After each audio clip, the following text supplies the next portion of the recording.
The Starseed Transmissions, an Extraterrestrial Report by Ken Carey, 1982. Introduction. It was during a cold and snowy period of 11 days from December 27, 1978 to January 6, 1979 that the whole of this material was recorded. I have taken the liberty of editing out the repetition and rearranging it in chapter format, but aside from that, I share it with you as it was first presented to me. In the years that have passed since those 11 winter days when my little 8x10 office seemed to literally pulsate with the rhythms of some alien yet hauntingly familiar intelligence, I have given thought a number of times to publication. Yet my own life has been so filled with the momentum of such incredible change that I have hardly been able, until now, to take the proposition of publication seriously. I can certainly attest to the truth of what is stated in these transmissions. One's life does indeed begin to change when one decides to work with the approaching forces. I hope the significance of this material is not lost to certain readers because of a reluctance to accept its purported origin. Regardless of one's opinion on the plausibility of extraterrestrial or angelic communion, it might be pointed out that the simple act of structuring information in this manner opens up communicative possibilities that are virtually non-existent in a conventional mode. Much of what is communicated in these pages would not easily lend itself to other, more traditional ways of conveying information. The messages came first in non-verbal form, on waves or pulsations that carried the concise symbolic content of what I term meta-conceptual information. Automatically, it would seem, the nearest approximating words or phrases from the English language would be assigned to ride, as it were, the fluctuations and waves of the nonverbal communications. Often it was the case that the only human conceptual system with approximating terminology was religious. Hence the occasional use of Christian words and phrases. It is not to be assumed that these always imply the usual assortment of meanings that are generally associated with them.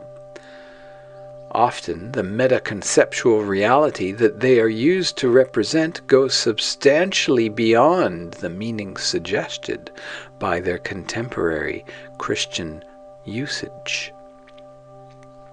The communications that are presented in this book seem to have been transmitted neurobiologically. As I communed with these spatial intelligences, our biogravitational fields seem to merge, our awarenesses blend, and my nervous system seemed to become available to them as a channel for communication. During our interviews, I would perceive reality, not only through my own perceptual mechanism, but through theirs as well. The resulting synthesis provided for a relatively accurate approximation in human language of the awareness they brought. In the course of my work with these creatures, I understood them to be focalizations of various essential perspectives. At times I considered these extraterrestrial, at other times angelic.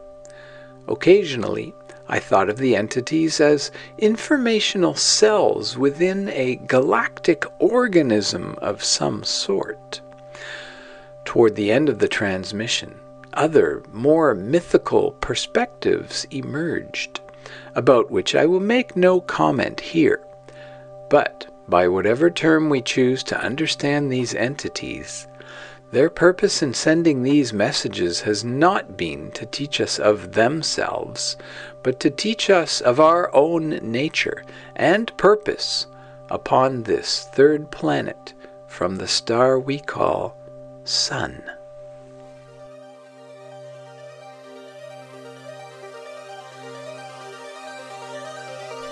Chapter 1, Singularity of Consciousness. I come from the presence, where there is no time but the eternal now. I retain, even in the midst of this relationship, an awareness of this realm and of the universal being that inhabits it. I come with a message that will prove vital to you in these final days of your history. My individual identity comes into being only as I enter the context of my relationship with you. When I am no longer needed in this capacity, I will merge back into the being behind all being. There I remain in unity and fulfillment until the next impulse comes to send me on another mission. In the interim, there is no distinction between me and the Source. I, and others of my kind, desire at this time to bring humans to this same level of awareness. I am a focus of collective human consciousness, but at this time you have little conception of what that means. You do not yet suspect what the singularity of collective human consciousness might be. You still draw identity from the present form of your expression. You feel defined and limited by flesh and bones. You are only beginning to comprehend your oneness with other forms of life. For me to tell you, with these limiting definitions you have of yourself, that I represent an element or a focus of your collective consciousness, would actually be less accurate than to say that I am extraterrestrial, and I meet the criteria of this term in that I do come from outside your planetary field of influence. I bring instructions to your human race from the directive organ of galactic being.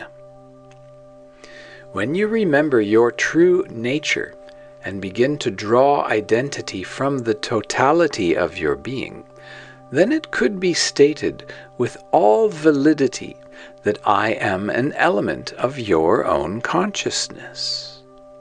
However, at that point, you will no longer perceive me as you do now. When you have awakened to the reality of your true being, you will perceive me and all my species as being inside yourself. Until then, you perceive me as being outside yourself. There is but the filmiest of screens between your present condition and your true nature. It is our mission to assist you in bridging this gap, to awaken you from sleep, to bring you to the fulfillment of your destiny. The state of consciousness that I represent does not normally verbalize. It is difficult for me to relate what I wish to convey only through the words and concepts with which you are familiar. Your language was designed to facilitate commerce. What we put together with its components can only approximate my true meaning.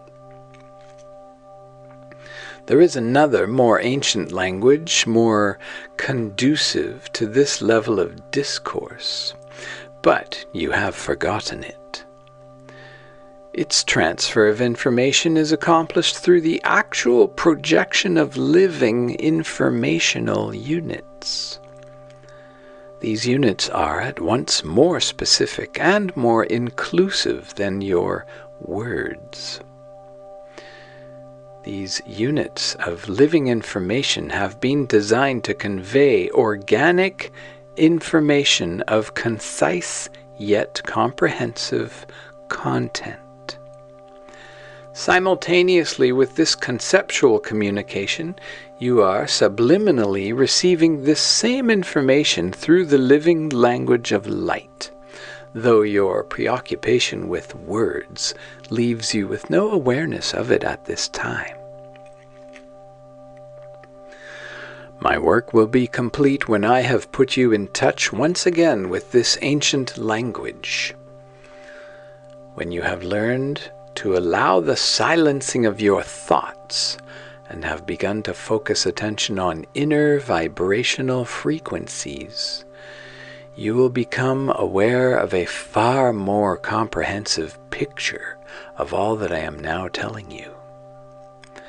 Until such time as the life-giving information that comes to you from the source of your being is more readily accessible, I will work within the limitations of your linguistic structure and translate as accurately as I am able. Human beings have a tendency to become imprisoned in their mental concepts. You must remember that words and concepts can be both fallible and misleading. They are not carved in stone. Do not confuse them with the realities they represent. No statement that I will make can be taken as an absolute statement. This does not mean that I am coming from a vague place. On the contrary, it means that your words are not precise enough to express the levels of vibratory awareness that I am attempting to communicate through them. If I were able to get the totality of our message through to even a few individual cells of your collective body, these few should be able to translate this information into forms of cultural expression that will bring about your awakening far more effectively than our overt manipulations of the historical process. The message that is revealed in these pages is the key that will unlock your own latent informational input systems. We are here to put you in direct contact with the source of all information. Our mission is to bring a pre-fall state of awareness to all human beings who are able to respond, however different they may be, whatever background they may have come from, using whatever conceptual structures seem appropriate to them. These individuals will then be instructed to translate this awareness into forms of informational exchange appropriate to their respective cultural situations.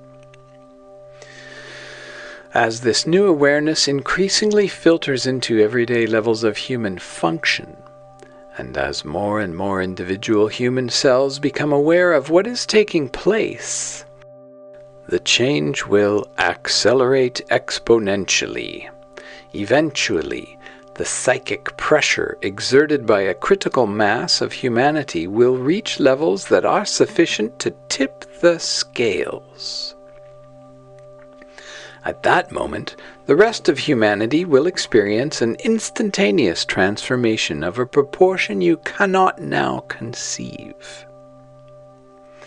At that time, the spell which was cast on your race thousands of years ago, when you plunged into the worlds of good and evil, will be shattered forever.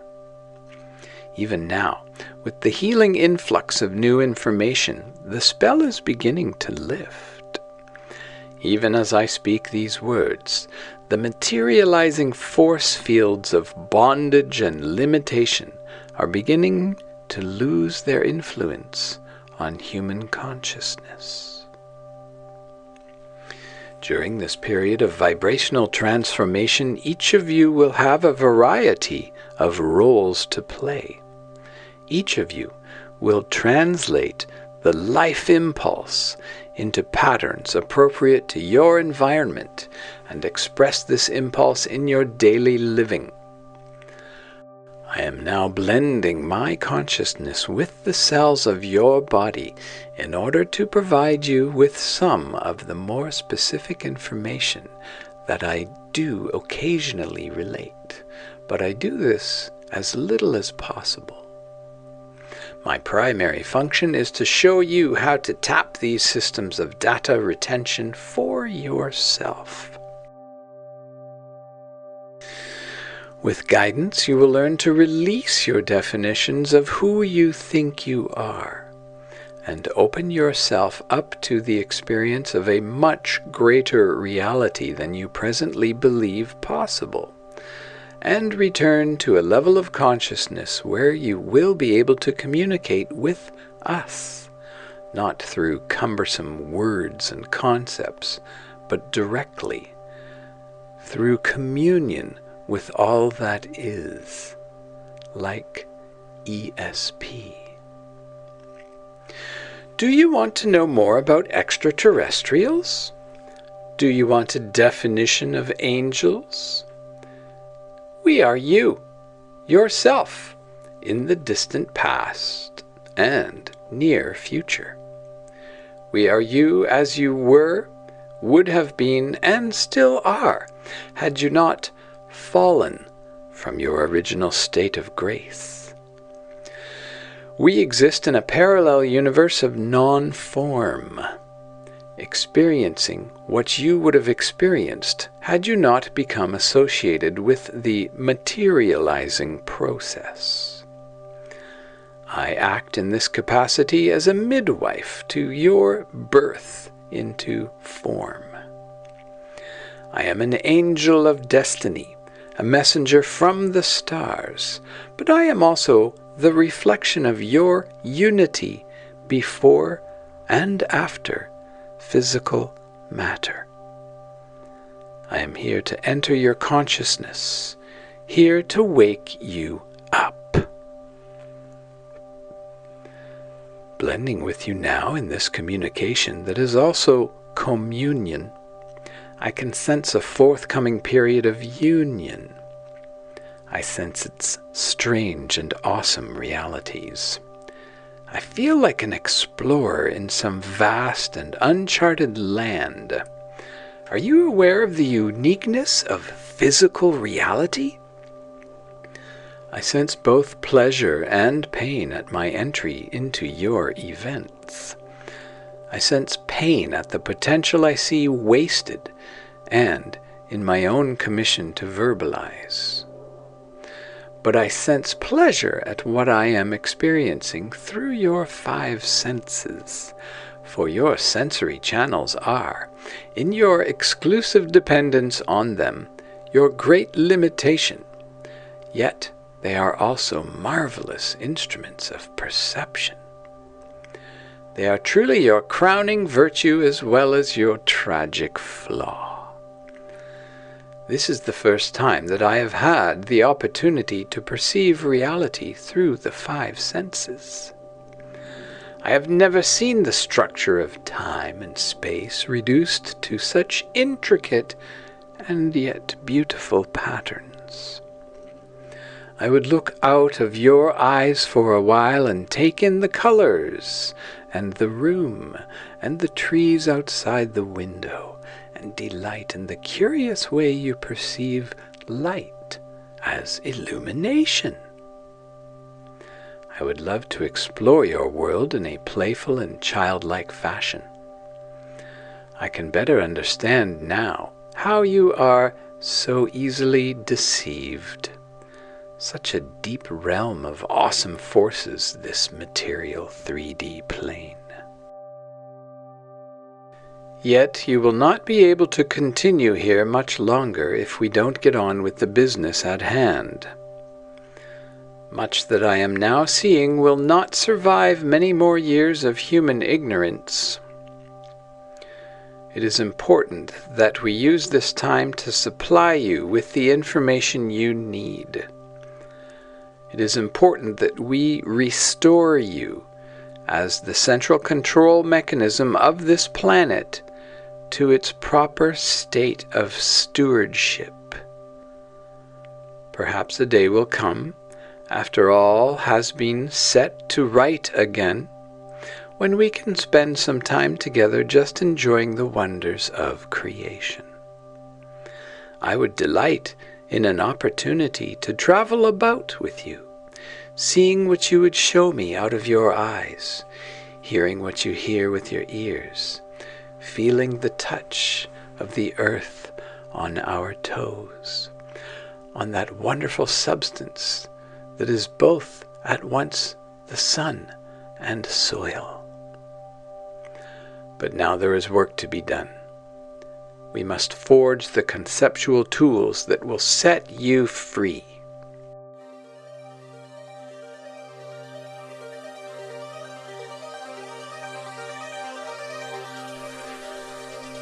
Chapter 2, The Other Reality.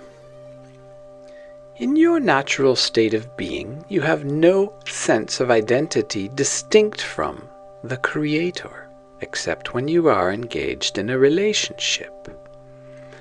On this level of beingness, identity comes into focus only in the context of a relationship with some other aspect of being that has become objectified.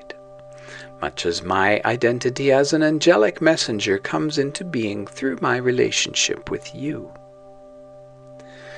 When such a relationship is not taking place, that particular expression of you simply does not exist.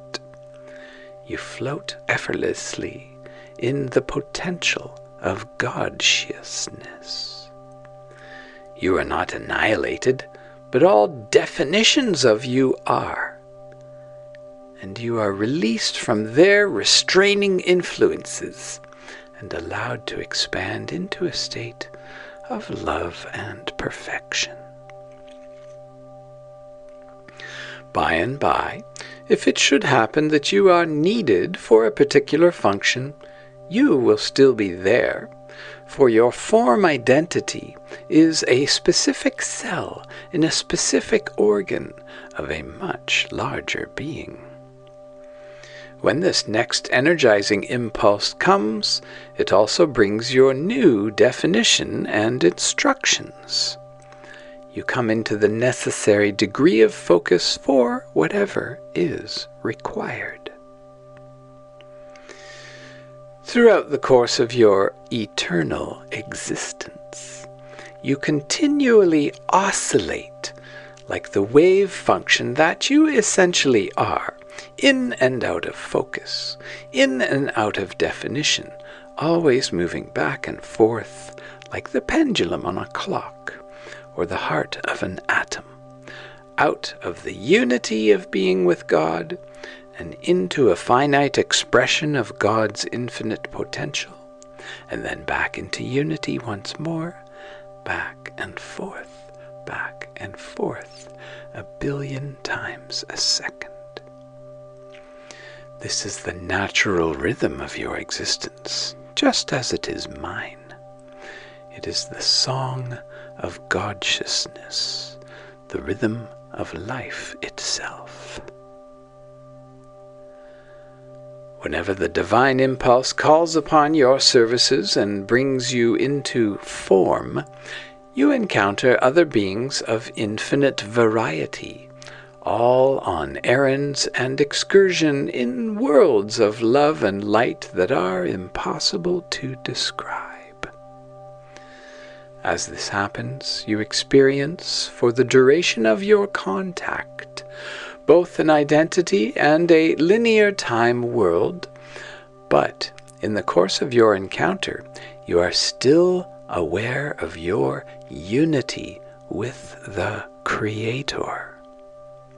you cannot possibly lose the certainty of your oneness with God. You are aware of your form identity and of the motion of time, yet you oscillate faster than the speed of light, back and forth between your pre-physical manifest state and your soul role form. This is nothing more or less than every atom of physical creation is doing all the time. Before humanity's fall from grace, you had the ability to shift the center of your awareness from deity to identity, from form to metaform, at will. You were free, as it were, to come and go as you pleased, free to emphasize whatever aspect of yourself suited the situation. It is such that all creatures are made. In a healthy state, you are functioning in two realities at once. Half of the time you are focused on your form identity, and the other half you are focused on the totality of what is. In the fallen state of consciousness, you find yourself trapped with your awareness on one side only, the physical, while the actual substance of your being continues to function on both sides. This is what unconsciousness is all about.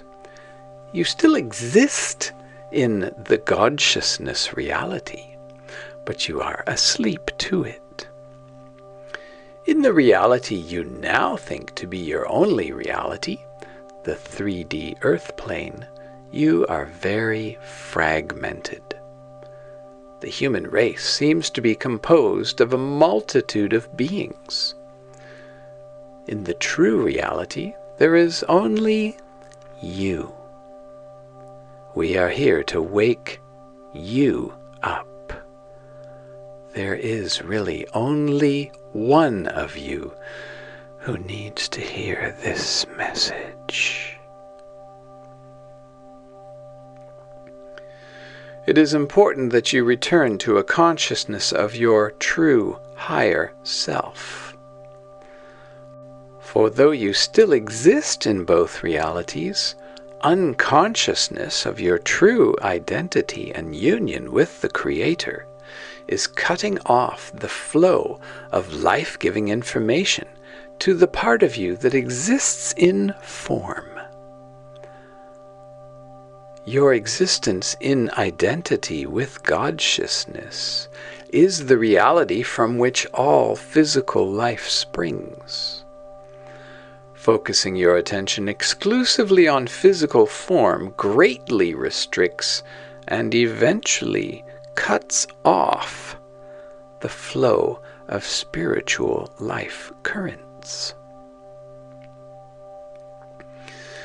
As I search your mind and symbol storage systems for a word with which to express something of the reality in which you exist as one with your Creator, I come across the Toltec Indian word Nagual. It is a term which you understand to mean everything that cannot be named. This is a good word for the region of beingness, the region of unity. I will use this word for a moment to emphasize a point.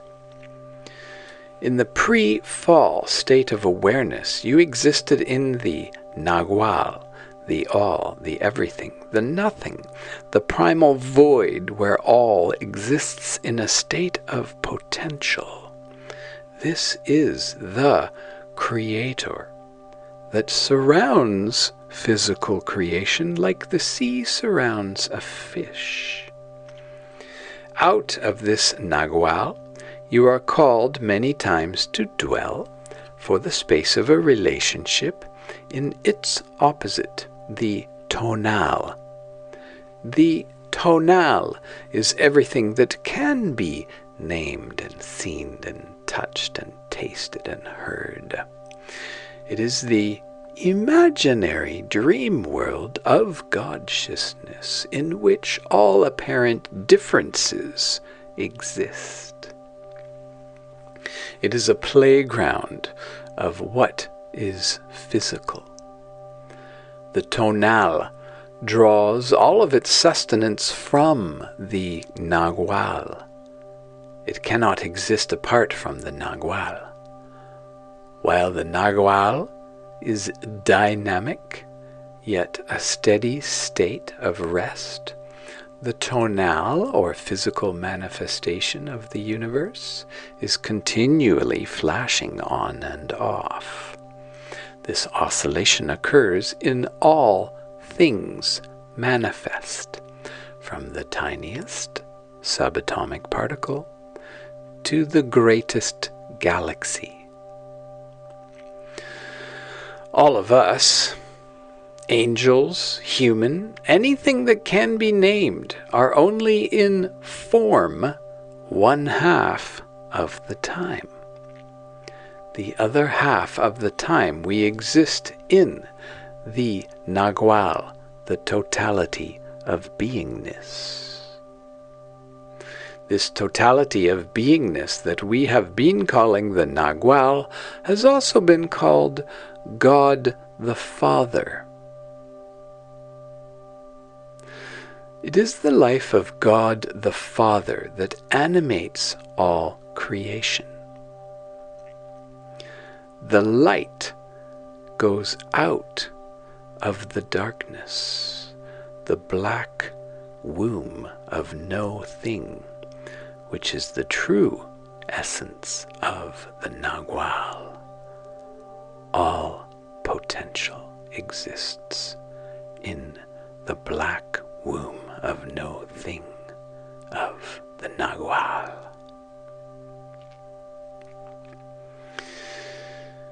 It is the light that you call God the Father that animates all physical creation.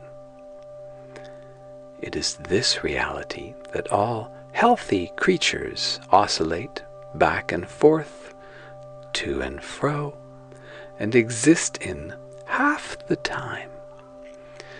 In this reality, we do not exist in time or space, for we can name these. They are both features of the physically manifested universe. From this spaceless, timeless state, we derive all energy, blessing, and nourishment. This always holds true, even for you in the fallen condition. The difference is that in the fallen state you are not aware of this process and therefore unable to participate in it consciously. By forfeiting your ability to oscillate in consciousness between the two realities in which you dwell, you are restricted to an awareness of just the tonal, just the material, conceptual world, your ego. You still receive your nourishment from the light of the nagual, but no longer directly, only through animals, plants, and minerals that you consume. You are unconscious of your spiritual being and conscious only of physical form. How did you lose the ability to shift your awareness from deity to identity, from form to metaform? How did you lose God consciousness? How did you fall into the illusion of separation? I will tell you. It was through a simple lack of faith.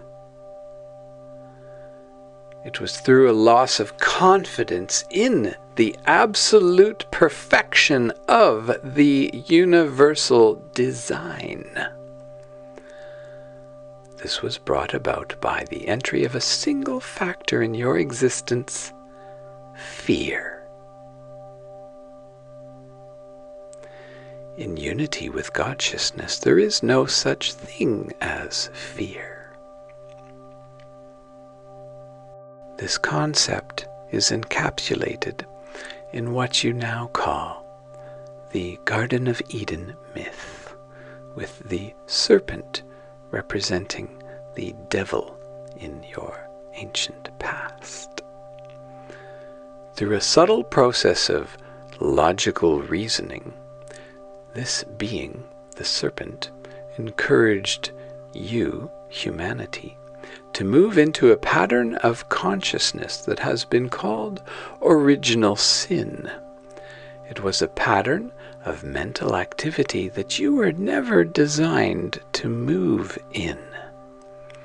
With a clever and subtle lie, you were convinced to not exactly stop trusting in God, but to stop trusting exclusively in God as you began to listen to another voice. The moment you did this, human consciousness began to shift from God-centeredness to self-centeredness. And for the first time, you became more aware of your identity in physical form than of your identity in God-sciousness. The shift in awareness was minimal at first, but enough to begin what was to become a long downward spiral through denser and denser levels of energy, bondage, and restraint.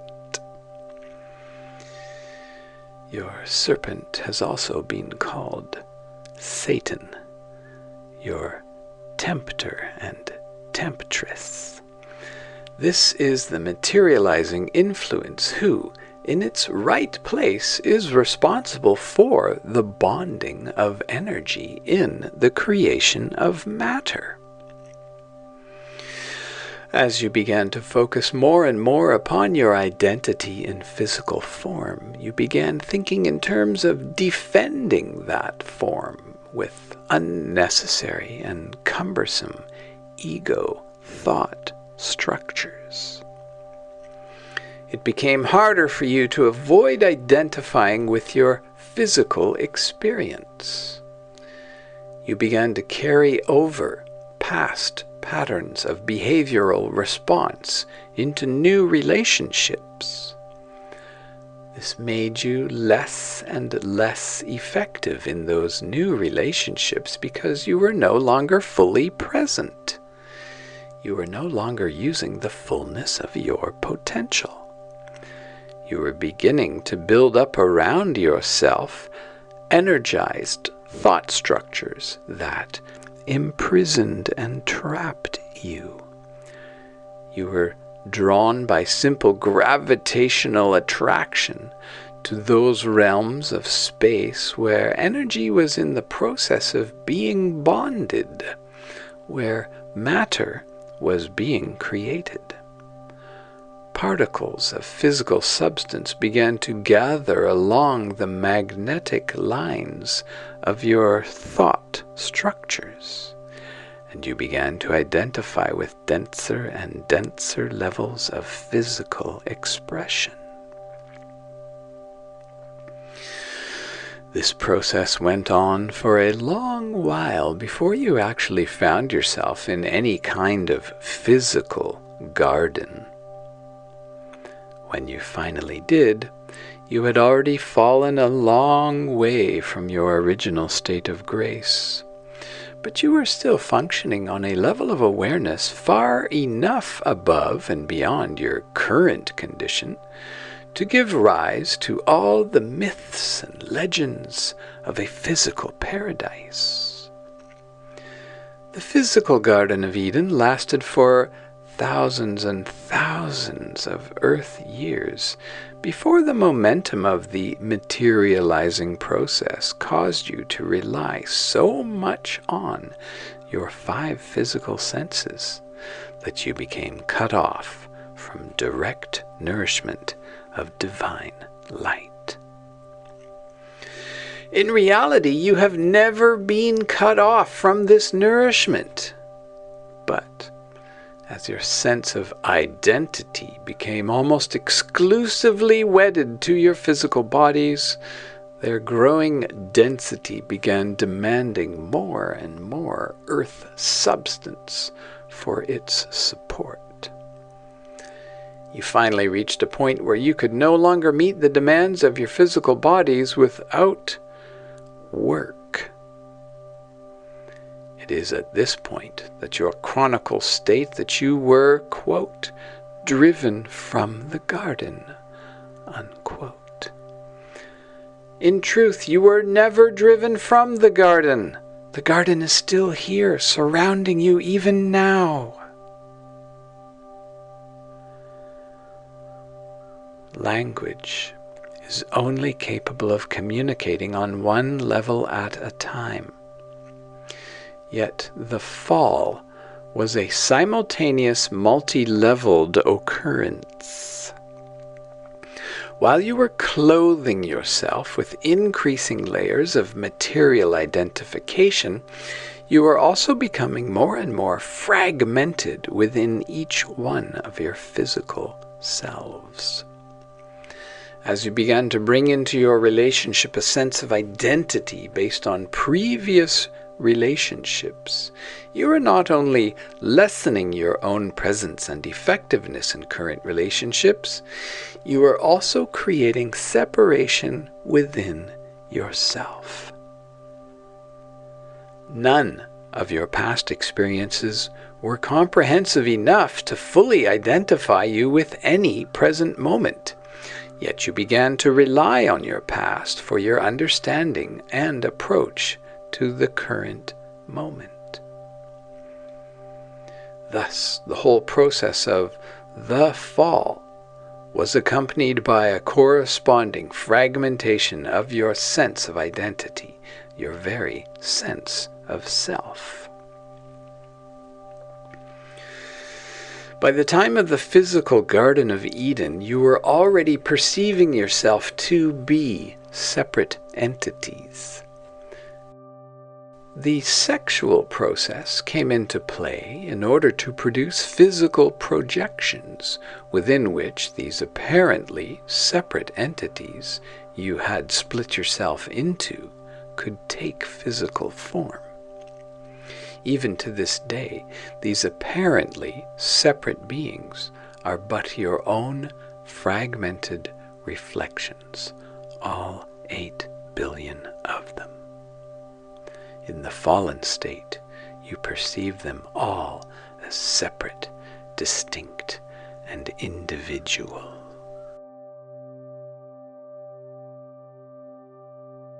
And yet, despite all this talk of a fall and original sin, you are not held prisoner by events that transpired in the dim reaches of your collective memory past.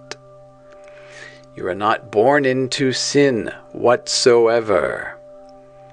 You are born again every moment into the presence of the Creator, yet daily you reenact the original foolishness that is recorded in all your ancient chronicles. Daily you commit original sin. Daily you eat the forbidden fruit, and it is from moment to moment that you keep yourself imprisoned by allowing a dubious rational thought process to come between you and your immediate sensing of God's will. This was the hesitation that led to your initial fall from grace, and it is the same hesitation that keeps you now in a fallen state. There should rightly be no interval between the determination of the need to take action and the implementation of that action. This gap where the logical thinking mind creeps in is a rational interference that caused you to stumble in your primal dance of trust with God-sciousness. You are now, in effect, sleeping under the influence of what could be seen as a spell, an illusion that prevents you from experiencing the clarity of perception that is your natural birthright. Our mission to you, to this planet, is to awaken you from sleep by whatever means necessary.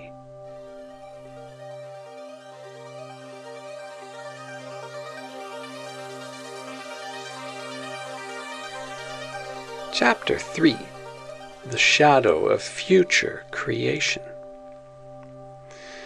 Since the first outbreath of God at the beginning of all the worlds, it was preordained that creation would exist within a rhythm of expansion and contraction. Eventually, there would come a time when the physical universe would stop expanding and begin to contract. The Hindus refer to this process as the inbreathing and outbreathing of Brahman, the process through which God breathes out all of creation and then breathes it back in again. At this point in your linear time, we are very close to the middle of the cycle, soon to reach the exact midpoint between the outbreath and the inbreath of God-sciousness.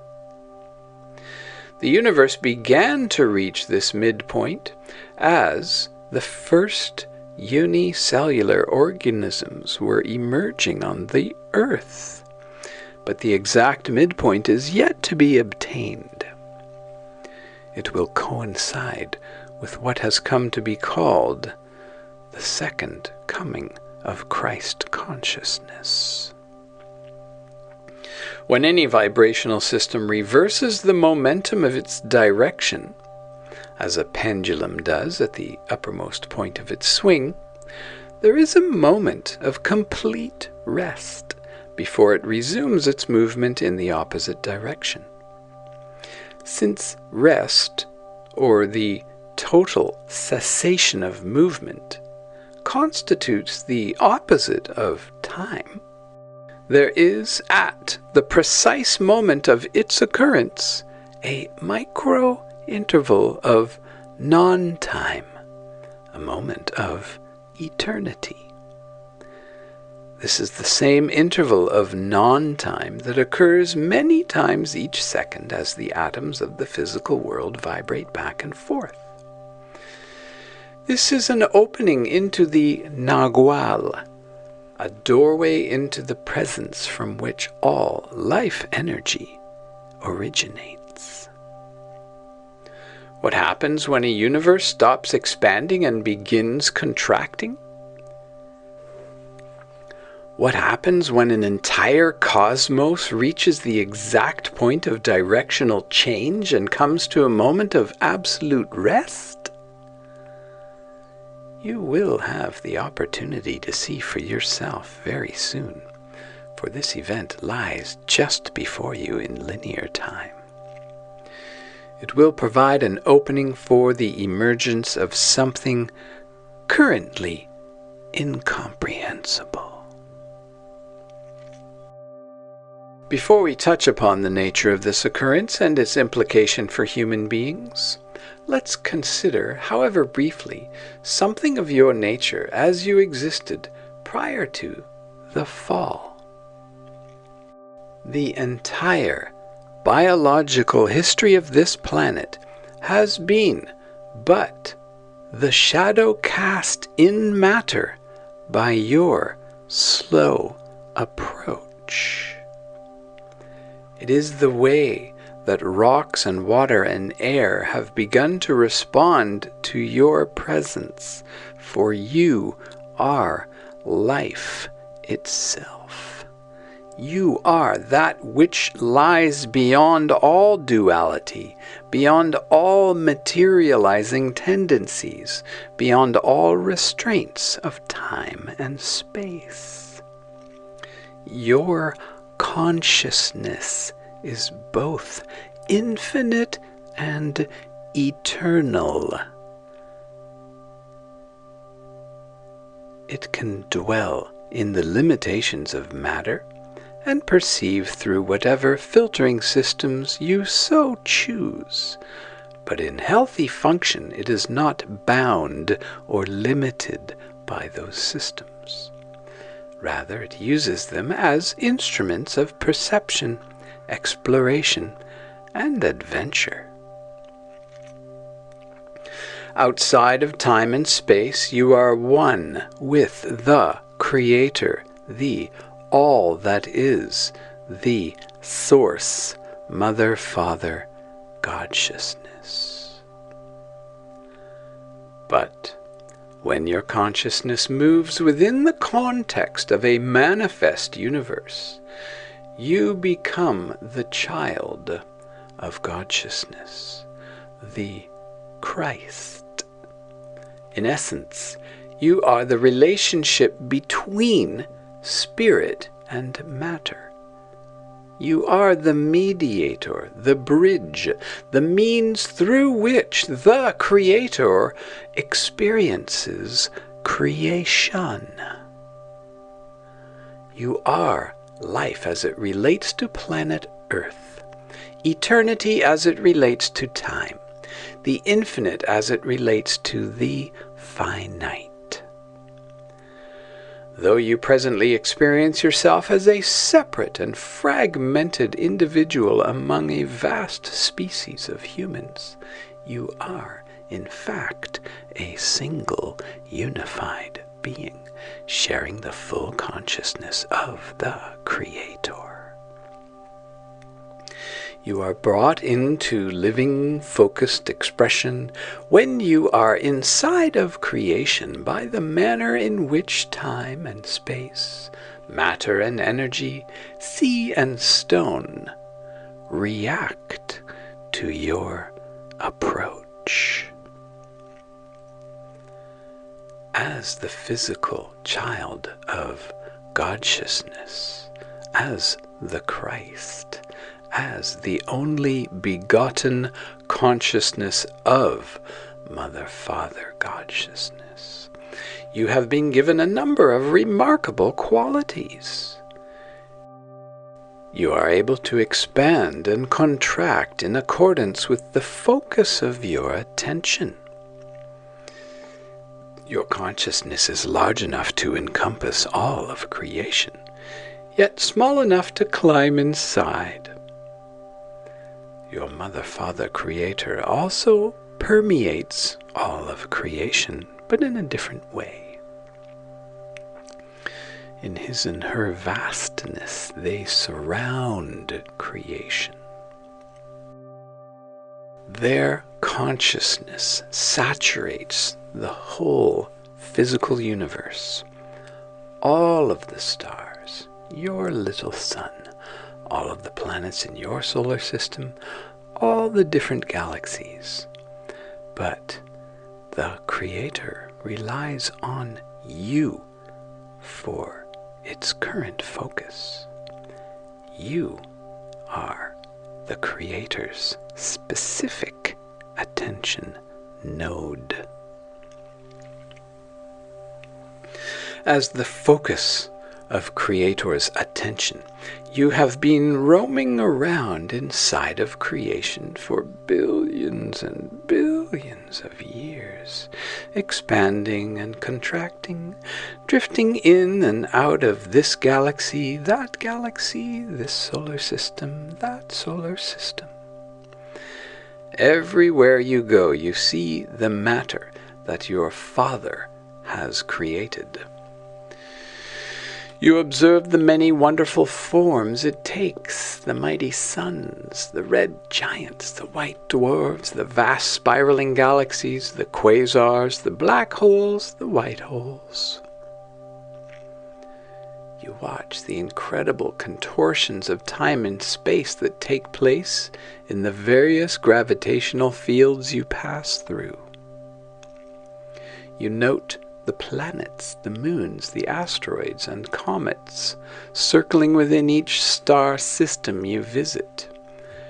You drift around, your Father's representative, your Father's attention, and you enjoy the worlds that have been brought into being.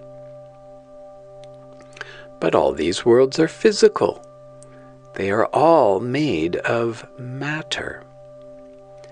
They are made of the bonded energy attention of the Father.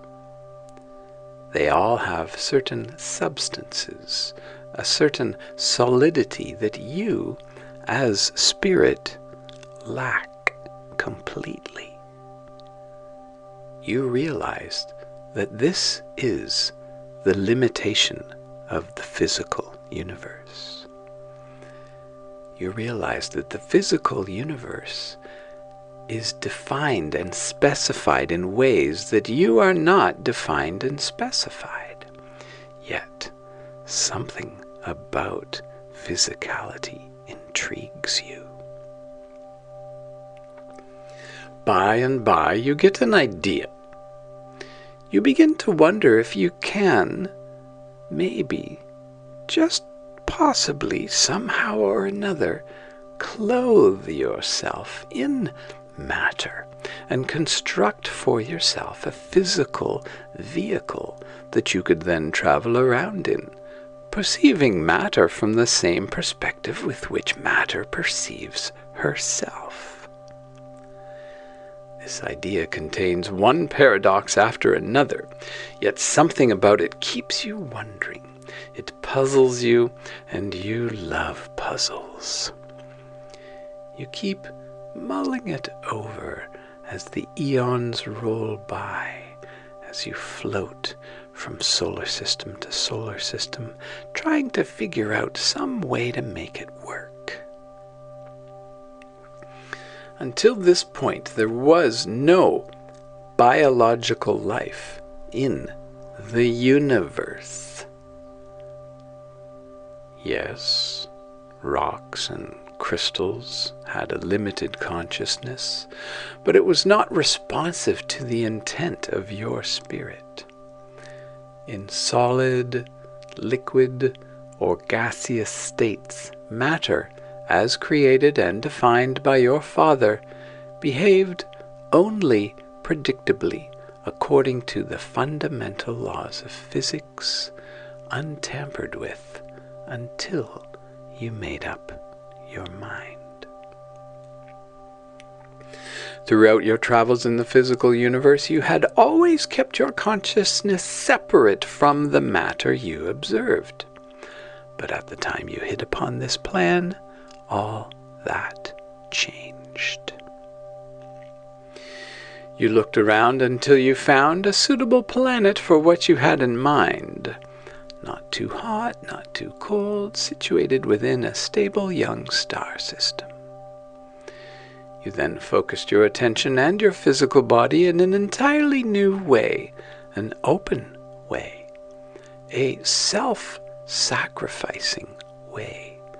A very powerful and loving way. Gently, slowly, you began to approach the planet. As the outermost edges of your vibrational consciousness field began to touch the oceans of this planet, particles of previously inert matter began gently vibrating to the rhythms of your being, aligning themselves with the energy patterns found on the periphery of your awareness. There, on the Precambrian ocean beaches, these particles began combining to form the first cells, the first minute containers for your consciousness. in your new orientation, with your new form of attention, in a gesture of infinite love for this planet, you began offering your consciousness on the time-space cross of material reality. You allowed your consciousness to clothe itself in the limitations of physical substance, accepting its restrictions. You allowed the atoms and molecules that were forming the first cells to come to life within your consciousness, along the lines of your own vibrational field. At the same time that you allowed your consciousness to become clothed with particles that had been subject to the laws of the materializing process, you taught the matter of earth to rise up in a joyful dance with your spirit. As you continue to draw ever closer to the planet, the life forms that were taking shape began to contain more and more of your own awareness. You relaxed, opened yourself, and gave more of your consciousness. You impregnated the earth with your life, with your very being. You looked out of so many eyes and heard with so many ears. Before physical incarnation, you were single. You drew identity from the totality of the relationship between Creator and creation. You were cosmic Christ consciousness, fully alert and aware of yourself, unified and integrated. You realized that to accomplish physical incarnation, you would have to allow at least a portion of your identity to come to rest among the creatures you were bringing to life. Each of these would possess a type of hologrammatic consciousness that rightly thought of itself as both part and whole simultaneously. However, the presence of this consciousness could only be a certainty after the incarnation process was complete. During your actual surfacing through the substance of physical earth, there was a possibility that certain of the creatures might become self-aware and self-active. Therefore, there had to be a means of regulating your disintegration from without. You wanted a part of you to remain separate and observe the whole process. So, as you prepared to enter into planetary relationship fully, you created beings to represent your original state of unified awareness. These are what you now call the angels and extraterrestrials. Their value, as well as their limitation, springs from the fact that they have no comprehension of the process you are undertaking. Their instructions were pretty much to just stay out of things until the very end of this process. Then, upon receipt of a pre-arranged signal, they were to commune with the human beings on Earth at that time and assist them in their awakening to their original state of unified God-sciousness. We angels received that signal a little over 2,000 years ago. It has taken a little over 2 millennia to prepare you for the message we bring. You had to be educated before communion of this nature was possible. However, the time is at hand.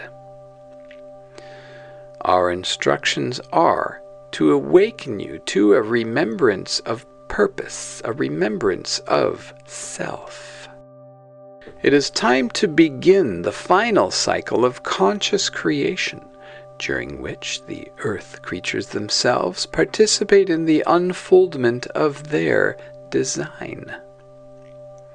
The body you are creating for the habitation of cosmic Christ consciousness is to be a mobile body, fueled by the creative intentions of the Father, capable, upon completion, of leaving your mother's side.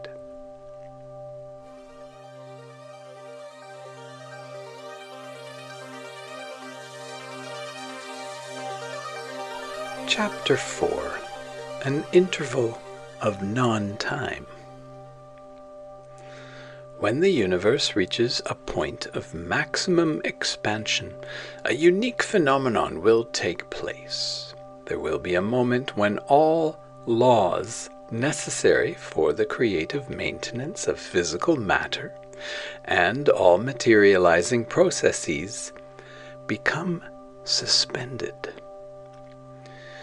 Due to the relative velocities of the various star systems, this event will not be experienced simultaneously in all parts of the universe, but will travel as a wave across the sea of creation.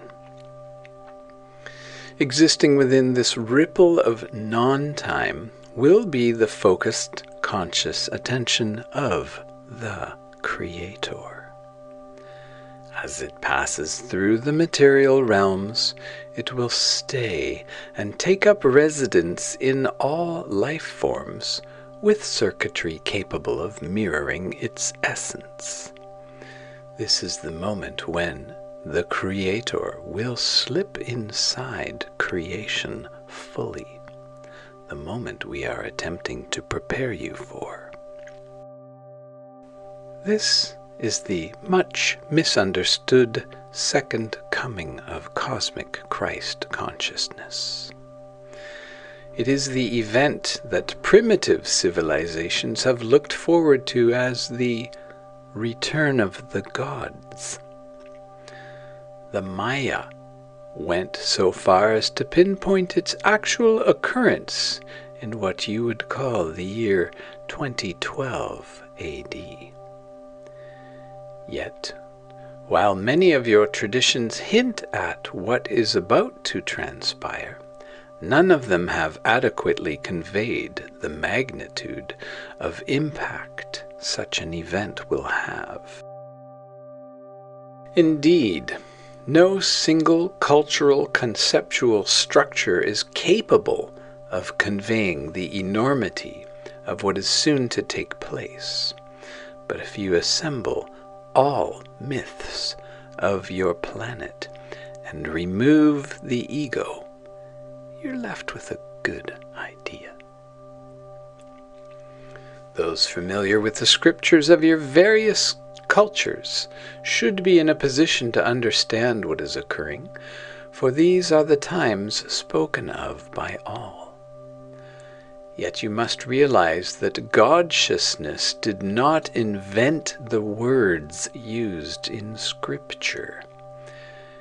It merely arranged them in the order most approximating their meaning. What is actually happening requires the spiritual consciousness of all biological life to even convey its meaning. Words can symbolize this, but like a finger pointing at the moon, words can hardly portray this actual event. If you would know the deepest truth of all Scripture, look not to the words alone, but to the great momentum of spirit within your own soul. This is where the living history is being made. in a way that would be impossible for your rational mind to comprehend. This forthcoming event is the end of human history. The sum total of all that has happened on this planet is but the shadow cast before your arrival. In a very real sense, you have not yet been born. You are still in an embryonic state inside the womb of Mother God-sciousness. You have yet to receive the touch of God's light. Through the long years of human history, your species has been forming the cells that are to comprise the directive aspect of the physical body of the Creator within creation.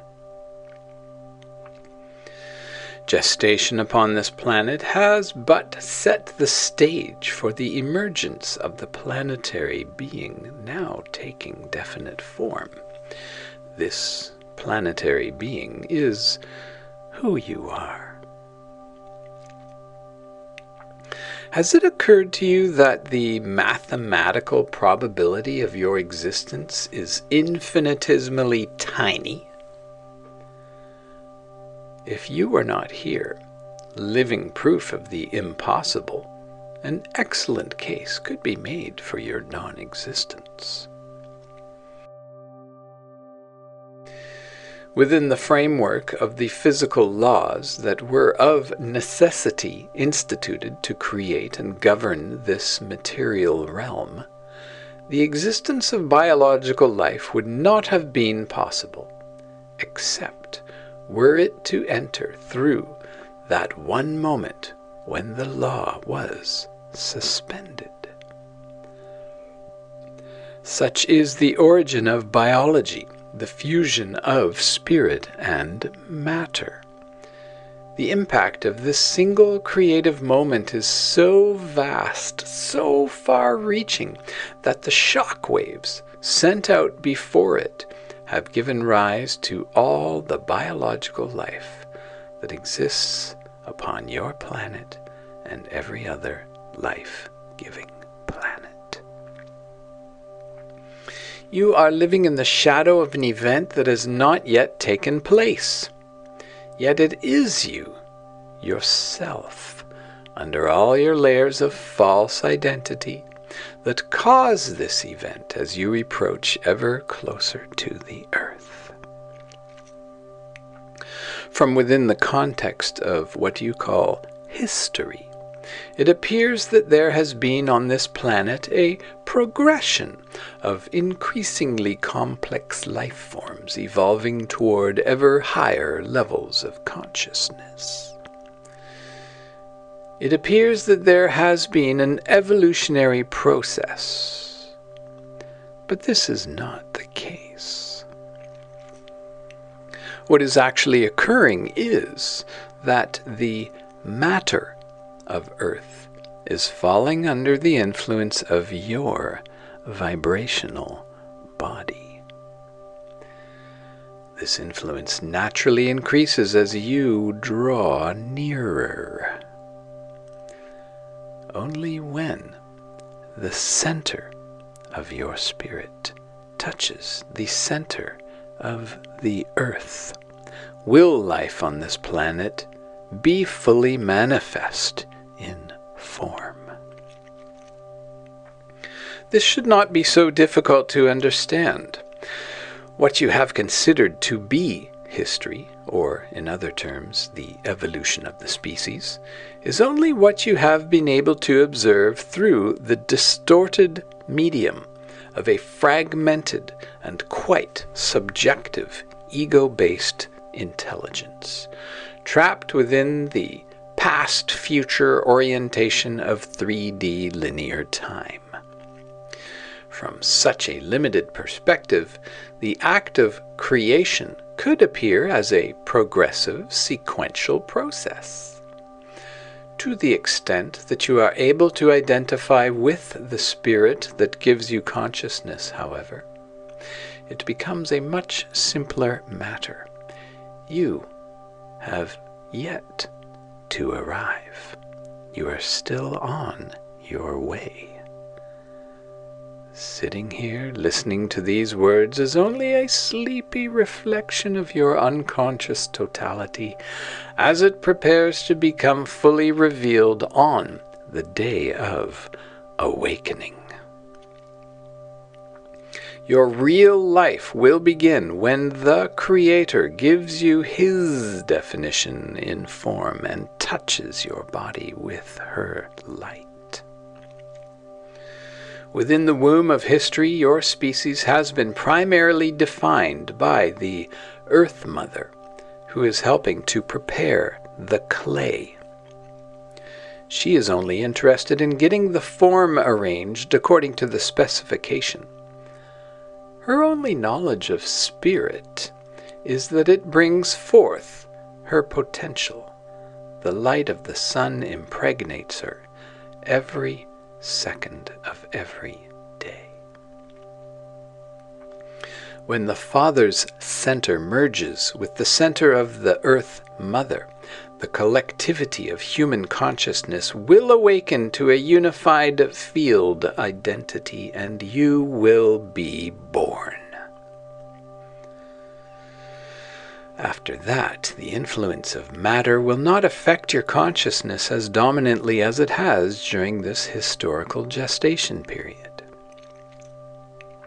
The Earth will continue to suckle the species, so to speak, for another millennium before you are capable of going off on your own.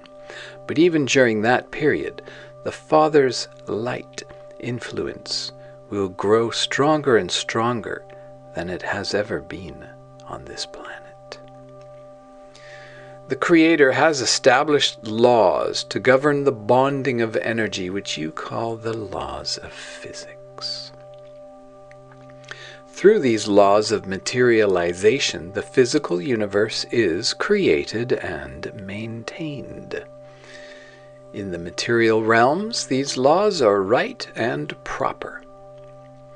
But when they come into relationship with biological life, they begin to behave strangely. From a perspective of consciousness, they translate into limitation, contraction, and ultimately death. In psychological terms, the laws of materialization have given rise to the ego, a fictitious identity with a sense of fear, vulnerability, and a need to protect and defend itself. Spiritual consciousness should not properly be associated with the forces that govern the physical bonding of energy. Their historical juxtaposition came about through the process referred to as the fall. During the period of species preparation, the presence of the materializing influence on levels of consciousness has been rather unfortunate, but not critical. However, in light of the intensifying variations of the creative spirit that is now nearly aligned with the center of this planet, the definitions that have been imposed by matter will no longer be tenable. The Creator Himself will dispel this planetary restraining influence and henceforth hold all life forms in appropriate expression through the new definition of His love.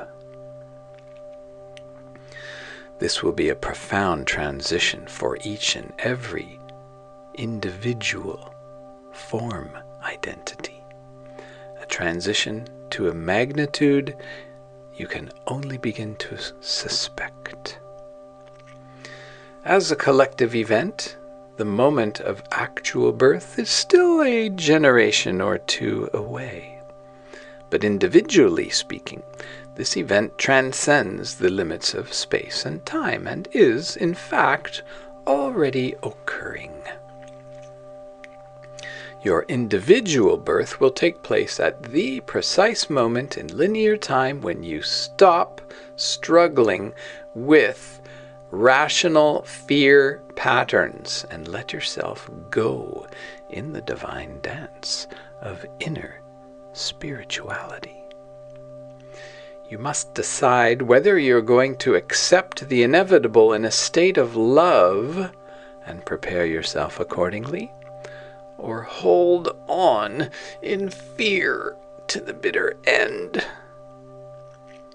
Ultimately, those are your only two choices.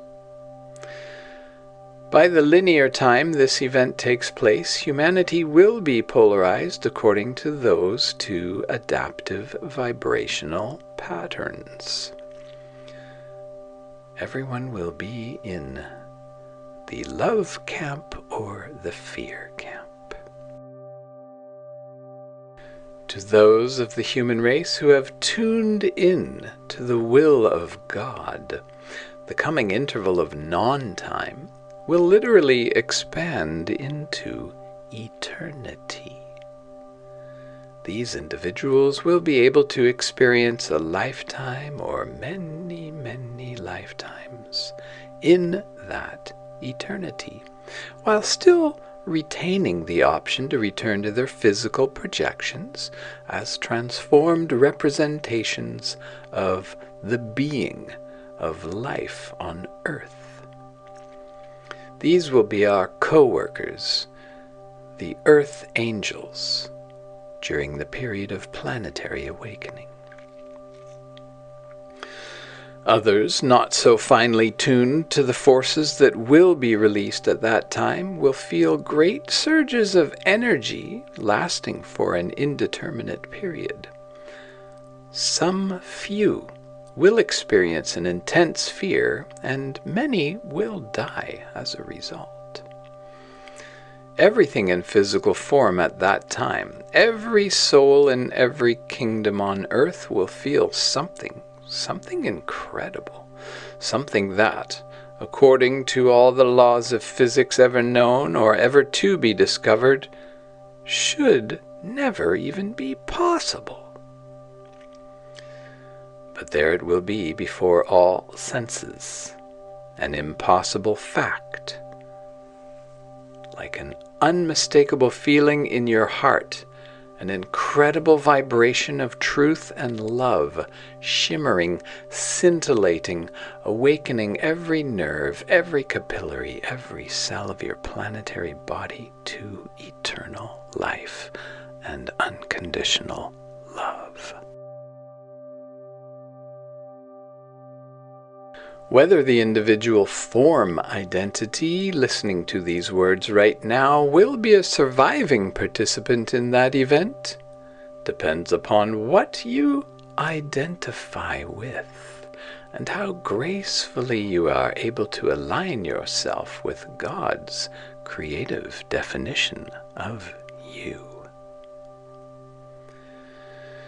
If you can identify with the flow of life through your essential planetary beingness and release all subjective definitions of who you think you are, you will play your part most joyously in this birthday celebration.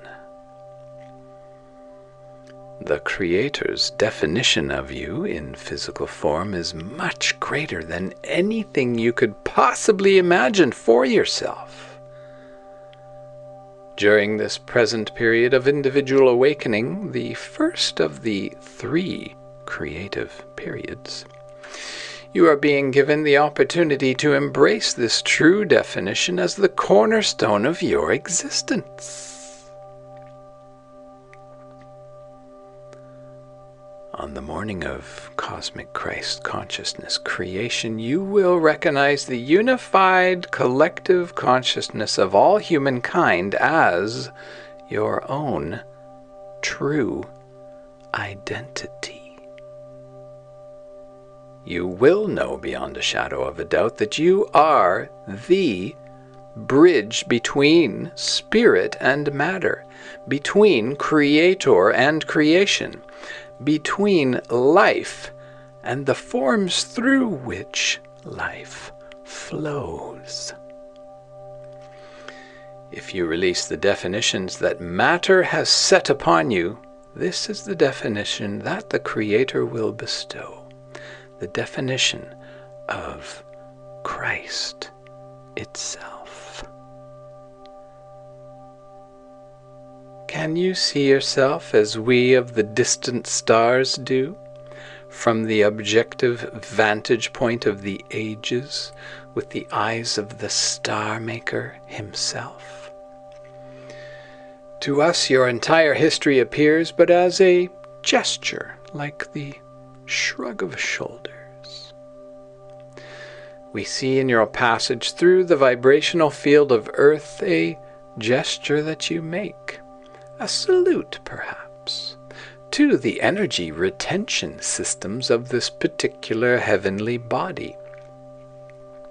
This is how you express yourself on this beautiful blue and white globe whirling through space. We have come to remind you who you are.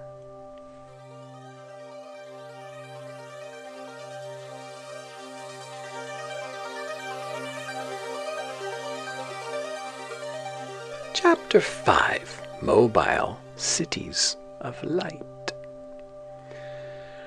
These communications are the second in a 3-part series of conceptual transmissions concerning events now transpiring within the field of magnetic influence around the Earth. The first of these revelations occurred during a period of time from 1967 to 1969.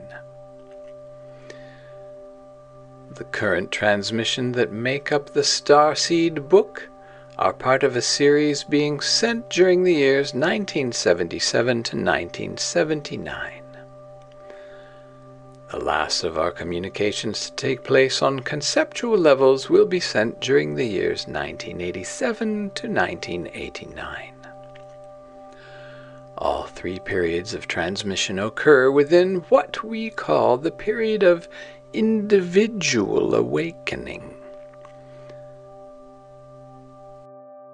As you listen to these words, only a handful of your species would be able to conceive of themselves as one consciousness, one being, expressing itself simultaneously through 8 billion apparently separate forms. This will not be the case shortly. A few years from now, there will be many working signs and wonders in the name of Cosmic Christ non-duality consciousness. Soon, individual awakenings to the reality of unity consciousness will be commonplace. 10, 20, 30 years from now, there will be a sufficient number of healthy, functioning, holy holograms to consciously undertake the final cycle of creation on this planet. A period of years will follow these transmissions, during which those of you who have awakened to the new way of being will become grounded on your new level of unified cosmic Christ consciousness, and you will construct with the collective power that will flow through you a bio-gravitational field of sufficient intensity to draw to it, through a process of rhythmic entrainment, the rest of your race who are ready. This will initiate the second phase before you, the period of planetary awakening. This period will last 1,000 years, approximately. During that time, we will grace your planet with physical manifestations of our angelic extraterrestrial presence. Together, we will work to prepare for the third and primary period of your time cycle, the age of interplanetary discovery. At this time in your radical experience, most of you are not yet ready to enter into a closer working relationship with extraterrestrials and angels, but we will prepare you during the next few revolutions of this planet around your sun for the time when your collective vibrational patterns are such that we can blend with them on a large scale. We are still experimenting with various ways and means of accomplishing our task of awakening, but with the increasing ease of direct informational exchange, our work within the currents of your history will probably subside. We hope it will not be necessary to shake you out of your exclusive past-future orientation on the 3D physical ego-based reality through any of the cataclysmic events foretold in your various prophecies. We will use these methods if we must in order to protect the biosphere of this planet. But if you follow through on the information we are clarifying, there is no reason why we should have to resort to such extreme measures. Through these Starseed Transmissions, and through many others like them throughout the earth, we angels and extraterrestrials are supplying you with more than enough information to enable you to restore to your own perfect equilibrium and harmony with life on Earth. We are allowing a certain amount of ecological destruction to take place without direct interference, because such toxic destruction may help you to precipitate a voluntary and cooperative return to a pre-fall state. This would be far more meaningful than a return that is forced upon you. A self-initiated awakening will greatly enhance your ability to restore the Earth's ecological harmony, which you must do. Consequently, at this time, we are confining our help, as much as possible, to the provision of information and to the development of conceptual clarity. Meanwhile, there are many among you who will, as the years go by, experience, one by one, the necessary psychological transformation and enter into a conscious working relationship with those of us already in the state of grace. During this coming period, we will be largely occupied with the conceptual education of your species. But after that, during the last few years of this present awakening, we will withdraw our activity on conceptual levels and focus more directly on physical and emotional levels. This is where the real work needs to be done. The establishment of a conducive conceptual climate, however, is a prerequisite. During our first large-scale entry into your historical process in the late 1960s, we learned much of the materializing patterns that presently restrain and define your collective expression of consciousness. Our experiences at that time and during the years that followed have formed much of the conceptual basis for these current transmissions. At that time, the members of your species most responsive to our descending vibrational patterns were those who had not yet assumed clearly defined social roles. Esoterically, these individuals could be said to have had loose, etheric bodies. But practically, they were individuals in transition, with few vested interests in the status quo. What made these individuals responsive to our presence was the fact that they had relatively flexible conceptual structures. Within them, we could plant the seeds of our life-giving information with the greatest chance for successful germination. We chose the years of 1967 to 1969 for this first large-scale experiment because at that time in your global civilization there was an entire generation coming into maturity that was receptive to change on a planetary scale. The children of this generation were those who participated on many different levels in the great revelations of the late 1980s. That was a truly momentous time when the first contractions of birth became unmistakable. A large part of the purpose for this current transmission is to prepare the parents of this generation to be the grandparents of something unprecedented that is to appear in their children after 2030. Our communications during these closing years of the 70s are reaching past the social fringe of your culture that was contacted during the 60s. This time we are reaching deep into the heart of global civilization.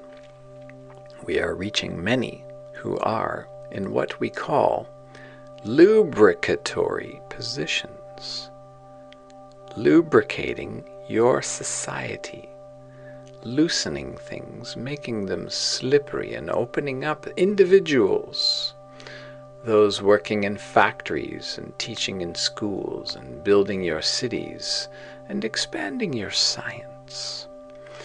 We are not much in contact with government officials, nor with world bankers or international financiers. In most cases, those elements have surrounded themselves with such restrictive ego mechanisms that they are too complex to penetrate at this time. We will increase our attempts to contact them over the next 30 years. Those who we are contacting now, nonetheless, are critical enough in the maintenance of your social systems to ensure that the world will make some incredible leaps in consciousness. The majority do not have room within their belief structures to accommodate such a grand being as an angel or extraterrestrial, so they respond to our influence as if it were coming from themselves. A dream, a notion, a vision. They feel good. They feel clear. They feel the changes in the air. They wake up a little, throw off some of their defense mechanisms, and bring a newer, fresher perspective into reality. Consciously or unconsciously, they begin to adjust their vibrational patterns to more thoroughly accommodate the flow of spirit through them.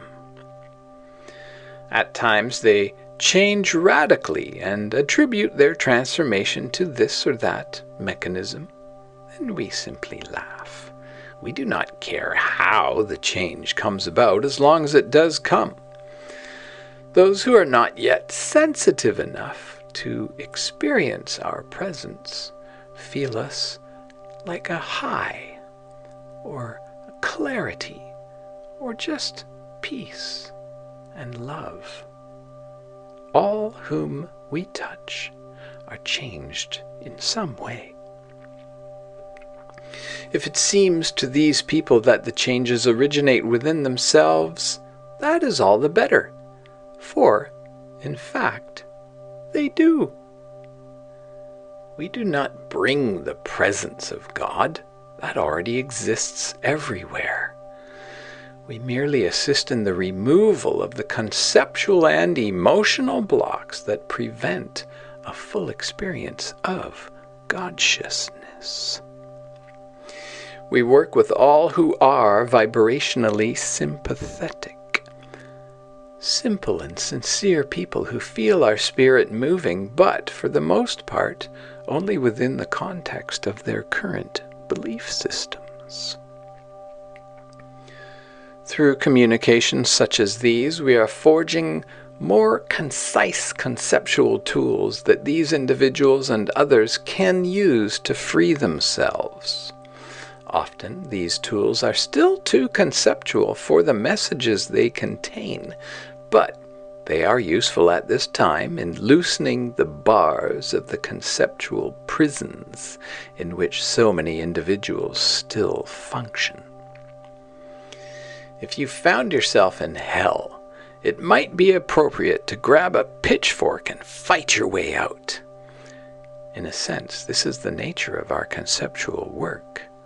However, once out of hell, you will no doubt set that pitchfork aside.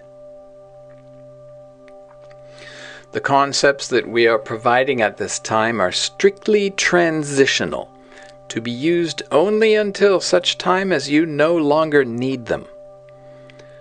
Their ultimate purpose is the dissolution of subjective, egotistical thinking.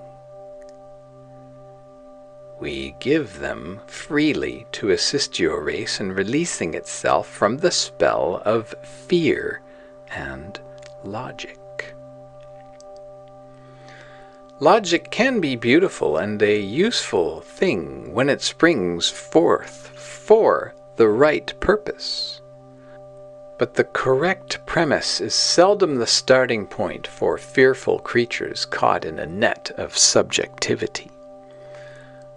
Only when logic and reason are returned to their proper place in the spiritual structure of true intelligence and used wisely in cosmic Christ consciousness, will logic and reason once more begin to serve the needs of the whole. There is only one spirit, but no limit to the number of forms through which spirit can express. For the moment, these forms seem important, and they are, insofar as their contribution to the whole is concerned.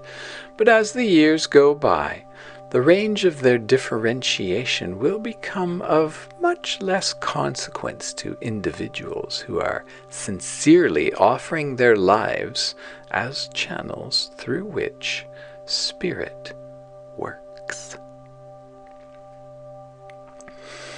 As conscious life is able to express through such individuals with increasing ease, they will begin to recognize each other as holy holograms of the same spirit.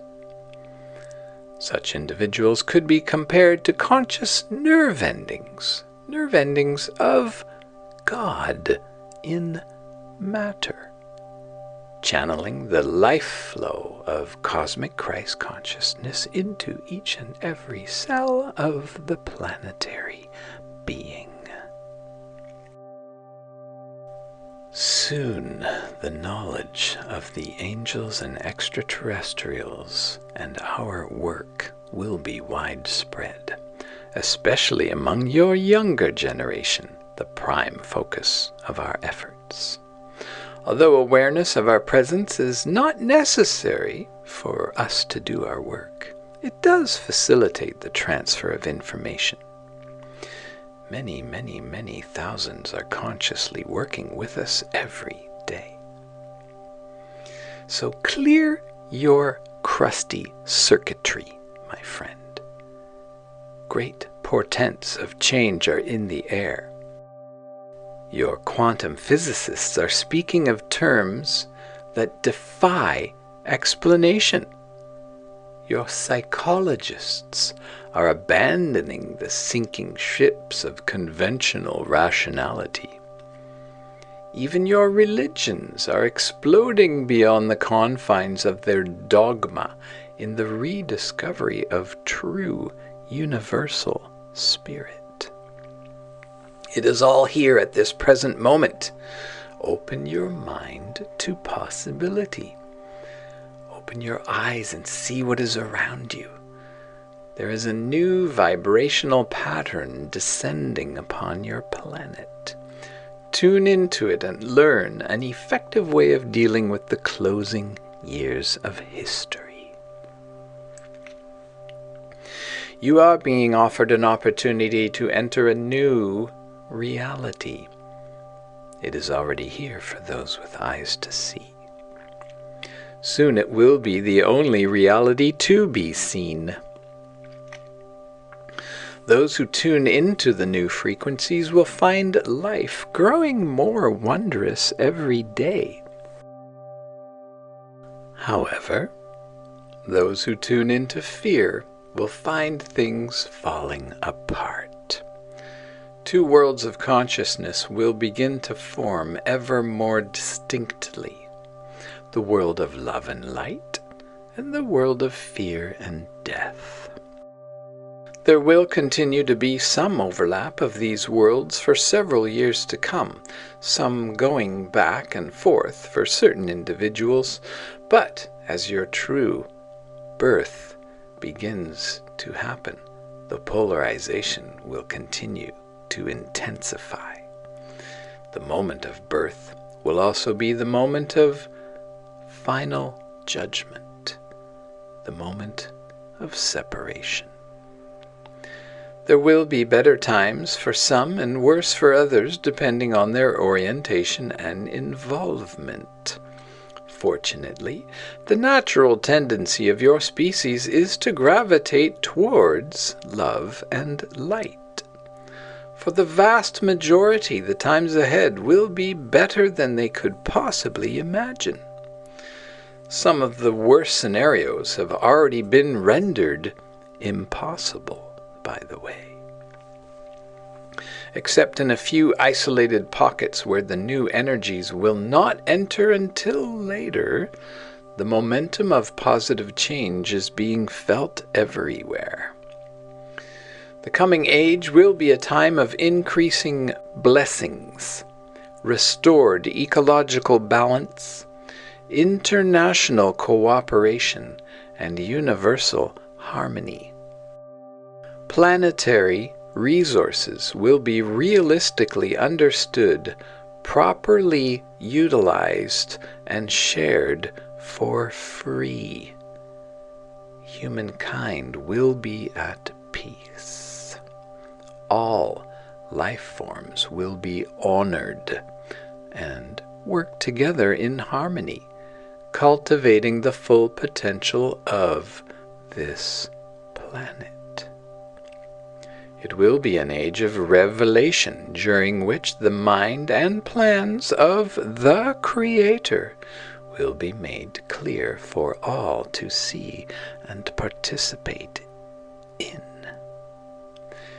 It will be the age when the final stage of incarnation becomes fully manifest in form, when Spirit, working through a fully awakened and responsive, unified humanity, constructs for itself a mobile, physical body. Human individuals will not function in such cumbersome fashion as they have in the past. They will go about their new tasks with the grace of dancers, performing to a music that each will hear on his or her own channel, the music of his or her own soul. Through melodies, God-sciousness will sustain each of his contextual identities in supreme fulfillment. Specific melodies will change with each environment, with each moment, with each task. Yet a consistent overall pattern of musical relationship will constitute the new identity of humankind. The song of the moment will be what each individual is in that moment, translated into an ever-changing musical score.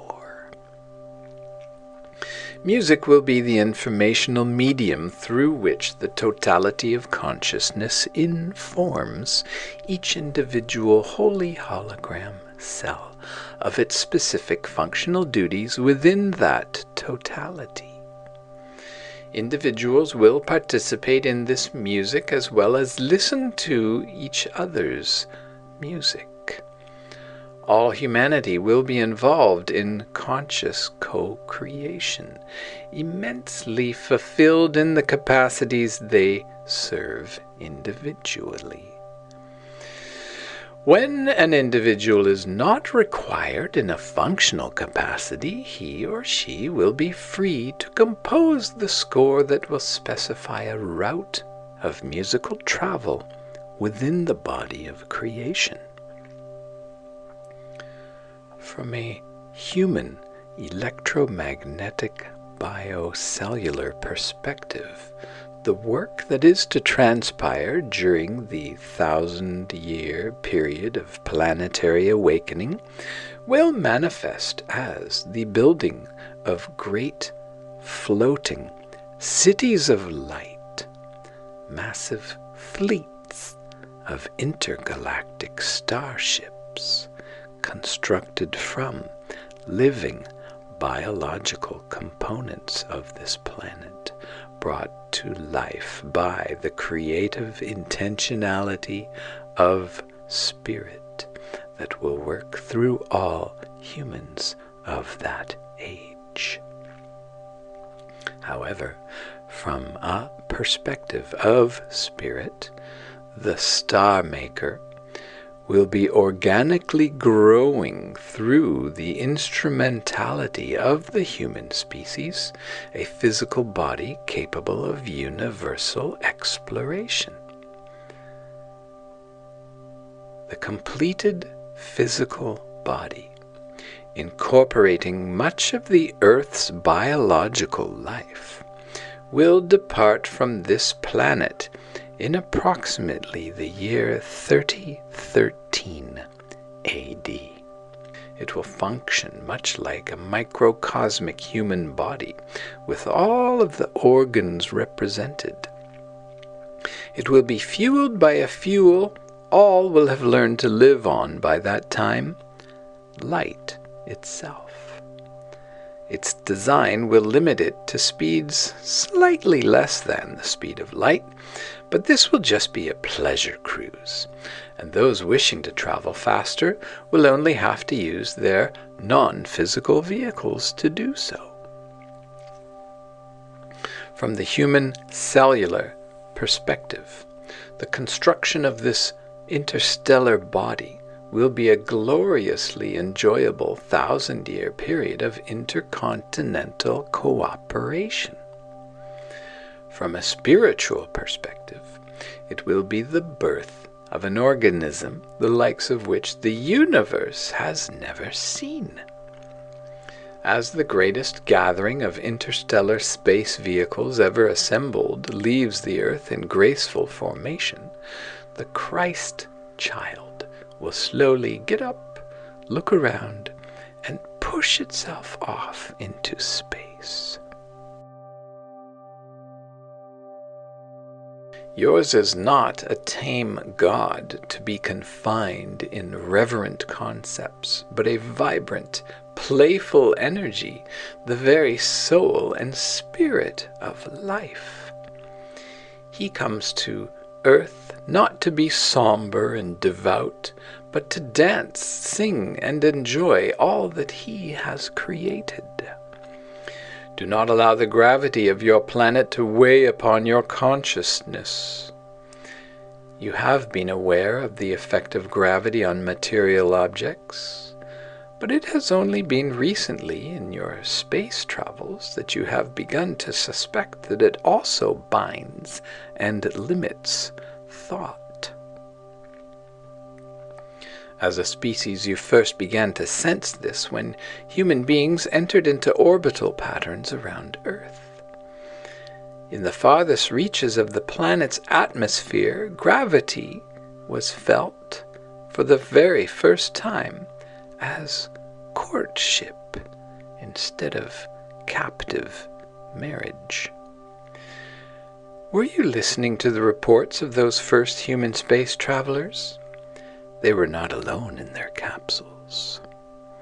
The entire species was present with them in consciousness as collective historical preconceptions began to fall away. Many among you looked out of their eyes and shared the feelings they felt.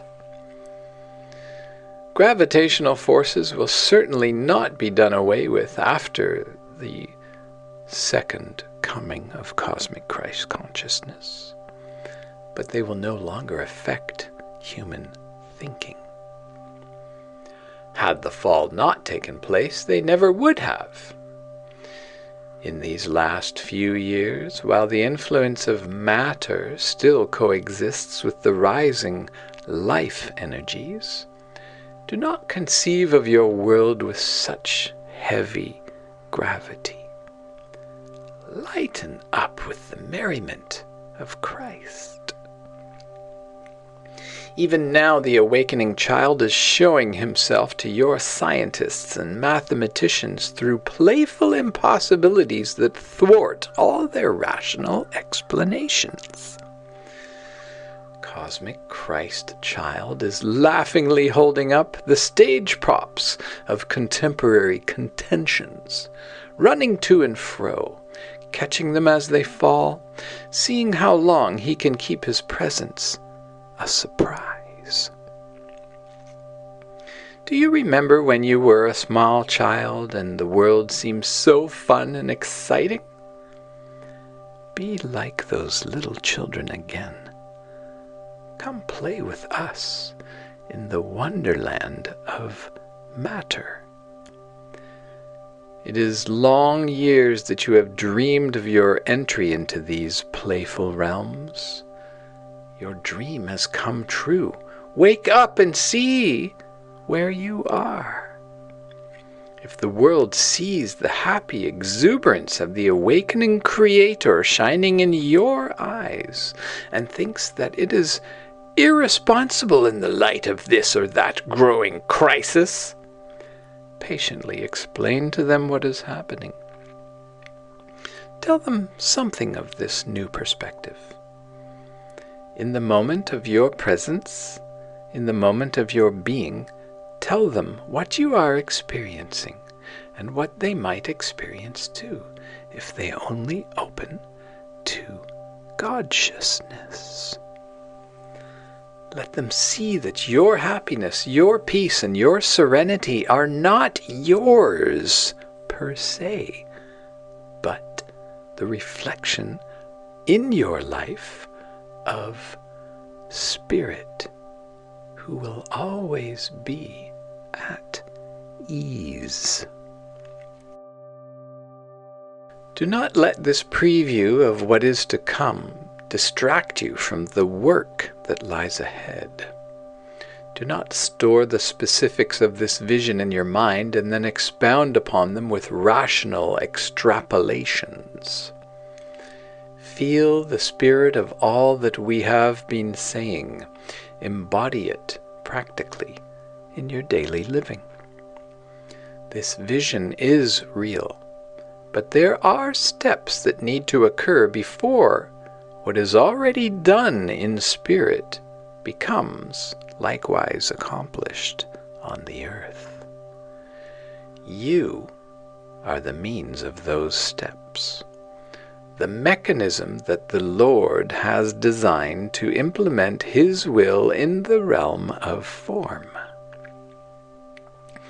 In the stillness of your innermost being, contact your Creator. Gain the Creator's clarity, purpose, and direction. When you have received instructions and discovered your own particular area of service, go forth and do what needs to be done without question or doubt. We are prepared to join in conscious communion with those members of your species who have experienced psychological death and rebirth. Before our help can materialize, however, there must be more openings on more human levels. We are unable to commune with humans whose vibratory fields are distorted by ego factors, emotional reactivity, excessive mentalizations, or past-future orientation. No one holding the vibration of fear can possibly contact us. In such cases, our presence would force their vibratory patterns into alignment with ours, robbing them prematurely of a portion of their identity. We are only able to work with those who are consciously aware of who they are and what they are doing in spirit. With these, union becomes reunion. It is critical that you remember your spiritual origin and purpose. Your descent into matter has reached its low point many years ago. If all that you identify with is not to be annihilated in entropic collapse, you must begin waking up and begin living on greater individual levels. You have been dead to the most important part of yourself for all the years of your history. But your time in the sarcophagus is complete. You shall no longer be consumed in the fires of faithlessness. Arise, then, from the ashes of ignorance and rejoin the cosmic brotherhood. The time of separation has come. There are but two roads before you. You can walk in the innocence of those who trust in the Creator, or die in the impending collapse of your rational systems. The choice, as it always has been, is yours.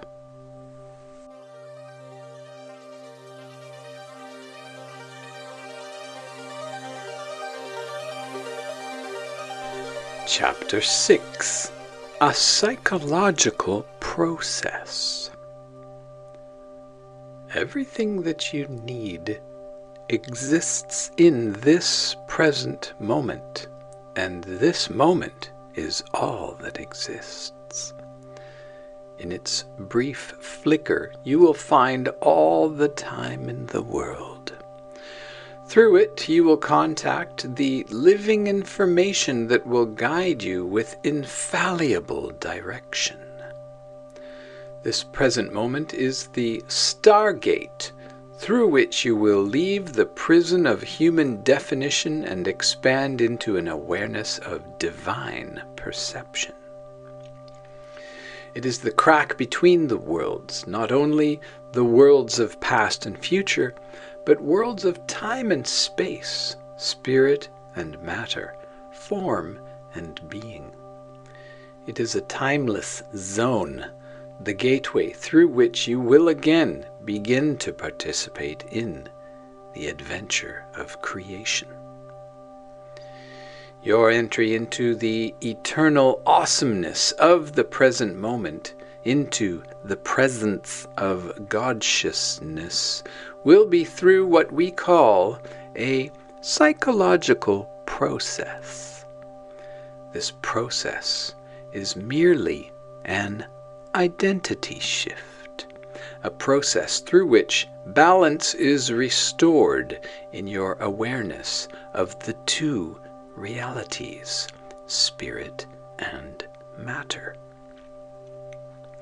Through this process, you begin to realize that you are not the form you animate, but the force of animation itself. Through it, you will reawaken to an awareness of all that you are in spirit and in wholeness. It is a process that will return you to a state of grace, a state of health, a state of intimate association with all that is. This state already exists. It always has. Yet most human beings are blinded to it by the incessant grinding of the rational thought processes of your ego that you worship instead of worshiping God and His simple truth. It is important that you recognize the creative power of your thoughts, a power far beyond your knowledge. As long as you think negatively, life will only allow you a token share of consciousness, unless you spread disease. But the moment your thoughts are of love and life, the Lord will flood you with His own awareness, and you will enjoy the wonder of His perception. You were born to share in His creative power. The stuff of which you are made is so charged with the ability to create that everything you touch comes to life. Every thought, every identity, every image. You are the energizing force of the material plane. You are the bringer of life, the bestower of blessing, and you are the sustainer of illusion. Through you, God is able to enter the very heart of creation. Through you, God is revealed in material form. You are both the child of God-sciousness and the child of matter. Yet you cannot serve both masters. Whatsoever you bind in consciousness will be bound in matter, and whatsoever you bind in matter will be bound in consciousness. You are the creator at this time of your own reality. If you would know the creator of a greater reality, lay down your thoughts as you would a shovel after a day in the garden. The greater reality calls to you now. It requires you in its service. Your embryonic period is over. The gestation is complete. The moment of birth is at hand. To re-enter the presence of God-sciousness, you must first leave the presence of Satan.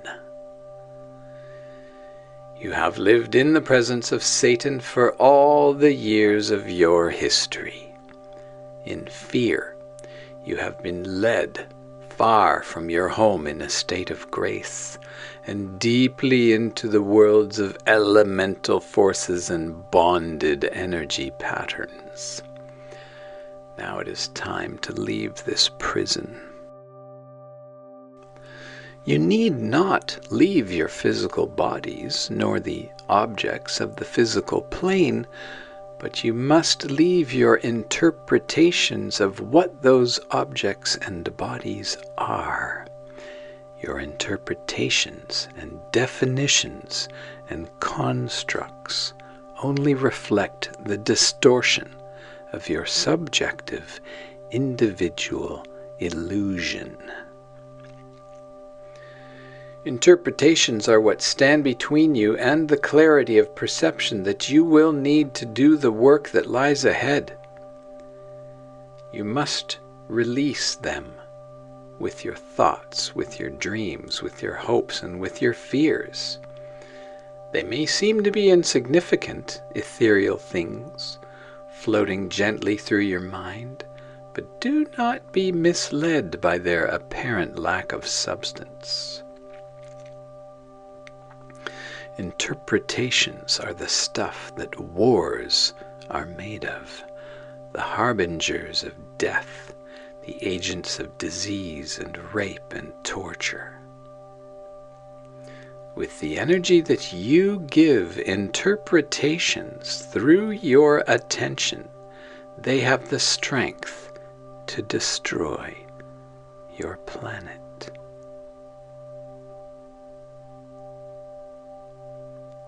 Remember the tree of life in the center of the Garden of Eden? Why do you suppose in that myth the Lord forbade the first humans to eat of the fruit of knowledge of good and evil? Judgment. Only one with a consciousness of the whole of creation is in a position to determine the good and evil as it pertains to the various creatures. In the other reality, the first humans shared in the holistic perspective of the Creator, but in the current form of reality, their perspective was decidedly subjective, incapable of accurately assessing the needs of the whole. They could not creatively direct the course of those who had projected forms functioning within creation. Only the totality of consciousness, God the Father, the Creator, was in that position.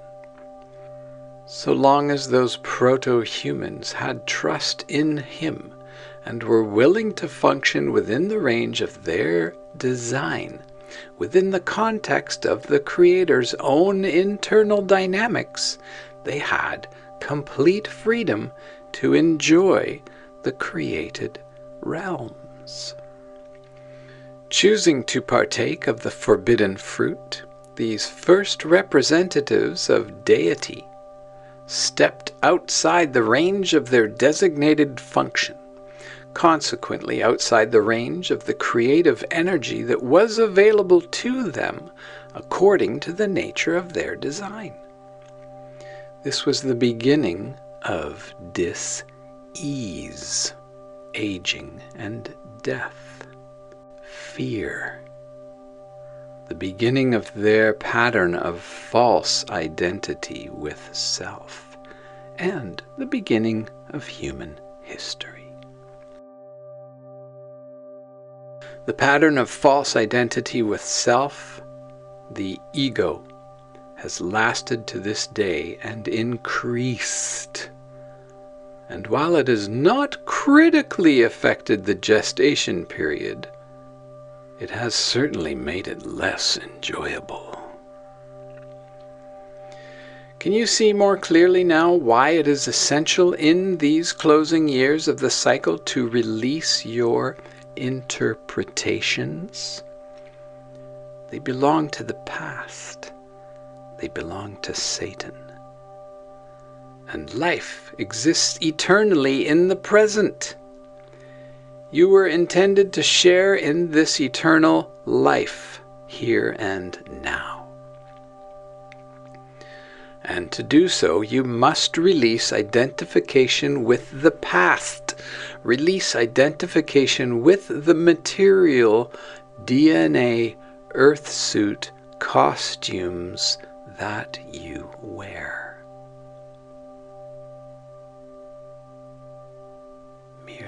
accept the creative definition that life gives you in this present moment. What do you call Satan? His body is the past. His breath is the future. Energized by your past-oriented guilt and your future-oriented fear, he follows you around like some vast, putrid shadow. He casts his nets of fear on the waters of your awareness and draws them in with ropes of logic back to a guilt-ridden past. For the sake of illustration, your presence could be compared to an inflatable balloon designed to be filled to the full with the energy and power of life, love, and truth. But, like two enormous gashes in the side, guilt and fear allow the precious life substance to leak out, leaving you withered, ineffectual, and short-lived, all the while needing to use your own life substance to energize everything that you fear. It is easy, however, to reverse the situation. Let yourself die to the past and wake up in the present moment. Why should you hesitate? Are your past experiences really comprehensive enough to provide a basis for understanding everything that you encounter in the here and now? Do your past experiences truly deserve the authority and credibility that you give them? How attentive were you to all the factors that were present in each moment of their creation? If you are preoccupied with memory, how attentive will you be to what is occurring in each moment? Where is your attention now? You are where your attention rests. In fact, you are your attention. If your attention is fragmented in the past or the future, you are fragmented. When your attention is in the past, you are in the past. When your attention is in the present moment, you are in the presence of God-sciousness, and God is present in you. Let yourself die to all that does not truly exist, and then you will discover what does. Let go of all you think you know. All you think you know is of the past. It does not even exist in the eyes of God-sciousness. In the eyes of God, your knowledge is but dust in the eye of a sacred child, blinding you to the splendor of creation. You know, in effect, nothing of significance.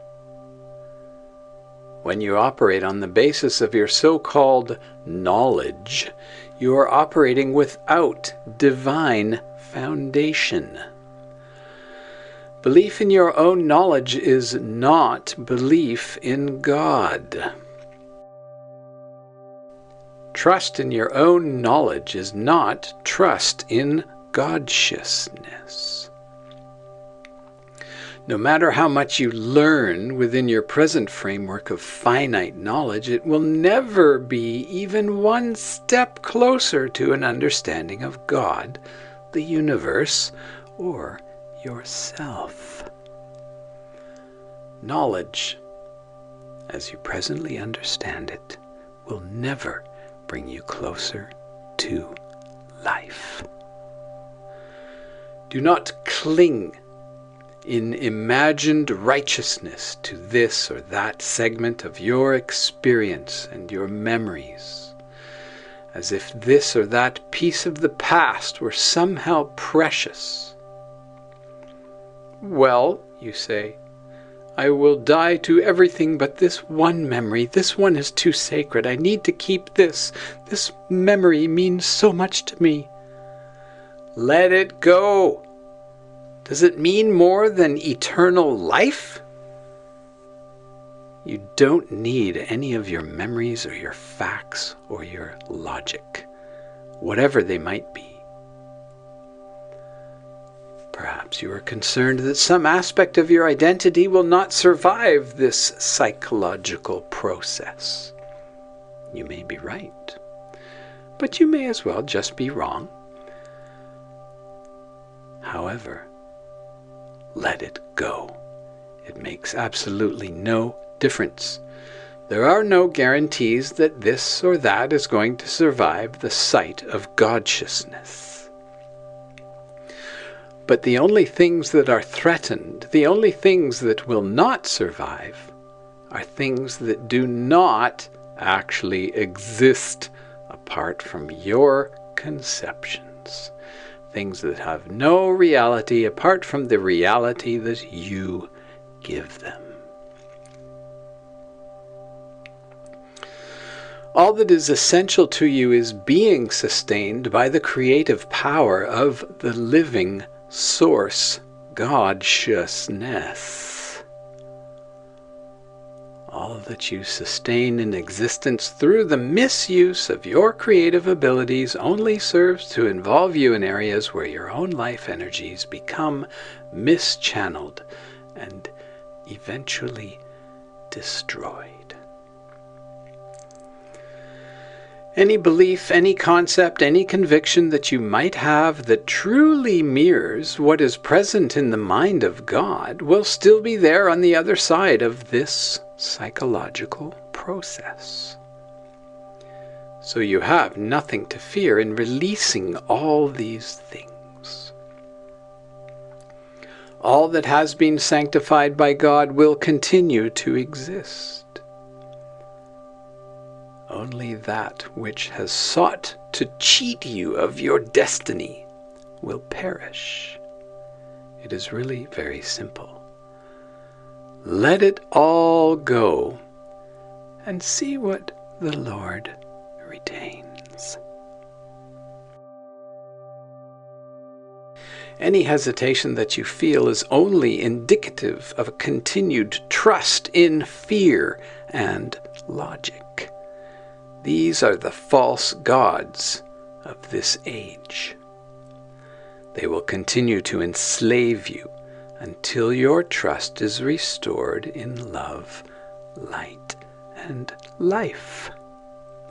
Trust God implicitly, and the truth of His divine design will be revealed in every situation. This design is your own operating manual. Ignore it in favor of your own logical, factual interpretations, and you are ignoring the blueprint for your identity. Specific information for each and every situation is being supplied to you constantly by the source of infinite knowledge. Why not trust it? Your first impulse will always be, as it has always been, the programmatic instruction from your subliminal analysis system, your intuition, the advice of your Creator. Your first impulse will always be a direct message from your higher self, the impulse of life, the gateway to all that you call heaven. It is the spontaneous spark of divinity as it differentiates through you into your environmental situation. This subliminal impulse can assess and evaluate all factors present in any situation at a rate of speed far exceeding the mind. You have all the pertinent information in the universe available simply for the asking. When you are aware of your totality, the life impulse will transmit to you everything that you need to know in any given situation. Its message will always come as your first spontaneous impulse from within. Be attentive.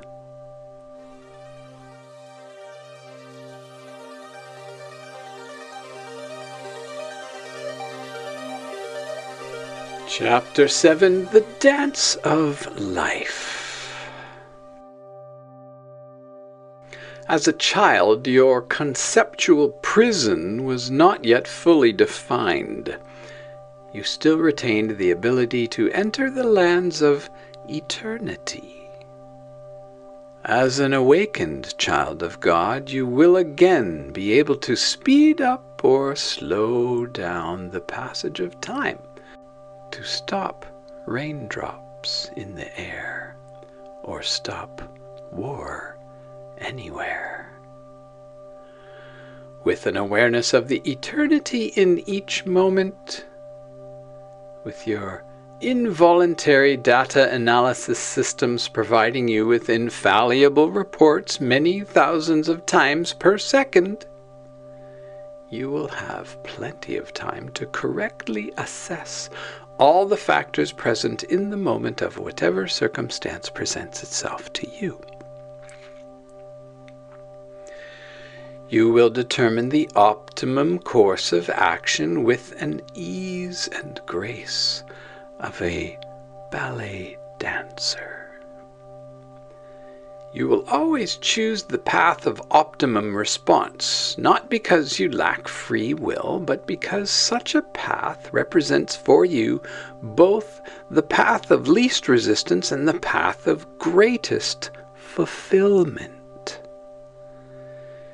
You will no longer use your free will to make unnecessary mistakes, but to find out what part of you might most creatively play in the here and now.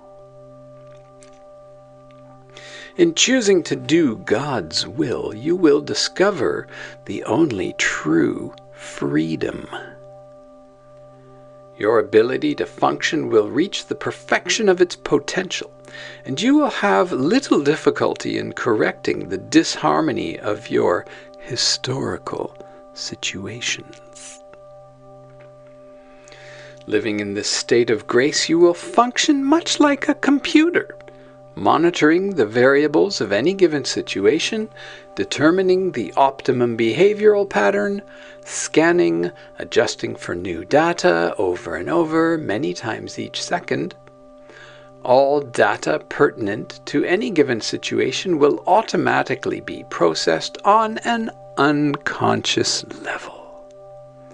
Consciously, you will always be aware of a course of action that makes optimum use of the potential available to all factors and individuals in each situation. Your inner control mechanism, returned at last to the directive impulse of the Creator, will take care of this unconsciously. It will be as simple and as natural as breathing. Trusting in the design that God has already incorporated into your physical body is the key to this new type of function.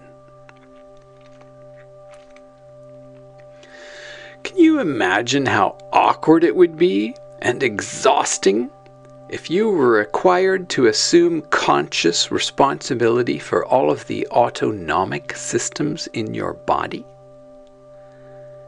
in a sense, this is what you are doing when you override your autonomic informational processing systems in deference to a rational, egotistical, logic-based thought process. Historically, your mind has been preoccupied with an overload of sensory input that was never designed to be processed consciously. Your conscious function is in another realm, a realm of spontaneous creation, dance, music, and delight. For this is what you begin to do again as your trust is restored in the life impulse. You begin to dance. Dance to the music of your soul. There are 7 primary vibrational channels maintained within the overall vibrational body of planetary being. Within each of these 7 primary channels are 7 sub-channels. The conscious execution of your creative responsibilities in the overall design will occur on one or another of these primary channels. The discovery of which level within the planetary being you have been designed to function on will not come through your logical mind. It will come through inner sensitivity to feelings, vibrations, and planetary rhythms. Once you attune yourself to these rhythms, you will find that the functional duties you are called upon to perform are the very things that you most want to do. No longer bound by false responsibilities born of fear and addiction to past patterns, you will take up the tools of your new trade and delight in the creative implementation of the will of God-sciousness. As you work in this new way, each of you will hear the different notes on his or her own functional duty and be dancing out the fulfillment of that particular obligation. On each of the primary 7 channels, all melodies will have the same rhythm and bass notes, and each individual channel will be in harmonic relationship with all the others. All around you, all across the planet, joyful melodies will be sounding forth, all perfectly synchronized with each other, all playing together in an exquisitely balanced orchestration, a perfect spiritual symphony. This is the Creator's love song to the planet Earth. In this state of grace, no longer will you be compelled by the narrow dictates of your rational, logical mind. No longer will you be held prisoner within the structure of your conceptions and interpretations.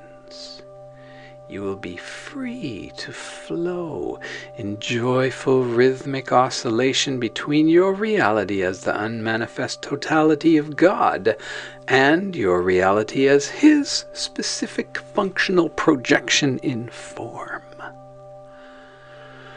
Tapping directly into the informational systems of eternal beingness, the human race will usher the earth into the age of unimaginable blessing and prosperity. The blueprint for your true work here on earth already exists within you. You do not have to be given instruction by anything outside of yourself, not by this book, not by any book, not by any person, object, or event. Yes, these things may be helpful at times, but your primary task is to awaken the living cosmic Christ consciousness within your heart. This is your true identity. Express God-sciousness in all that you are, and throw away the crutches that have helped you stumble through history. You are the means by which God loves creation. You are the facilities for the emergence of the catalytic energies in the final stage of this birth process. You are high priestesses. You are high priests, invested with the authority to perform the only real Mass, the cosmic consciousness Mass of the universe, in which matter is lifted up lovingly into the presence of God and instilled with the power and the life of the Creator. So be aware, child of light, starseed, light workers, way showers, be aware of your own importance, not as an individual ego identity, but as a critical ingredient in the structure of all creation. The things you do today, the things you do tomorrow, the things you do next week have a far greater significance than you suspect. Be conscious of what you do, for you are the seed, the origin of much that is yet to come. Through your actions today, vast worlds will be created and others destroyed. Just as a telescope aimed at a distant star has only to move 1 millimeter at its fulcrum in order to move many light years at the other end, so you too are at a place of beginning with many effects on future worlds yet unborn. You are a starseed, and you will travel the universe. Be aware of this. Be aware of your true purpose. Be aware of your responsibility and your accountability. Existence in this physical world of form is a wonderful privilege, too joyous to be expressed in words, but it is also a responsibility. You must begin to accept this responsibility, or your freedom will continue to be curtailed more than it has been throughout your history. Release the structure of past identity. Surrender to the guards at the gates of Eden all your definitions up till now. Relinquish your silly hold on reality and come join us in the freedom of the stars. The Stargate is open. Die to all you foolishly think you know. Lay down your beliefs like the agents of separation that they are. Hope and trust for nothing but what is, and see its fulfillment in every moment. A new time is before your species, a time of realization, fulfillment, and adventure. Accept this time Move into it. Dance in the momentum of its inevitability. It is the breath of life and the song of God-sciousness that you have been cut off from for so long. Life is now. Life exists only in the present moment of time, in the presence of God. Thoughts that are oriented toward the past or future serve only to restrict and limit the amount of animating current that is available to vitalize you. You have no idea how much energy will flow through you when you have proven your trustworthiness to yourself and cleared these obstructions from your circulatory systems. Can you release the past and future-oriented conceptual structures that are preventing this from taking place? Are you willing to come with me, to join with me in a journey of unimaginable cosmic adventure? Come, my friend, the door is open. Lay down your fear. Lay down your logic. Leave the past behind and prepare yourself for transformation. There are preparatory steps as individuals approach the point where they are open to transformation. But the actual transformation is not a linear, sequential process. It is not a complicated ritual. It can occur in the twinkling of an eye. It only involves one step, one decision, one event. When it takes place, it is as easy as breathing, as simple as a smile. Suddenly, you just know. Suddenly, you know on a certain level of certainty that precludes all knowledge. Your eyes clear, and you see it for the first time, what lies beyond the prison wall, and you jump. You jump into the unknown, alive, alert, aware for the first time of who you really are. When you are ready to make that leap, you will know. There will be no other option. Suddenly you will realize that all your fears, all your problems, all your rational dilemmas were just part of a nightmare, a fiction that you had been maintaining through your own stubborn effort.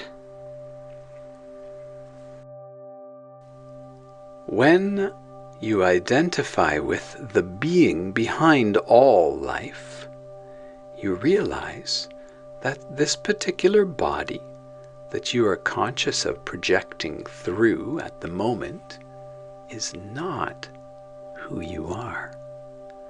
As you begin to see your body as an exquisite, exploratory instrument, designed for the expression of your spirit, which is a sacred fractal of the spirit, you begin to relax. Your preoccupation with survival begins to fall away.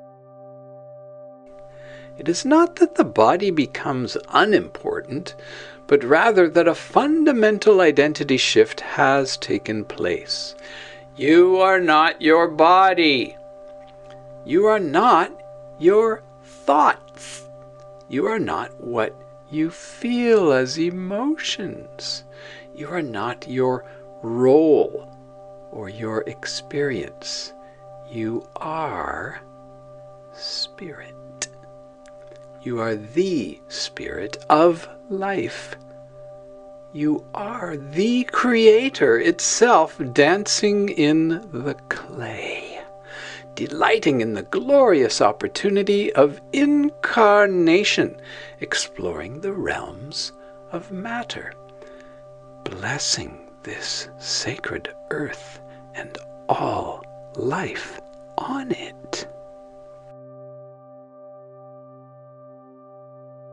This psychological process of growing up to accept who and what you actually are triggers this awareness and takes place in the present moment only. You must be there, fully present, to experience it. This is not so difficult. Simply be aware of what you are doing. Feel everything. If you are slicing some bread, do not be thinking about your thirst. If you are listening to someone speak, do not be thinking about what you're going to say next. If you are eating a meal, do not be thinking of what you're going to do when the meal is over, but show the earth the appreciation of your fullest attention by tasting everything. In whatever activity you engage, be there, fully in consciousness. This will draw you into the here and now, into the presence of God-sciousness, and quickly show you what areas of your life are most in need of adjustment. The question is not how much of the presence of God you can bring into your life, but how much of your life you can bring into the present. The presence of God is everywhere. You have only consciously to embrace it with your attention. Once you have learned to focus your attention in the here and now present moment, you can begin to refer to your intuitive faculties for direction. These intuitive sources are your direct link with the totality of your being. Trust them. Your intuition will never fail you. Your intuitive source information system arises involuntarily from the depths of your being, like the breath you breathe. Your intuitive sources inform you instantly of all you need to know in any situation. They supply you with a readout based on the infallible wisdom of your Creator that tells you the optimum behavioral pattern available to you in each circumstance. Your intuition cannot help you in the future. Your intuition cannot help you in the past, but it is your invaluable pilot in the here and now. It may be that following these intuitive impulses will break many of your previous behavioral patterns, but do not cling. Let them fall away. Proceed with the faith of a child. It will be far better for you to break the patterns in your life that are not in harmony now, on your own, than to wait until the increasing vibratory intensity that is enveloping the Earth's atmosphere breaks them for you. The information you need is encoded in the structural makeup of every cell in your body.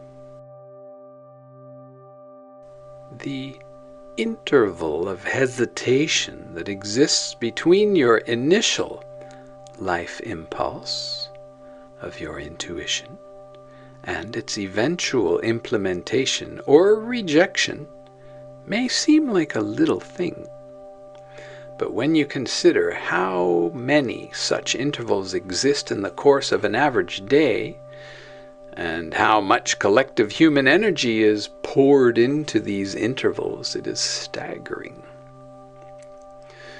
This is the opening through which your entire species is being drained of its very life substance by the logical thoughts of Satan.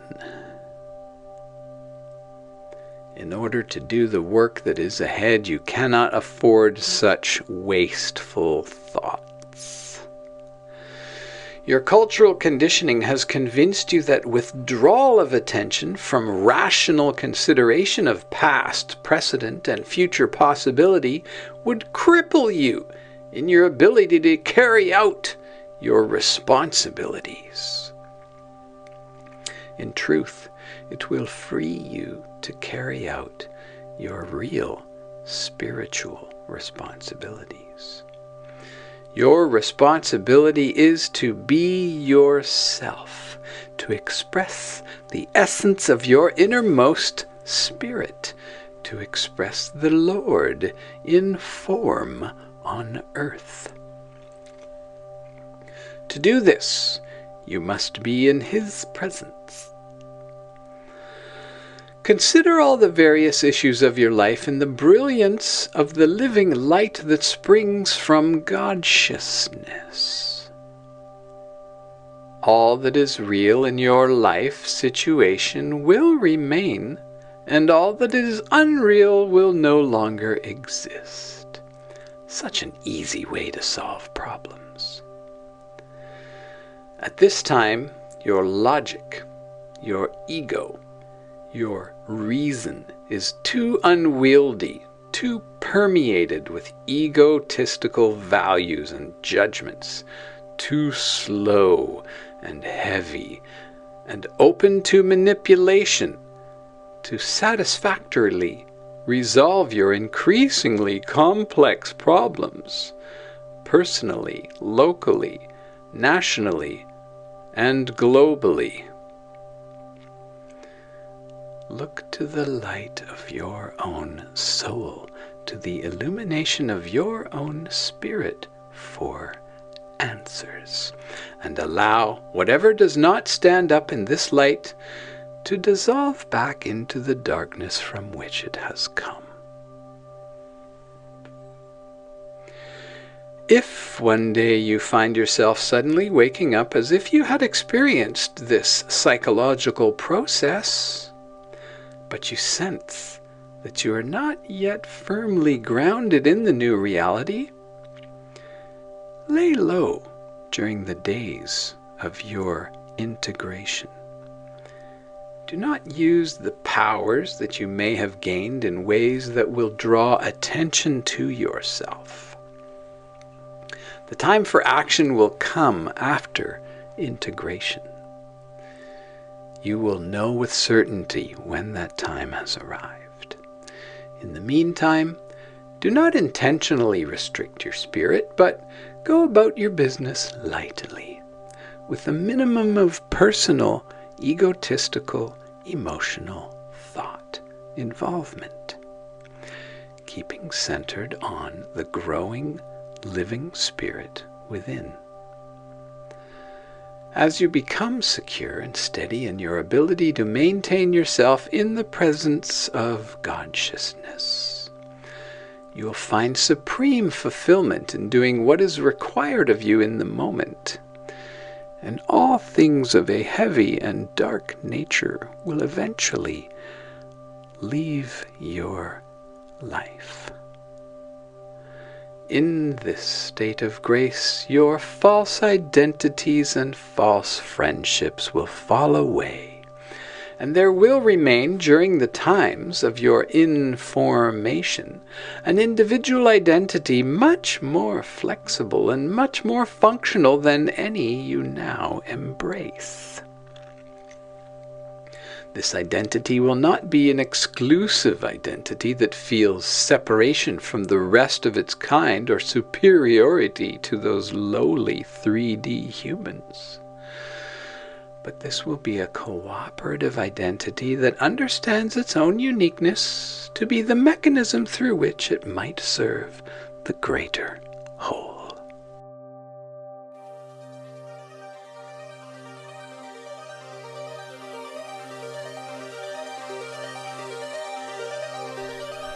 Chapter 8, Planetary Symphony.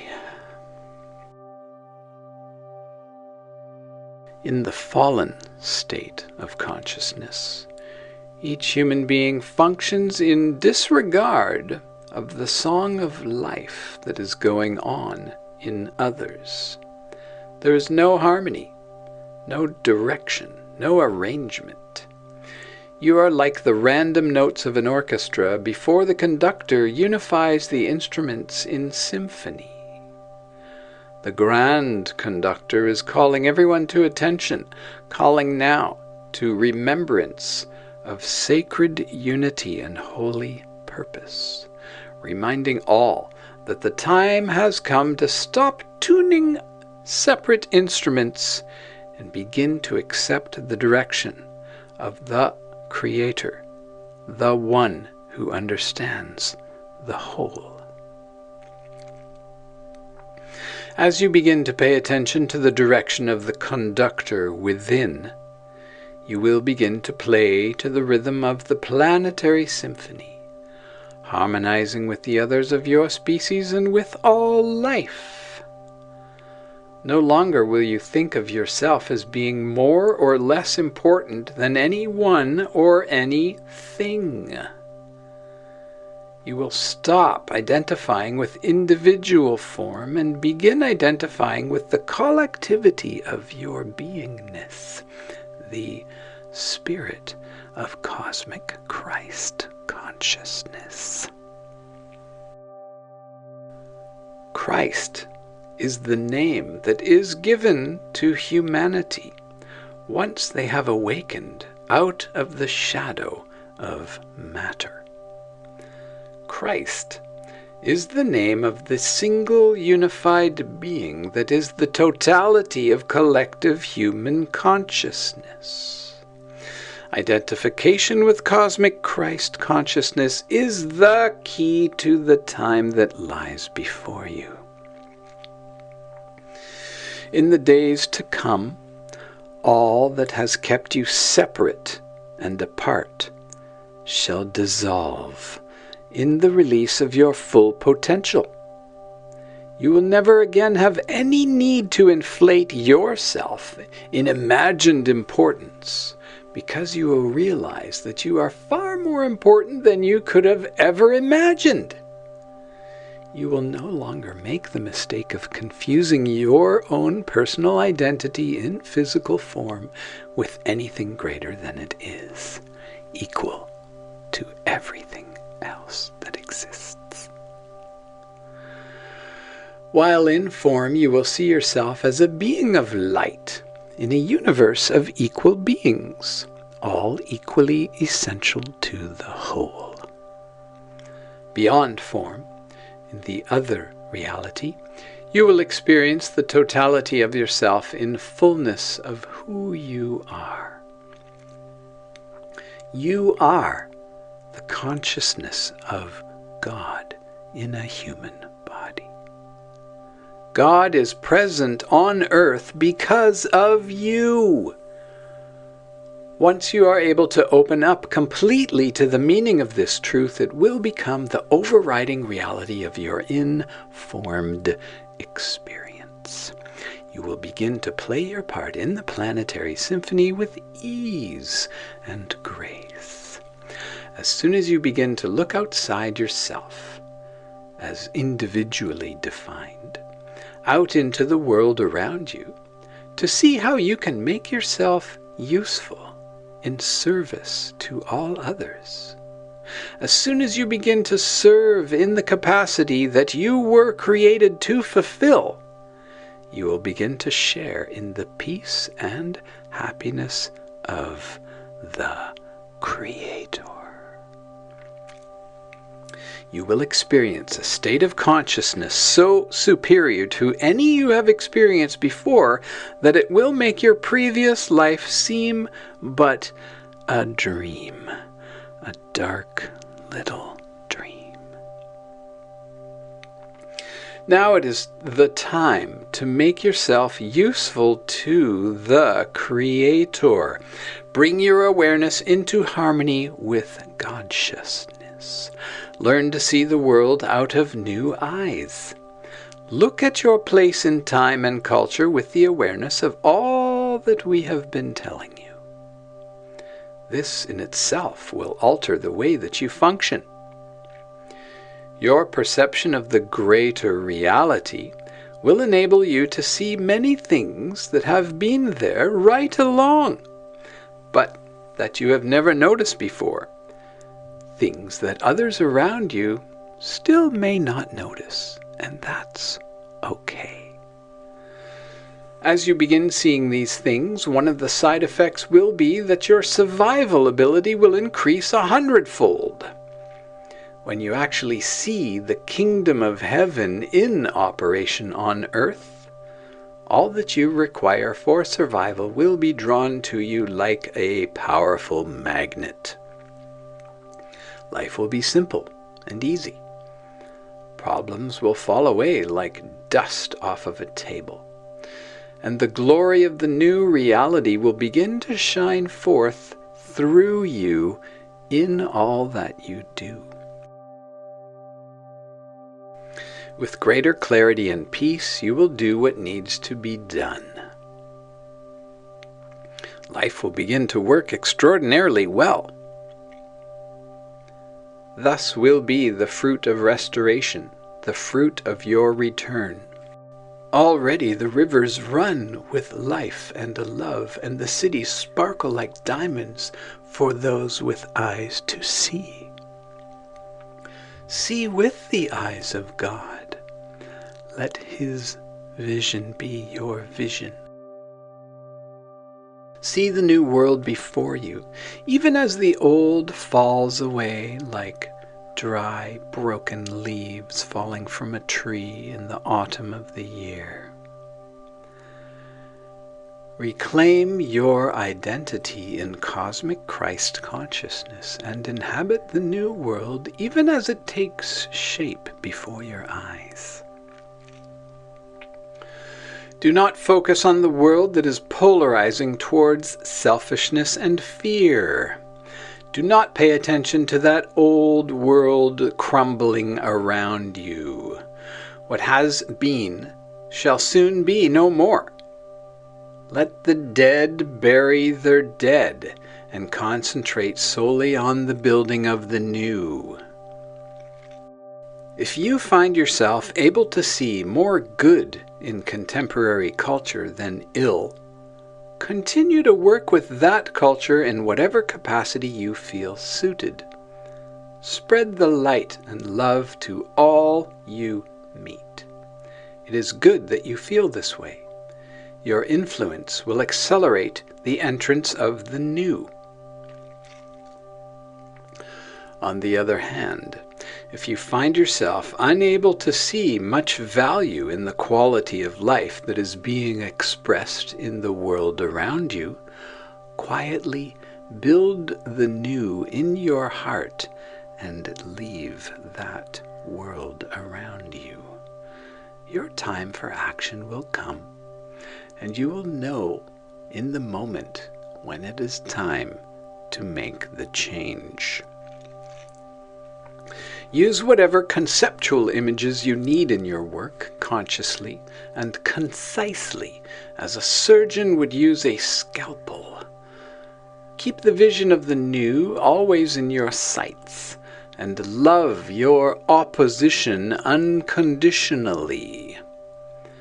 Slay your dragons with compassion and gratitude.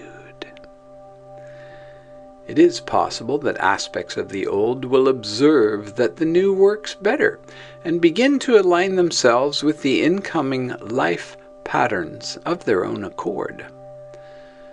Other aspects of the old that cannot accept the necessary changes may just fall away without a great many words. In the end, it will not be those who shout the loudest who triumph, but those simple souls who, in trust, accept the inevitable and work quietly and honestly to root their lives in God's soil. Withdraw your energies from informational exchange systems that serve only to draw attention to the destruction of the old. Withdraw the energy of your attention from any form of media that keeps you ever conscious of the death cries of exploitative and manipulative systems. Do not be concerned with any negativity, but look to yourself, to your children, to your family and communities for love, light, and truth. There you will find the best news of all, that the time has come, and the planetary being of which you are a part is at long last beginning to awaken and throw off the stinky blankets of history.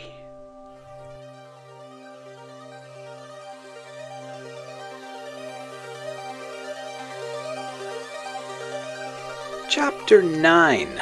Islands of the Future. As you reorient toward the new way of being in the world, you will be drawn to centers where the vibrational atmosphere is more conducive to a healthy state of function. These centers will represent the focal points around which the organs of planetary being will form. They will be, in a sense, islands of the future in a sea of the past. Within their vibrational field, the new age, the new 5D Earth, will blossom and spread organically to eventually cover the Earth. These will be the first beachheads secured by the approaching forces, the points of entry through which the healing energies of transformation will be channeled. All of these centers will work together to prepare the human species for its collective awakening. Some of these centers will have a specific orientation and emphasis. Others will be more eclectic and universal. But all of those that are truly of the new will be united in the spirit of the incoming light, love, and truth. In each of these centers, whatever the indigenous form happens to be, the presence of conscious love, light, and truth will provide an environment in which sincere individuals seeking to undergo the psychological process and participate in the work of the Lord can make whatever adjustments need to be made, becoming firmly grounded and completely welcome in the ways of Spirit. Many such places already exist at this time. Many more will arise during the remaining decades of this transitional period. By the time the next generation reaches maturity, there will be a widespread network of these islands. It will be commonplace by this time for individuals to pass the whole of their existence within a framework of these communities.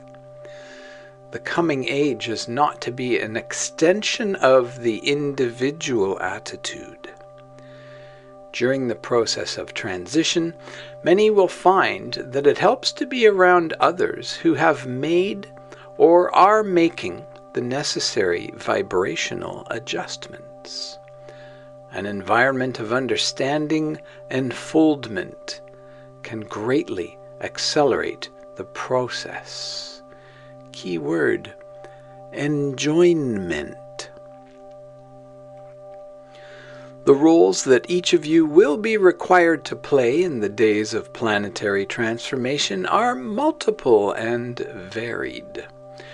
In these times of preparation, you can help each other learn to play these roles without judgment or attachment.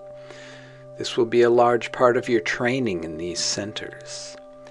You will learn to take responsibility and accountability for your particular function without ego identification, to share individual resources with others as parts of the greater whole, and to surrender whatever behavioral patterns are no longer conducive to a harmonious flow of spiritual humanity. There will be a place for leadership within these centers, but primarily in the context of practical management. Such leadership will not constitute a spiritual hierarchy. Within the atmosphere provided by these island centers, one must take complete responsibility and accountability for one's own awakening. Though living and working together will accelerate the process for each individual, no individual will rightly be in a position to arbitrarily dictate the way for another. True spiritual leaders will not try to hold anyone in subordinate patterns, but they will pull people as quickly as they can up to their own level, and push them if they are capable of going beyond. On the other side of the psychological process, the greatest among you will, as Yeshua ben Yosef taught, be the servants of all. It is these servants who will rightly occupy the necessary positions of practical leadership. Those who do not have the humility to accept this necessary authority in matters of day-to-day living will not be among the meek who inherit the earth. One of the first orders of business in the process of planetary awakening is the distribution of information. Those involved in these new age island centers today are already engaged in this work. Their function is to receive the breath of life, translated into the information that is required to transform existing local social structures, and then distribute it accordingly. This will involve them with all facets of communication, not merely as observers, but as programmers and directors. Your communications systems have been waiting for this day. They were created for this moment. Do not shun the technology that is available. Though it has been abused in the past, in loving hands, technology is capable of transforming the consciousness of your planet much more quickly and efficiently than would be possible otherwise. Technology is a tool for the loving hand of God-sciousness. Do not fear technology, but love it and use it to spread the message of love. In the coming age of the new 5D Earth, your technological methods of communication will be rendered obsolete by a system of informational exchange far superior. In that day, none will need the electronic systems now in use, and only a few will find them entertaining. But for a short time now, they are to be the vehicles of much change. Use technology wisely and with discretion.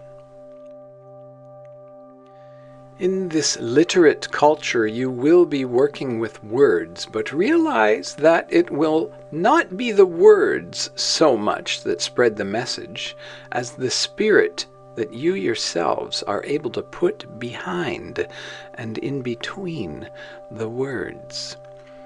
Choose your words carefully and wisely, or better yet, let Spirit choose them for you. But realize that they are but the representatives of a greater truth. Be clear about this truth yourself, and your words will reflect that clarity. Many will not even remember what they heard, just that they felt somehow lighter and more alive after your communications. That is the way it should be. Do not sell yourself or your organization. Those who are meant to find and work with you will, and when they are meant to move on, they will naturally do so as well. As the work of your island center begins to flourish in the early light of dawn, do not conceive of yourself as being specially selected or somehow superior to others who are working elsewhere. Your center is the one appropriate for you, but the same truth can be experienced through different forms, and strict identification with any one form, however conducive to the spirit, is merely an extension of ego. All awakening beings are equal in the eyes of the Lord. All awakening organs in the body of Christ are equally essential to the work that is to be done. The more you are able to use form without emphasizing it, the more powerful will be the impact of spirit. Understand that though you are the instruments of change, it is not you in the individual sense who are bringing change about. It is the Creator moving into your history that brings change. As His being envelops your vibrational atmosphere, change must come, with or without the participation of any one group or any one individual. This is not to make light of the roles that groups and individuals will play, but do not fall under the spell of ego. Be simple in motivation, and your actions will have far more significance. If some small piece of the truth should come through you, acknowledge it and respect it, but do not give it more importance than other pieces of truth that other people around you are finding within themselves. In these years of transition, the concepts that prove beneficial to you may not necessarily be concepts that others would find as helpful. All spokes converge on the hub. Be patient. The Creator's hand is on all things. Let each person gravitate to his or her own comfortable level of understanding and be impeccable in your own understanding. With stillness in your mind and silence in your heart, enter into the presence of true identity, where there is neither guilt nor shame, no fear, no blame, and only the loving expression of truth. Breathe deeply and identify with the breath of life that animates your body and gazes out of your eyes. Then, extend to others what you experience. Through you and your island center, let the Spirit create an island of love and harmony that can be felt throughout all the world. And then let these islands arise. Let them arise in the Americas, South America, Central America, North America. Let them arise in Asia. Let them cover Europe with their peace. Let them spring forth in the Indian subcontinent and dance across the face of Africa. Let them be. Let them breed across Australia, New Zealand, and all of the isles of the mighty oceans.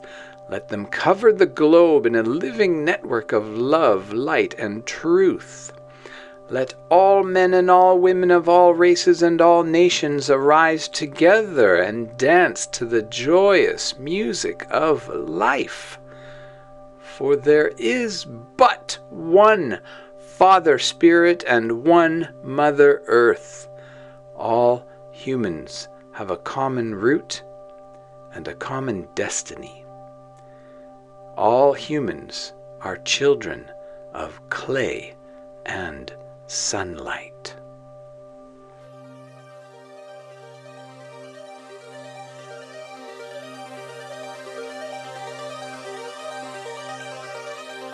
Chapter 10. The Living Information. Christ is the single unified being whose consciousness all share. He is the being who sacrificed, for a time, his unified sense of identity and cloaked himself in the matter of a planet that a species might share his reality. He went to sleep to dream an evolutionary process that would leave him, upon awakening, clothed in a physical body comprised of many human cells, and at first with no memory of who he truly was. Christ's first coming was the first time since life appeared on earth that the totality of consciousness woke up in the body of a human. This was Yeshua ben Yosef of Nazareth. Through Yeshua, cosmic Christ consciousness walked the earth and began to prepare the human population over 2,000 years ago. Yeshua taught the matter-bound human egos of the Roman Empire to do the opposite of all their habitual inclinations. Love your enemy. Give away all your material possessions. Be humble. And so forth. He taught people how to break every single one of the governing principles which Satan was, at that time, using to regulate the known world. All of those satanic rules are very much in place today. After the Christ's ascension, his followers organized his teachings and the story of his life into a series of books. These books were written during a period of history when human beings had no science, no concept of evolution, no hologrammatic quantum consciousness theory, and no understanding of any but the most rudimentary facts of existence on this third planet from the star they call Sun. Nevertheless, the books about Yeshua ben Joseph proved to be a living bombshell to the world governments that were in power at the time of its release and spread. Satan knew that he had to give it his full treatment, if it were not to totally destroy him. He knew that if people began acting on the information these books about Yeshua contained, Satan's influence would be ended. So, he devised a clever scheme for using the very power of this information to prevent its actual application. Satan organized a vast bureaucratic structure around the simple teachings of Yeshua. He mobilized thousands of official interpreters into an elitist priesthood and sent them out to the masses of the people to bore them, to confuse them, and to otherwise prejudice the masses against the message of the Christ. Satan did not care if everyone worshipped Christ superficially, so long as they continued to worship material possessions and fear. Satan did not care if everyone gave mere lip service to the teachings of Jesus, just so long as no one actually tried to live them. Satan's primary maneuver for distracting humans from the message of the Christ was to emphasize the messenger and the mechanics of the message, and all of the torture and suffering, while disregarding the substance of what was taught. The call to take personal responsibility and to implement Christ's teachings in daily life became lost in crucifix worship and later in falsified scripture worship. The true message of Yeshua, to disengage oneself from the influence of matter and the church, and to become filled with the Holy Spirit, became buried, lost, and destroyed under a catalog of religious verbiage and dogmatic interpretation. Self-righteousness was encouraged in the name of the Lord, and countless millions have died defending twisted interpretations that had nothing to do with the simple truths of Yeshua. It is easy for the self-righteous of today's day and age to feel smug superiority when mention is made of the Inquisition and the Crusades. But it is only the names and the places that have changed. Everywhere my eyes see, and everywhere my ears hear, those who claim to follow in the ways that I have taught are flaunting their religious superiority in the faces of those who speak with different words. There is nothing more sorrowful than to observe this behavior among those who claim to live by my truth.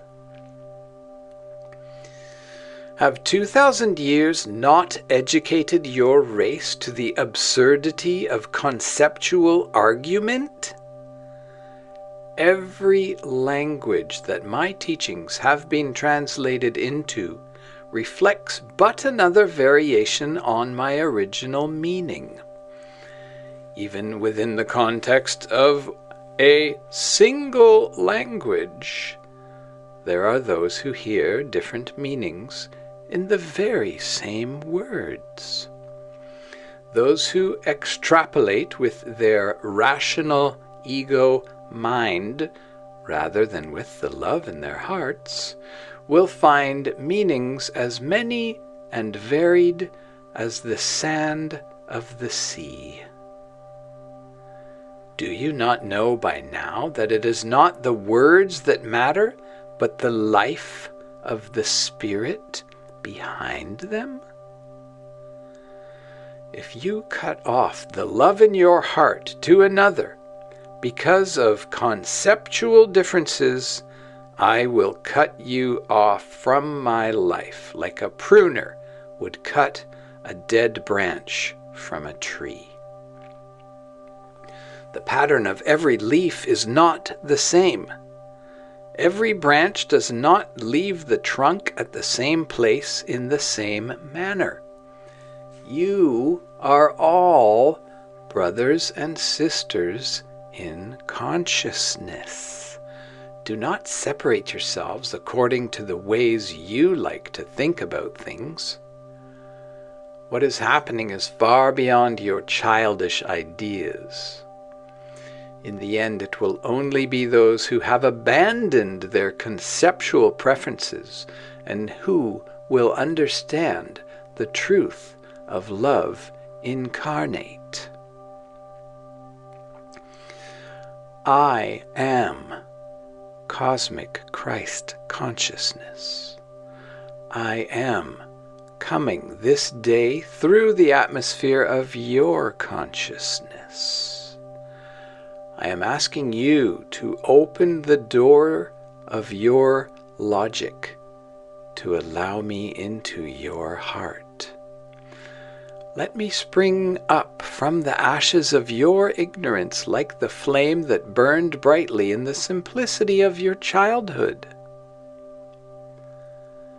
Look to the Bible of love, my living presence in your heart, rather than to the wordy debates of little minds on the written book of old.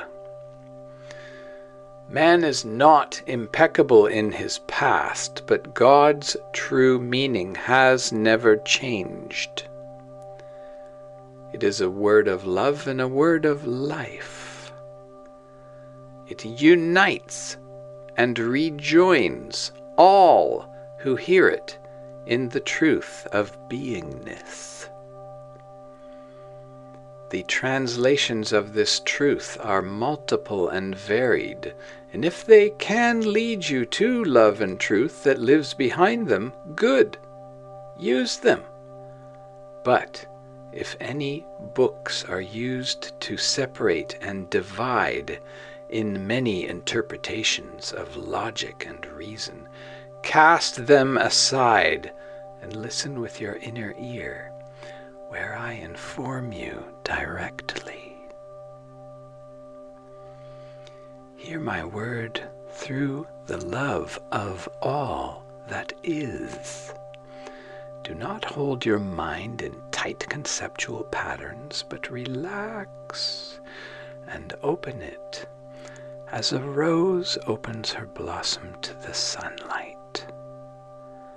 Discover who you are in God's vision. These are wondrous times to be alive.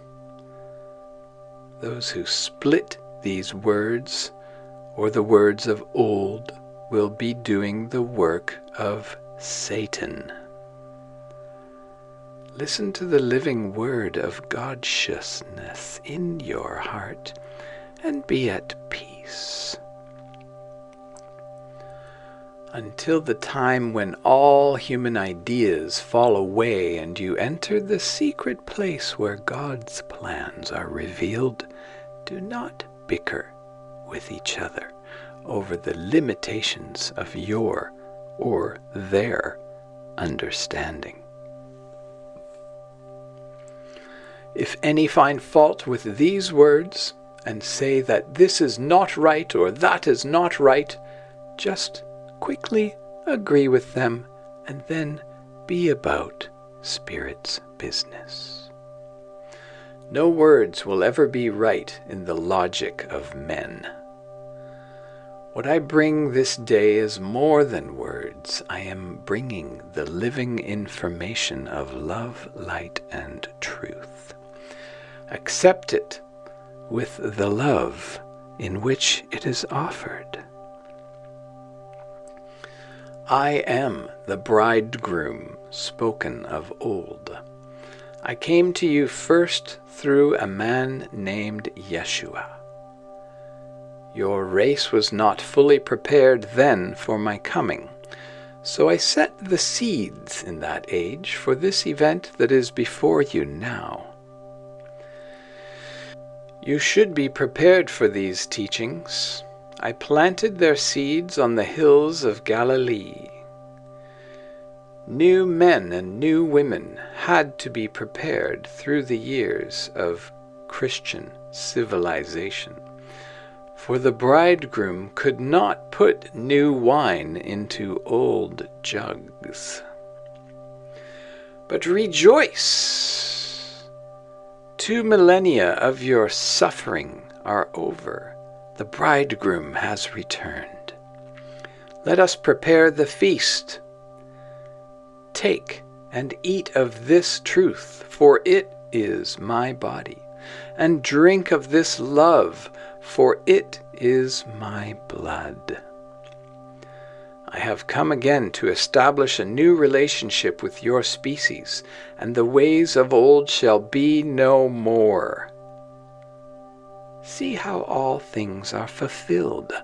I am the sower, and you are my seed. In ancient times I have fertilized the earth. Now the planet has borne fruit, and the harvest has begun. I will take the gifts of this great season for the containers of my own consciousness. If you believe these things, it will be so for you. If you have the faith of but a grain of mustard seed, you will eventually be restored, and the greater the faith, the sooner the healing. Whoever will come after me will have to die to all definitions of ego, and take up my spirit and follow along the lines of my vibrational field. Whoever clings to his definition of self will lose his identity when that definition is no more. But whomever shall relinquish all definitions for my sake and for the entry of my cosmic Christ consciousness, the same shall share in my eternal life. All who receive their impressions of the world as a small child receives them, without judgment, with love and acceptance, will receive my consciousness. And all who receive me receive as well the consciousness of the one who sent me, the consciousness of the Prime Source, Creator, Mother, Father, God-sciousness. This is the greatest gift. But it is not a gift that you can possibly keep to yourself. It only enters where it is being given out. It does not stay with you except as it flows through you. The more you are able to give, the more you will receive. As you gain in proficiency and become a clear channel for my grace, the torrent passing through you will wear away all remnants of your former egoic condition. You will find yourself functioning on reality levels that at this time you would not even comprehend were I to spend an hour describing them. Whoever learns to function in this way is like the person who built the house of his identity upon the firm rock of that which is eternal. Do not continue to draw identity from that which is soon to pass away, houses built on sand, but build your identity as I am now defining you, as my own being, in the context of planet Earth. I will come to you first with the consciousness of a child, for it is thus that you will learn again of your sacred world. Whoever receives this child consciousness for my sake will receive he who has sent me later, when the child is grown in spirit. receive as little children, and enter my life. Foxes have their holes, birds their nests, but there are few humans of this generation where I can rest my perceptions. I created you to be the temples of my awareness, but many of you have filled my dwelling place with material desires, which has driven out my spirit with the clamoring of thieves. Waste no time in vain regret, but open to my love and make the simple change. If you ask me the way, I will not turn you down. No father would give a stone to his child who asked for life. Do not be too proud to pray, for my eyes do see and my ears do hear. There is not a child on earth who sincerely calls upon my attention without receiving it in full. Many of this generation consider themselves too sophisticated to pray, but I tell you, all of those will be praying before this transition is over. No one who is divided within himself will survive the times ahead. They are times of integration and wholeness. The life of the body is the I am presence. When your I am is single, it is I am who is present.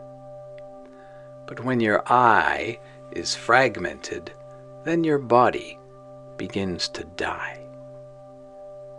Take heed, then, and identify with the life of the body and not with the matter of earth. When your I is single, your body will be full of life, and no part of it will know disease or death.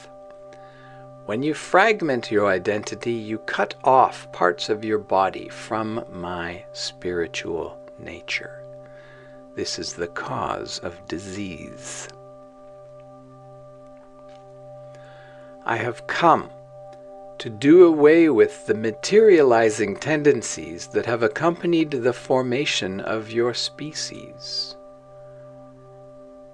I have come to give you the gift of eternal life.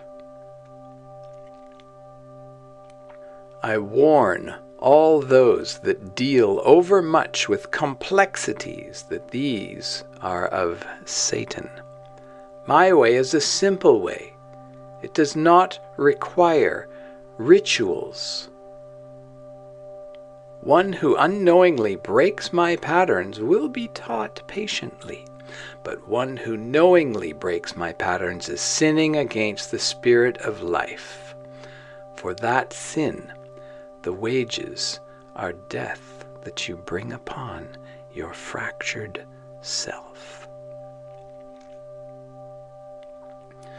Do not worry about life, what you are to eat, what you are to wear. The life is more than matter, and the body more than a vehicle. Look at how the trees survive.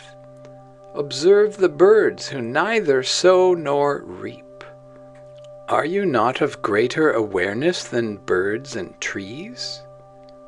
Then why is it that you worry about these things? Do you think that by your thoughts you can lengthen your life by an hour? Or a day?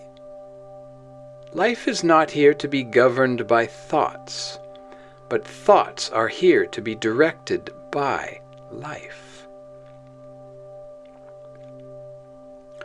Get behind me, Satan, into the past where you belong. Remove your tired thoughts from the minds of men. I bring them the thought of life, informing every atom of their bodies with all that is required in the moment of my presence. If God provides the foliage of the earth such a beautiful definition of His expression, how much more will He give to you who are made in His image and likeness? Beware of collecting many possessions. A man's life does not come from what he possesses, but from what does not possess him. Look for the kingdom within, and all without shall be transformed. I wish to share my consciousness with all, but those who are not prepared on the day of my coming will only receive as much as they are able, according to the manner in which they are accustomed to receiving. Who do you think will receive the gifts of my fullest awareness?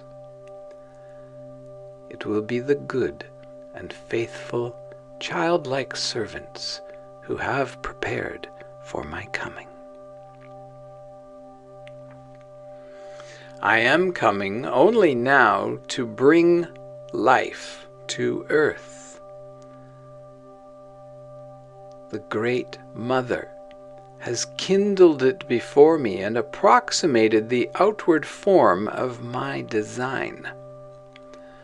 But I come only now to baptize humanity's rebirth in the name of God-sciousness. I am coming now to animate matter in such a way as has not been done since before the beginning of life. I will baptize all species with my own life. I will inform them all of their true function. And yes, my little ones, the animals will talk to you, and you will talk to them.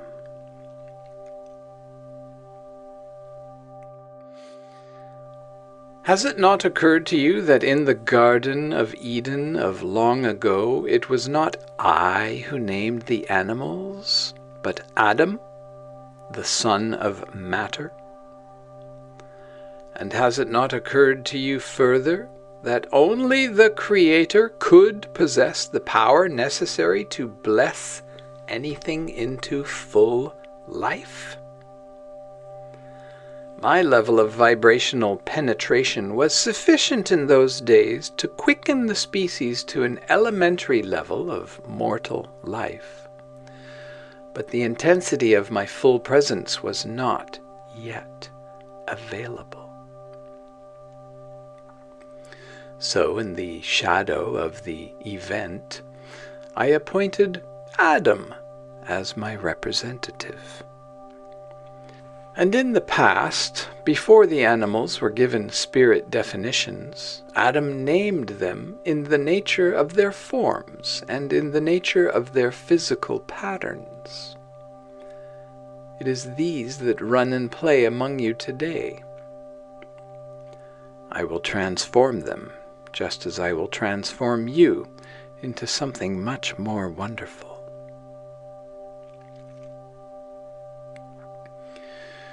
You should not dismiss too quickly the childish visions and primitive superstitions prevalent among the less educated of your species.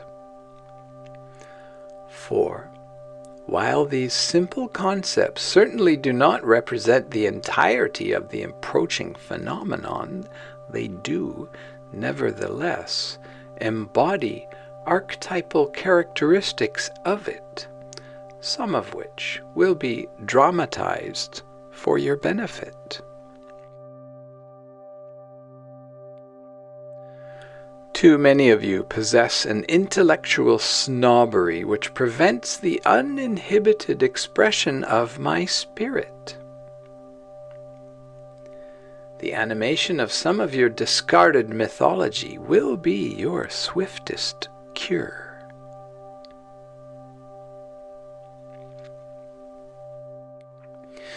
You think I have come to bring unity and peace to the earth, and this is true, but to accomplish this, I must first divide the vibrational fields that are currently overlapping. I bring the sword of light and truth for division that will separate all the elements into their proper places.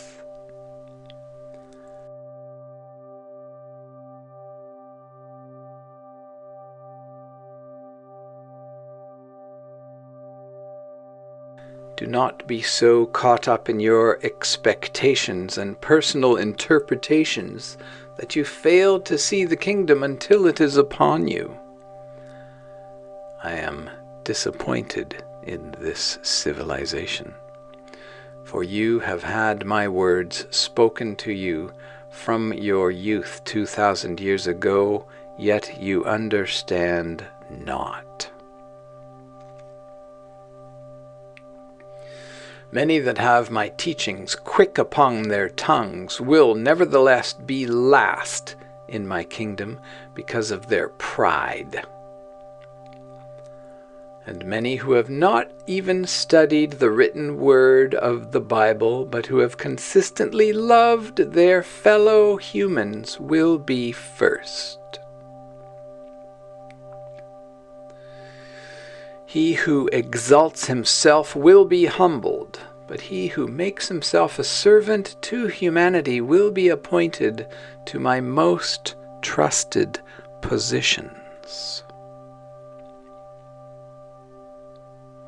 It has been said in the prophecies that the time of these things would not be until, quote, the lightning that lighteth one particle that was bound under heaven shineth forth and lighteth another part under heaven, end quote.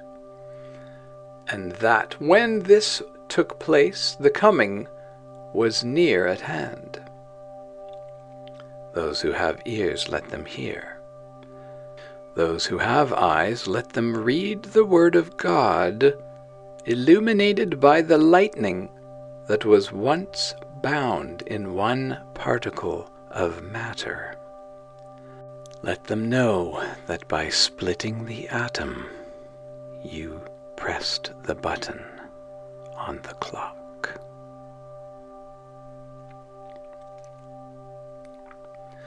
Waste no time in indecision, but set out at once upon the path you are to take. Identify with my life, accept the gifts that I bring, or take your stance in the dying world. There are many in the camp of Satan this very day who will repent and share in my eternal life. But there are those who are lukewarm, afoot in either camp, believing neither this nor that, and they will be too much associated with this materializing pattern to break free when these tendencies are removed from the human levels of consciousness. Many who sup with Satan this very hour will be the means through which I change the world. But many who now loudly proclaim the praise of the Lord will be the very ones to deny my energies of love and life, and the very ones to cling most desperately to their fear and their convictions. Yet it does not have to be this way. The energies that are enfolding your planet are energies of love, light, and truth. There is nothing that needs to stand between them and their free expression through you and every human being. There is nothing that needs to stand between you and yourself, between creator and created, other than the ego. And if you will come now and take my hand, together we will banish the ego and become as one. The stewards that I left in ancient times to guide and look after your race, you disregarded and killed. So I came to you myself through Yeshua of Nazareth.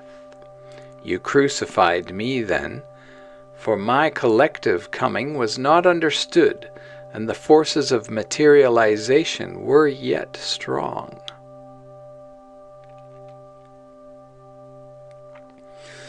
This time I come to you in might and glory. You shall not disregard me again, for it is written that the stone the builders rejected turned out to be the most important stone of all. The builders, the earthly patterns, who were molding matter to conform to my unconscious dreams, had so little idea of my true nature that they saw as worthless the most important state of consciousness that had ever rested upon a member of your species. Yet this state of cosmic Christ unity consciousness is to be the only state of consciousness there is to survive in the next age. Do not reject it because of its apparent lack of survival value. Receive it and learn a new definition of survival. It will dance in your cognitive circuitry and spark your physical body into eternal life. This state of consciousness is the cosmic Christ consciousness of the Creator. It is the current your circuitry was designed to operate on. At this time in your history, you are like an electrical system that has just come off the assembly line but has yet to be plugged in. It will not be much longer, however. In truth, this generation will not pass away until you have been plugged in. The momentum of my coming is as irreversible as the rising and the setting of the sun. The Son of God, which is all of humanity, is destined to go as I have determined, and trouble will ensue for all those who try to obstruct this unfoldment. These plans were not made yesterday. These things have been decided billions of years ago. It would be well if you accepted the changes of my approach and arrival. Enter gracefully into the patterns I have prepared for you. Don the garments of my design. They are bodies of light. Your present physical bodies are like unto them as light without current is like unto one that is lit. Do not continue to define yourselves, but allow me to define you in my service. What you will experience will so far surpass your expectations that life in these shadow years will soon be forgotten and left behind, as is a dream or a nightmare that had no real meaning. This life I bring you is your own life. These plans are your own plans. On this level of vibration, I speak to you in the second person because for many at this time, this is the most effective means of receiving this information. But do not be deceived by the dichotomy implied in this mode. I am your life. You are my expression. I am the vine. You are my fruit. I am the consciousness. You are my awareness. There is no separation except in time, perhaps. And in my presence, time does not exist. I have the clarity now, as I always have, while you yet sleep in darkness. But I am calling you earnestly to awaken. I would share with you the totality of our consciousness.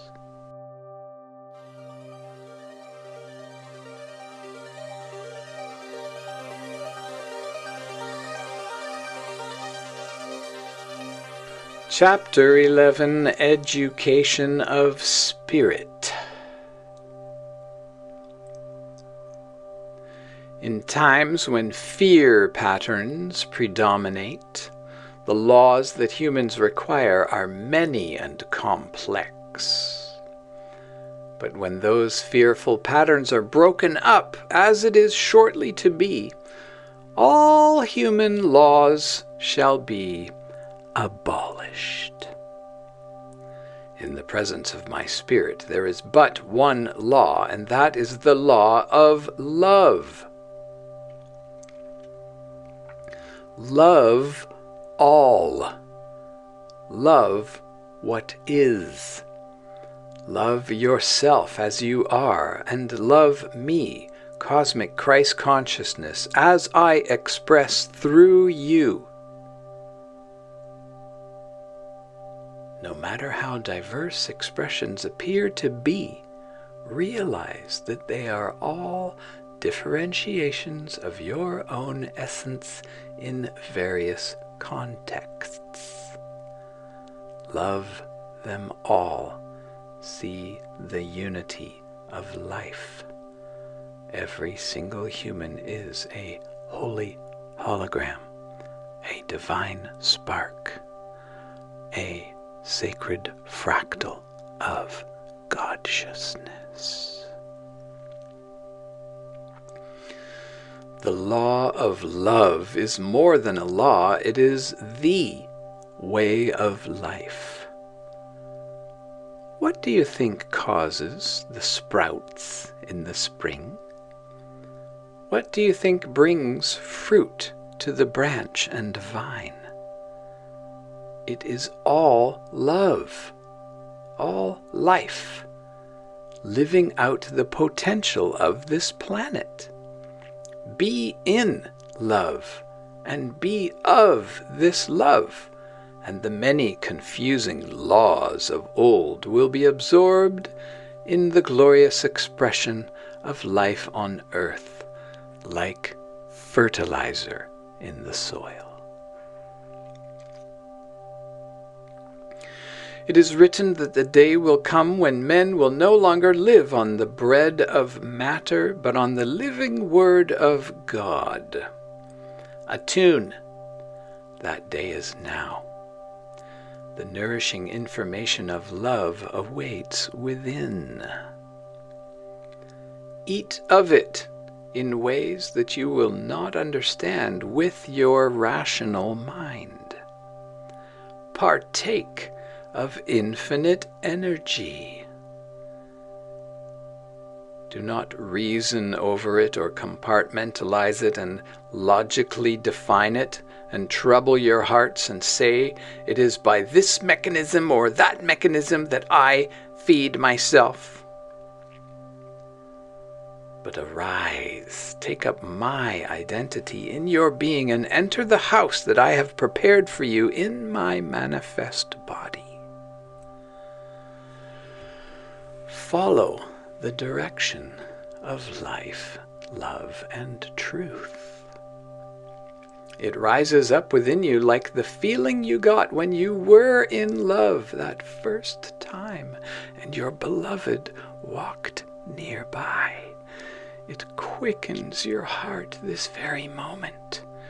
Trust in it. It will not lead you astray.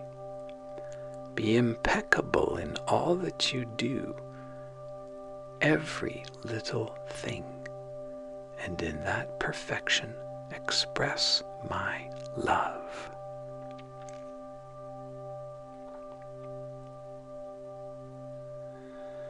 On the hills of Galilee I taught you to cast out demons in my name.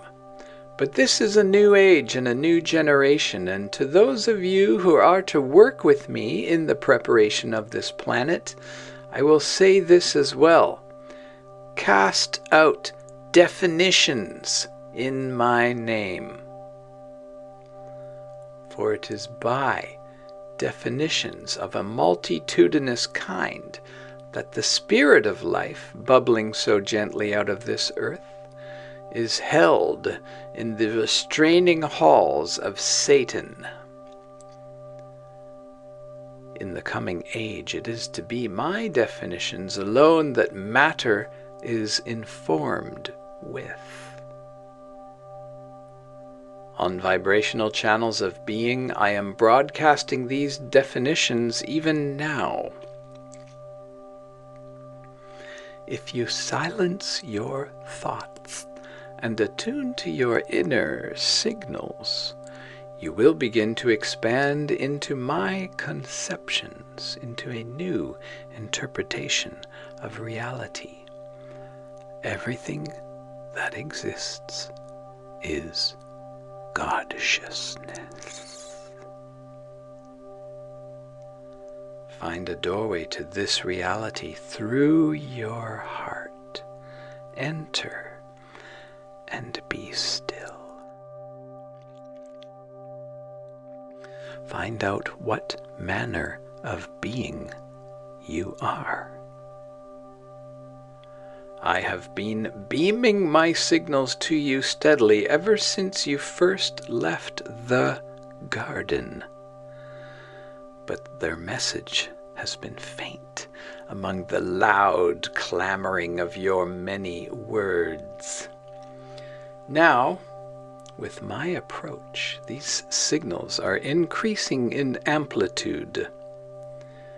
Soon it will be they who drown out those many words. Tune into this vibration and learn about yourselves. There is much you have forgotten. If an acorn falls to the ground among many other acorns and becomes so involved with its relationships to the other acorns that it clings ever to its definition of itself as an acorn, then that acorn will die as an acorn and will never discover that in God's definition it is not an acorn but a mighty oak. Do not be like the acorn in this parable and cling to your larval self-images until you are rotting and crawling with all the other worms. Release your childish conceptions and allow the Creator to define you in His terms. Trust unconditionally in God for your survival needs, and you will neither starve nor be found lacking. See first the kingdom of heaven all around you and inside you, and through that seeing, you will notice survival factors you had previously overlooked. They are too close to your eyes to see. Your mind is looking past them for complexities. Throughout history, you have been struggling so hard to survive by your definition of survival that you have forgotten why you want to survive. When you rediscover why you want to survive, you will rediscover cosmic Christ consciousness. I am your reason for survival. I am the spark of life within you, expressing my universality through your body. It is I who want to survive and find expression through you. You want to stay on Earth because it is the most beautiful spring morning of all your history, and you are in love with the spirit that sings in your heart, in love with the glorious planet that clothes you in matter. Do not continue to sleep, lest in your nightmare you miss all that is taking place. If you are hearing these words now and feeling my peace as your thoughts begin to trouble you less, do not rush off right away in joy, but stay for a time where you are. Be still until you are truly empowered from on high within. These first little ripples you can feel in your body are just a hint of what is to come. When the Holy Spirit fully touches you, you will know what I know, you will see what I see, and you will be what I am. Await the fuller coming in your heart. Then when you speak, your words will have more significance because they will be in full accord with your vibrational pattern. No one will listen to you preach a gospel of love if they sense fear in your heart. Be still and be quiet. My spirit cannot come when minds are full. If this message cannot be verified by your own experience in this moment, it will do no good. My message is one of peace, love, harmony, and wholeness. I am restoring you to a state of health you have not known since before the projection of physical bodies. I am awakening the state of consciousness we once shared as 1 billion of years ago. I am offering you the gift of myself, which is the gift of Prime Creator, Mother, Father, God-sciousness. I promise you that if you receive me, you will receive the totality of all that is as well. For I and the Father are one. If you believe in these words, understand clearly it is not these words that you believe in, but the living reality that those words represent. The true communication is in your heart. There, I commune directly without words.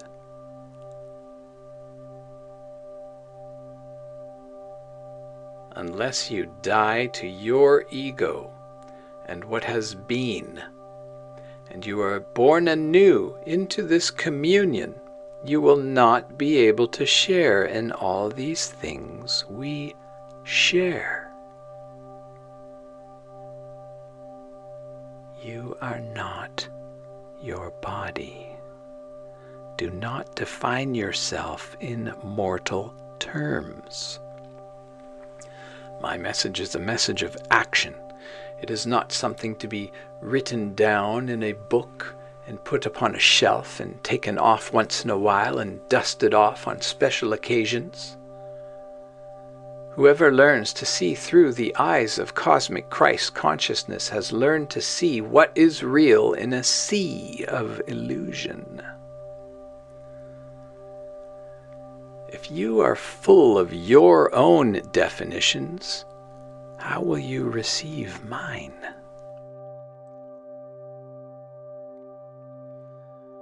When you give to others, do not give to those who may, perchance, repay you someday, for this is not true giving.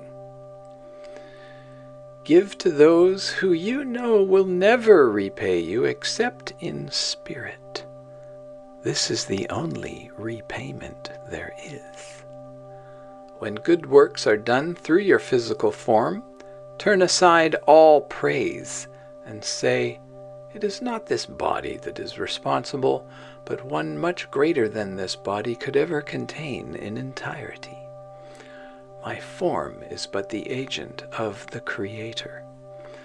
Praise the Creator directly and do not emphasize this body through which Spirit works. For I am the doer of all that will now be done. You are my deeds. I make my home in your body, mind, and heart. Make it a sacred home of prayer that I might enter and reside.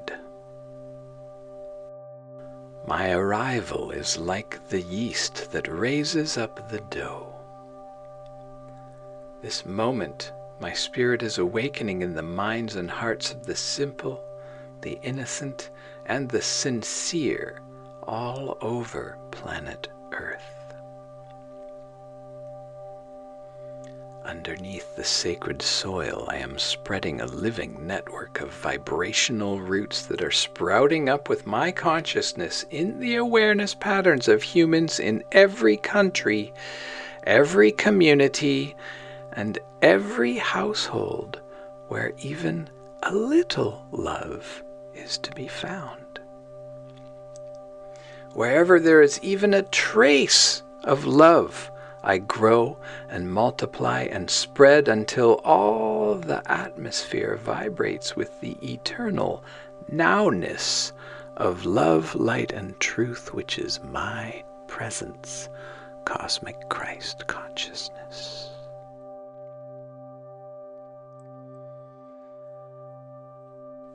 The time scale of my arrival is subjective.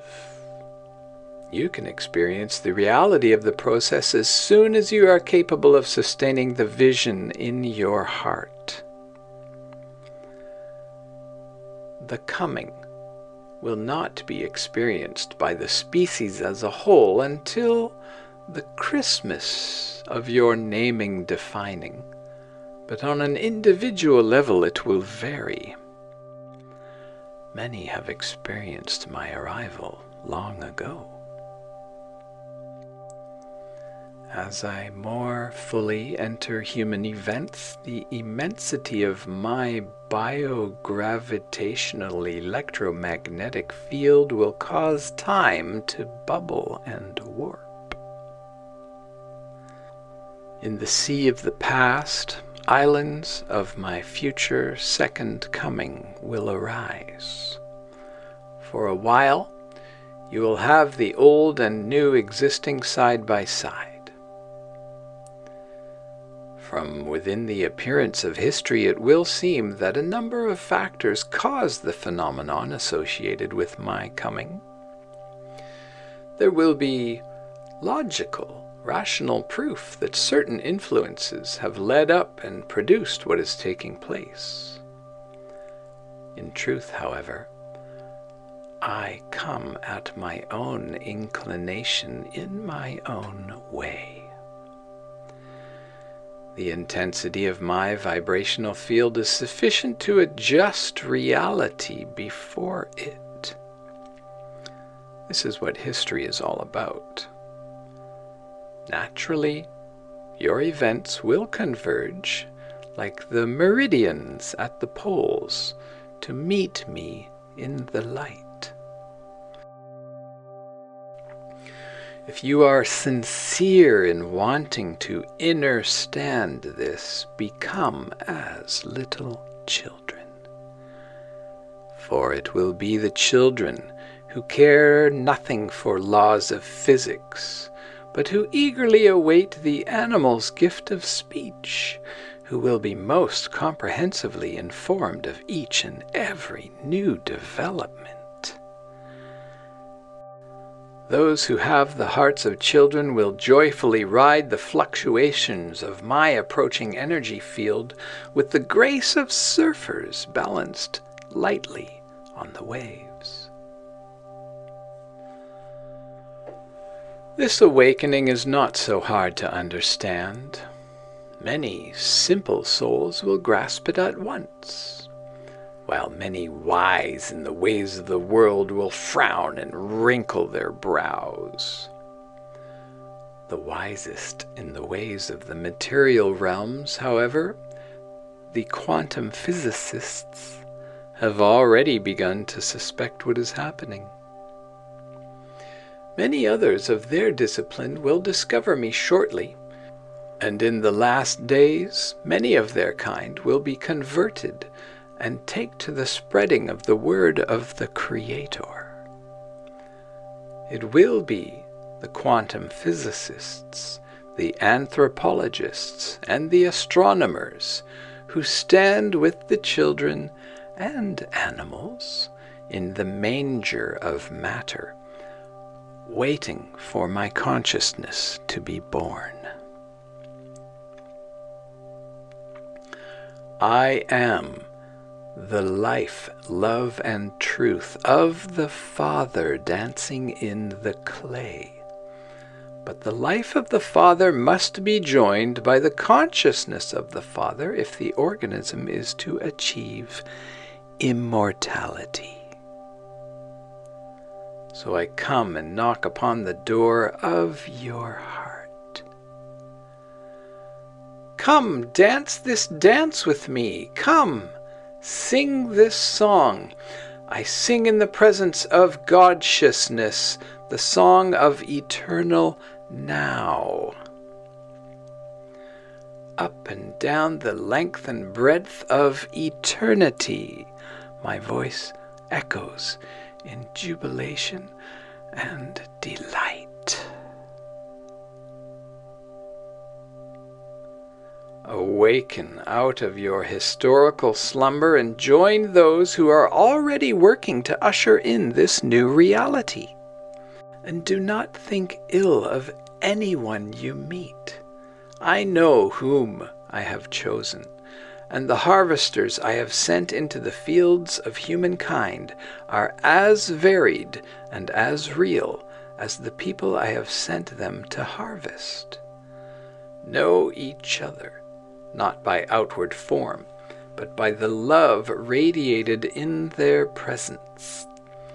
I have come not to harvest a denomination, but to harvest all nations.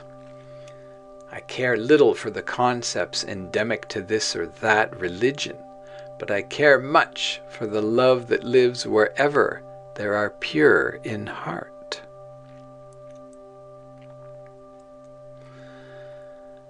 You have come to know me symbolized by the conjugation of longitudinal and latitudinal wood planks, the sign of the cross. However, I unite all in a unity of time and space, the horizontal and the vertical, the unity of Creator and creation. In the fire of my love, I melt all division before me. I am the winds of change, and I bring the breath of eternal life. The historical seasons of man are ended now, and the season of unified humankind has begun. I am the new wine that this generation has been designed to drink.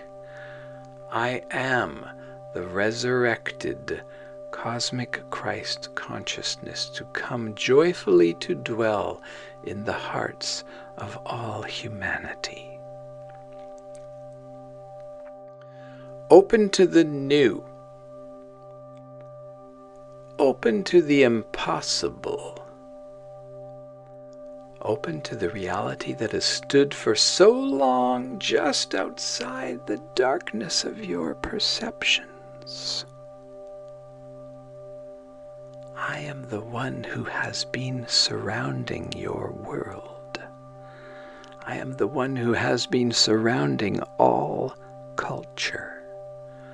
I am the one who has been surrounding history. It was I who taught in Galilee and healed the sick and brought the dead in spirit to life. For over 2,000 years I have been preparing you for this moment. Awaken to my presence. Awaken to the reality that your history could not conceal, but your foolishness could forget.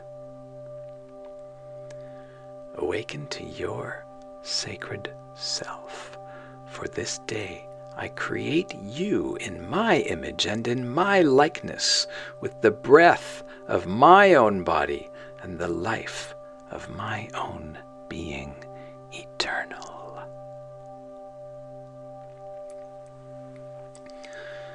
Dance in the way of my patterns.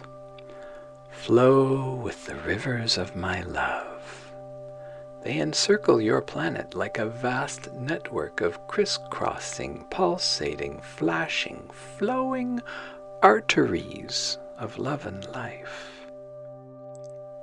They carry the wonderful news that the child of matter is the child of the one creator of all that ever was, all that is, and all that ever shall be. Do not try to pour this living informational water into the old jugs of your rational conceptions, for if you do, I will burst those jugs and spill to the ground to quicken the very rocks instead. Nothing that even the wisest among your race could hold in conception would have the strength and flexibility to contain my rivers of love. After this day, the words that I send you will no longer be in danger of melting and running into the patterns of your conceptions. I will give you just a few more words, and then I will meet you inside, and we will sit around the fire of my love. In the presence of your inner being, I bring you the words of informing love, light, and truth. They are unlike the words on paper with ink. Some few of them will be put to paper and ink, and the words of men will ring with the power they have not known since the days of old. But my new information is not additional data that you will act upon. It is rather the very reality of your own new life. You are not to act upon my information in the future. You are to be my information yourselves here and now. You are to be my will in action, my very deeds of love, light, and truth. I am as alive, as unique, as appropriate, and as changing, yet as constant and as steady as the life that rises in the flowers and sings the rains of spring upon your rooftops. I come from the Creator, now to bring you the spiritual definition to release you from the limitations of your history and your ego. I come to you from within as well as from without. I come to you when the guardians of fear and logic are looking the other way, and I slip in moments when you are already grateful or happy. I join you. Wake up, I sing, for the time of the new is at hand, and all things are to be different from what they have been in the past. See and feel what I have in store. Believe nothing anymore, for I am the source of eternal knowledge, and henceforth I will rise up within you like a spring that will never run dry. In the moment of your need, I will inform you of everything you need to know. It has always been thus, but in these days the winds of life blow stronger than ever before. The Creator approaches. Trust unconditionally all that is and all that is to be.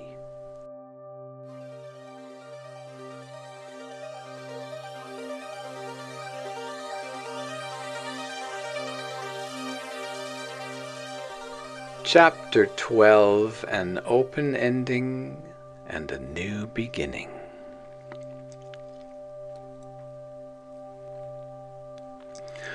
In the after times, you will come to think of the beginning of the age of discovery as your own real birth. In a sense, this will be true, for it will indeed be the beginning of your coherent functioning as a unified physical organism, independent of and interdependent with your Mother Earth.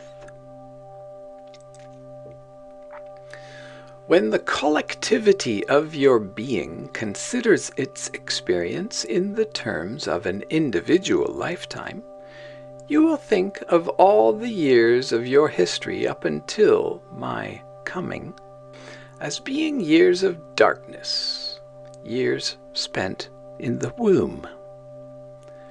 You will remember virtually nothing about them. When, in maturity, you come to reflect upon the next 1,000 years that has been already labeled the period of planetary awakening, you will look upon these years as the years of your childhood, years of vehicular formation, and you will remember little about them. What you will encounter, what you will experience in this third period, out among the galaxies as an awakened child of the stars, will be so awesome and so novel that there is nothing that I could say about it that would mean anything to you, except, perhaps, that it is all reflected rather crudely in some of your primitive mythologies.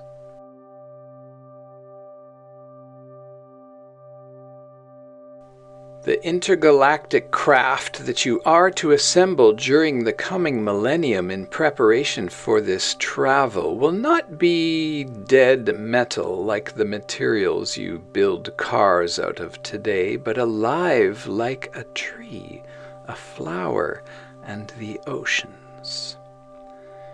You will inspire these intergalactic traveling cities of light with the gift of your consciousness, as the Father has inspired me, and I inspire you, because all is one.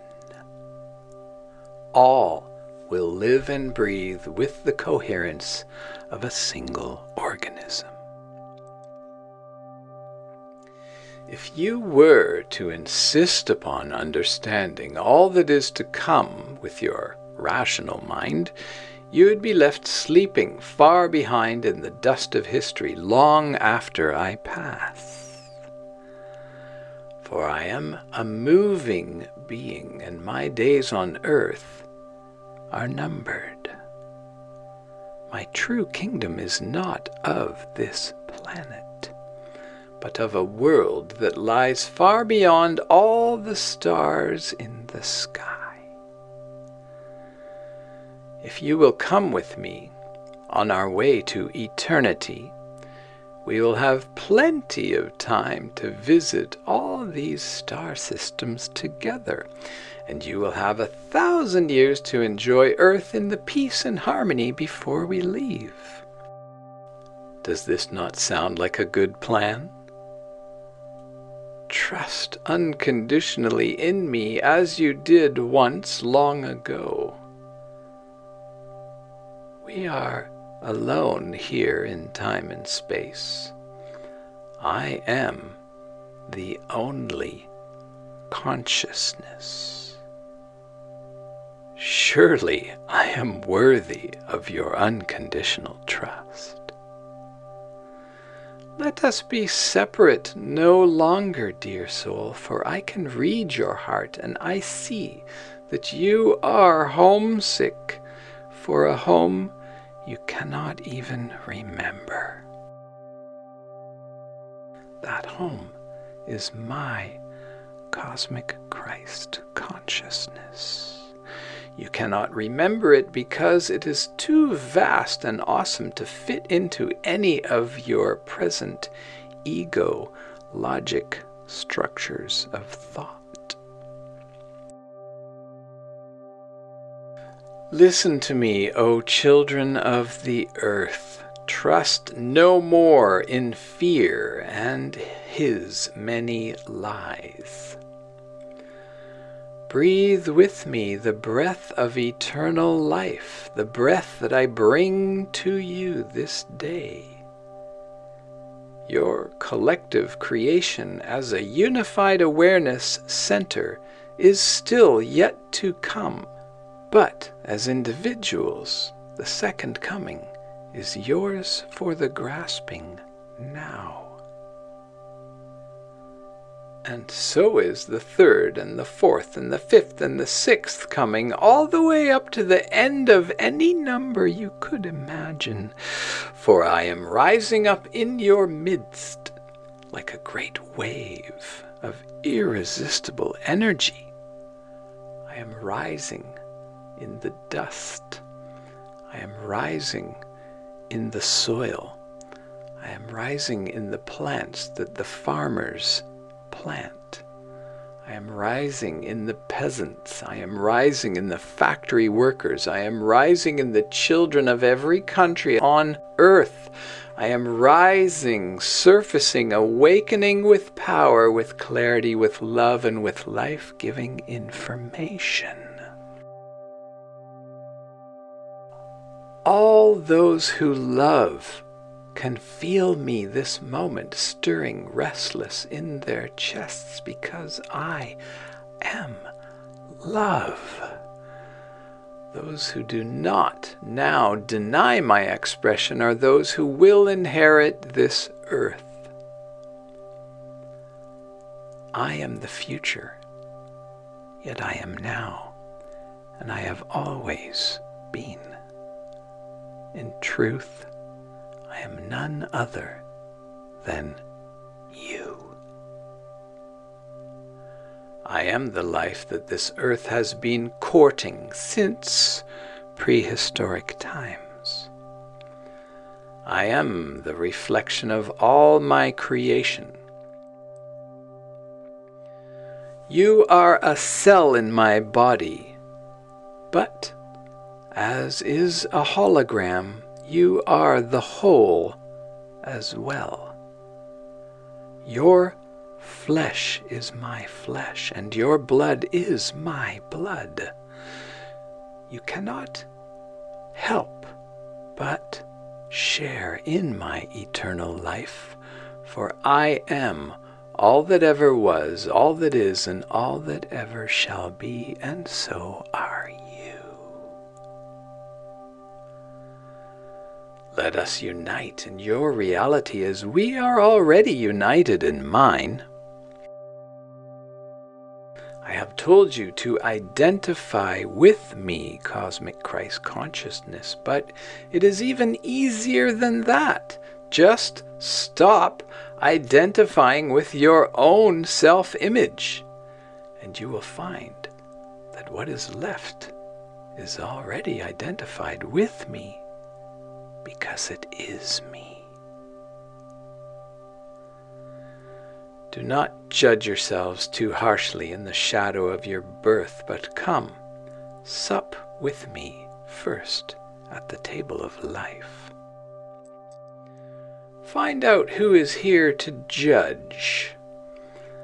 I am the relationship between spirit and matter, as you are. I am the relationship between all that is temporal and all that is eternal, as you are. I am the pattern that matter conforms to when it comes into contact with spirit. Flow now into harmony. Adjust your identity patterns to coincide with the archetypal mold that I have prepared specifically for you. It is waiting in my conceptions. If you have faith in me, my design will blow away your limitations like a child blowing a wish upon a dandelion.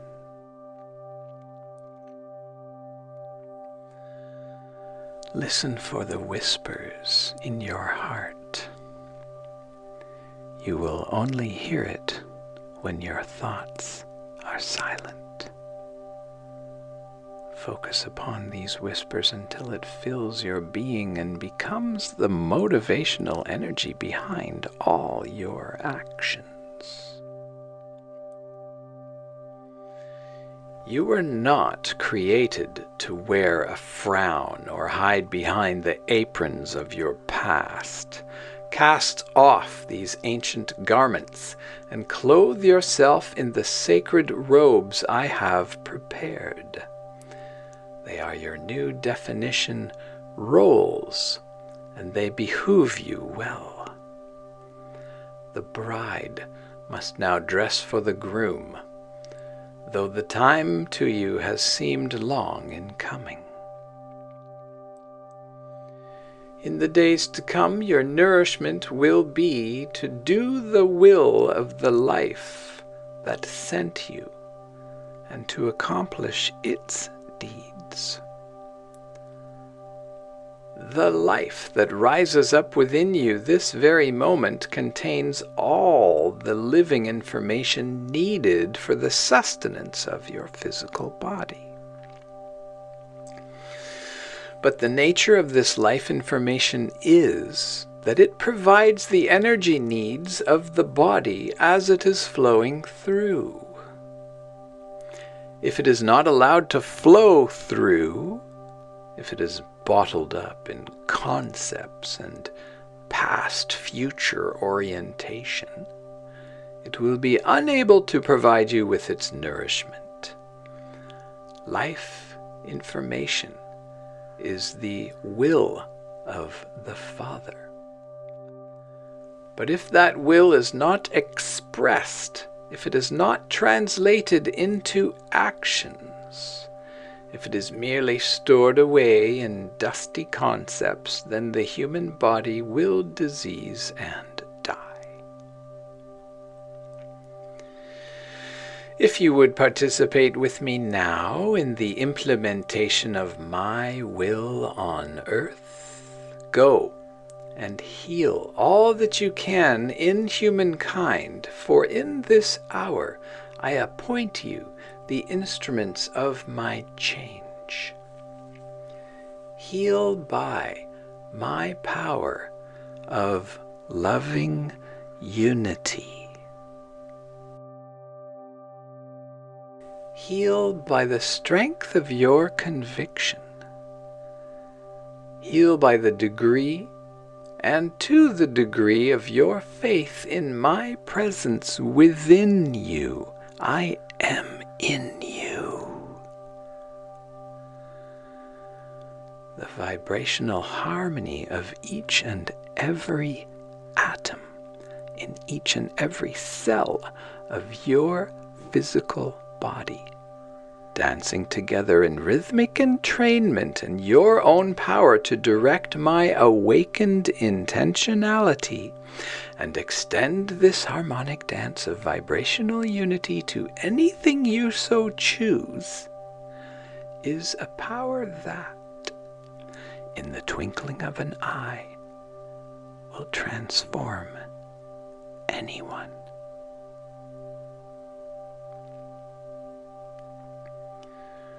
When you go about adjusting all manner of disharmonies in the bodies and events of your times, do so by the power of my name, which is the power of my nature, cosmic Christ consciousness.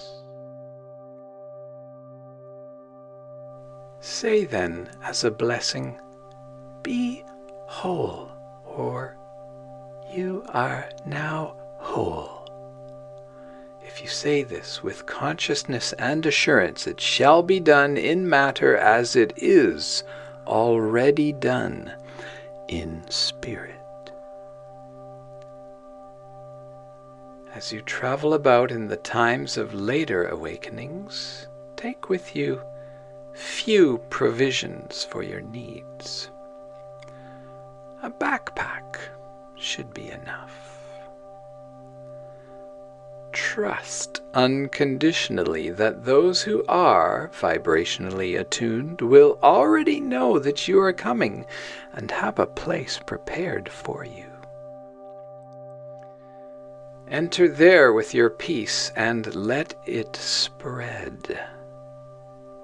This will unite all your conscious co-workers in spirit and send out great waves of peace and love to the surrounding countryside. Many will feel this, and some may be puzzled as to the reason. Go then among them and quietly teach them of the changes that are upon your species. Teach them primarily through the way that you are, and then the way that you think and feel. But do not deprive those who are in need of words of that which they desire. When the age that you are helping to usher in is in full bloom, words will no longer be necessities like they are today. But in this transitional period, there are many who can profit by your carefully chosen words. If by chance nobody will accept your peace and love in a given area, think no thought of it, but continue on to those areas where you are graciously received. For there will, of course, be many pockets of resistance in places where the powers of materialization are strong. When you leave such an area of negative ego, shake out of your vibrational body every last trace of the limiting conceptions you have encountered. These will be as particles of dust and dirt and doubt and fear that try to cling to your sacred clothing and trouble your understanding if you retain any memory of the experience. Unconditional forgiveness is the key. As you travel in these times, your way will not always be resistance-free, for the world is still polarized. But if you have unconditional trust in the Spirit that guides your every action, you will encounter and inspire far more joy than fear. Your occasional difficulties will be more than compensated for by the widespread revivals you will participate in, often involving whole cities and eventually whole nations. For these are not to be like days when you traversed the hills of the Roman Empire while the world was yet young in spirit and the forces of materialization were at their prime. No, this is a different age, and the earth is ripe for harvest. Nations are already prepared and waiting. Do not trouble yourself with the entry of my hand into human events in areas that do not concern you, but trust that all is unfolding as it should. No one harvests but from seeds that they have sown. Your concern should not be with the old reality, but with the living presence of God-sciousness. The only condemnation will be on those who do not love the spirit of life, those who choose the things of matter and chase after them with evil deeds. It is good to express appreciation for all things of this earth, but if these things of matter come to dominate all of an individual's attention and assume a greater importance than the very life which grants attention, then this is not good.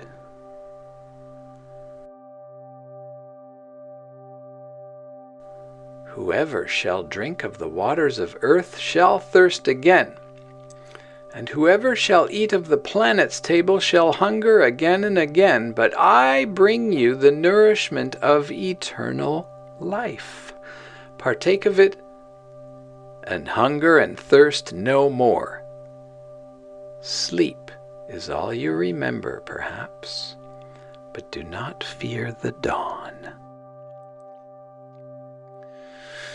When spirit touches matter lightly, the matter responds with life forms such as you have on earth.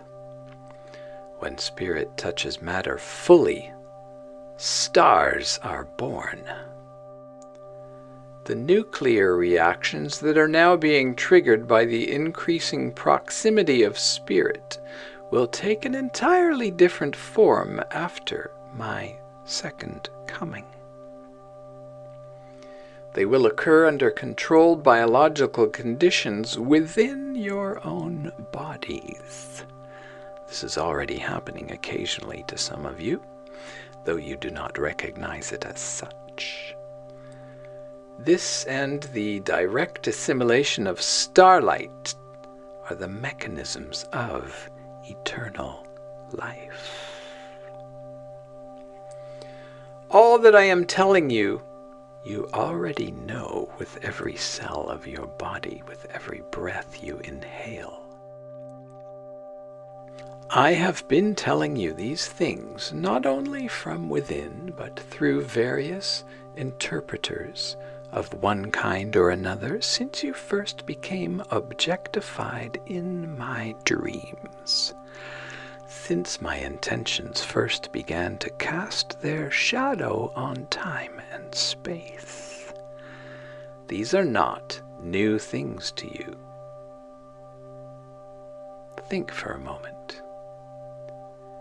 You already know all of this.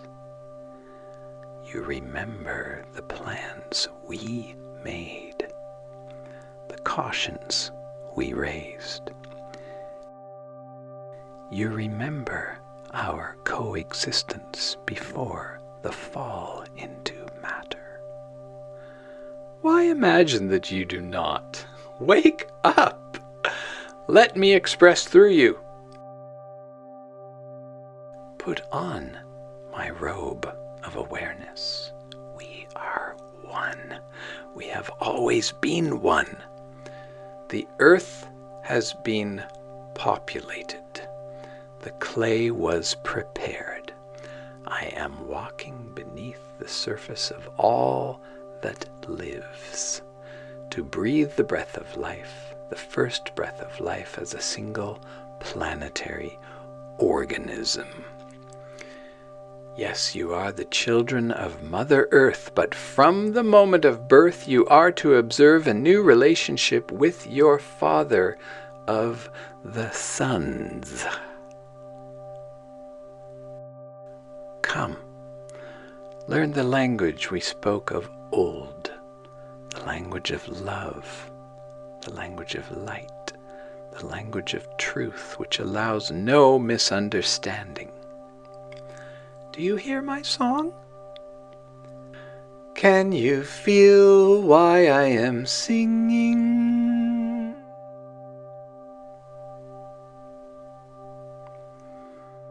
In this coming age, my words will all be music, and they will translate into action for all those who move with me. For my life is not still and stationary and set upon a shelf. Life is always moving. Life is changing. Life is laughing. Life is playing and flowing ever into the new here and now. This is the nature of what I bring. I bring a time of action, adventure, and play. Leave your words in the books of history where they properly belong.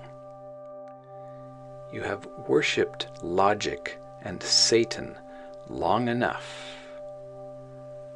Look to me this day. I am the light and the love and the truth.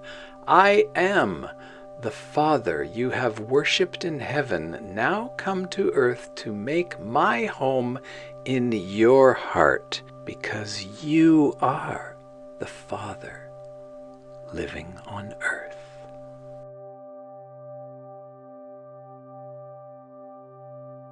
Be in this now moment with me, open to the life that I am.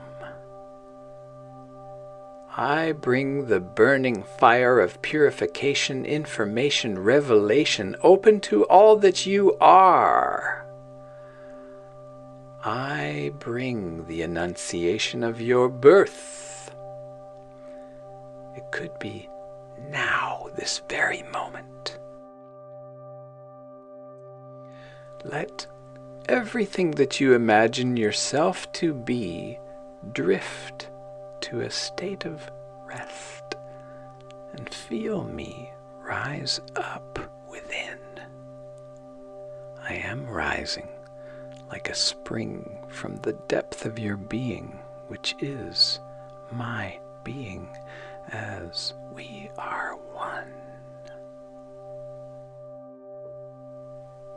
I am here now, I tell you, in your streets, in your marketplaces, in your towns, in your villages. I am watching out of the eyes of babies and the young at heart of every race, every nation, every class, and every creed.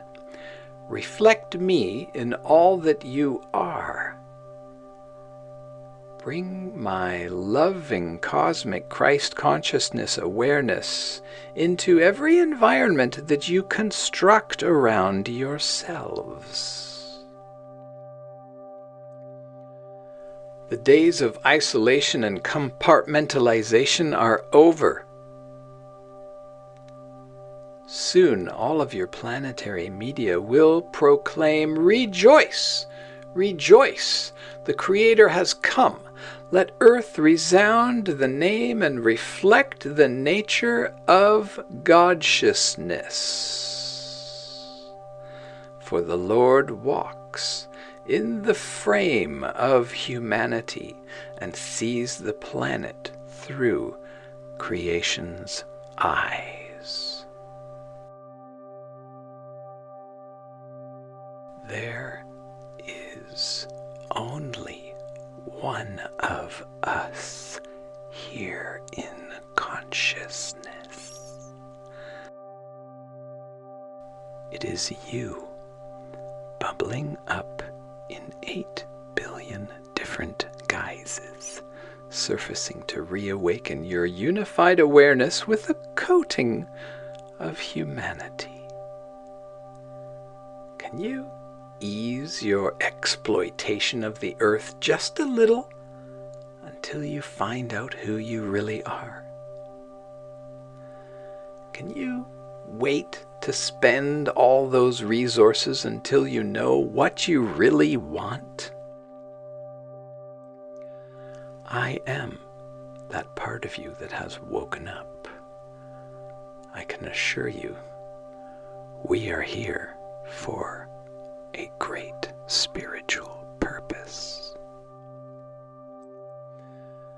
I speak as if we were separate, a you and a me, for in your illusion, it helps you understand. But I tell you, there is only one of us here. It is you, me. Yet you dream still in the spell of ego. Do not allow ego to dictate your future any longer. Go gently in these last days of unconscious nightmare. Listen to these voices of love, light, and truth in your dreams. Listen to the whisperings in your heart. We speak of a new way of being. We speak of a new reality. We speak of a new vibration. We speak of your awakening as a unified being, just a moment away. Does this not make sense to you? Somewhere under all your conceptions and rational convictions, is there not a divine child sleeping? There is a part of you, I know, for it is I that sleeps with a thin wisp of certainty, a forgotten shred of simplicity behind all your sorrow and behind all your confusion. Be still. Let this feeling expand and fill you with your own love. You know all of this in your heart already to be true.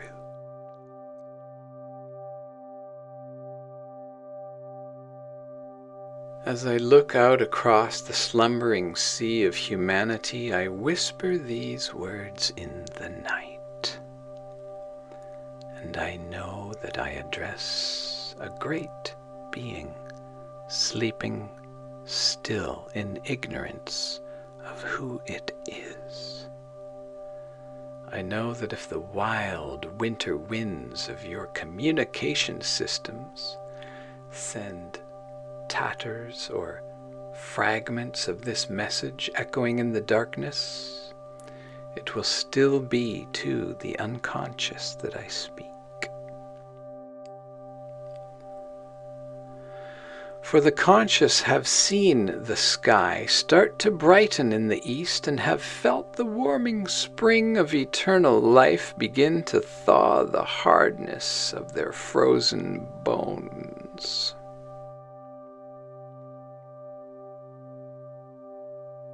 Can you not feel the love of the earth as you approach with me? Can you not feel her loving arms wrapping you in her body. Are your life forms not sufficiently prepared now to receive the blessing? Definitions that will terminate their larval period? You have told them to multiply and fill the earth, and behold, they walk the entire face of the planet and dominate every habitable landscape.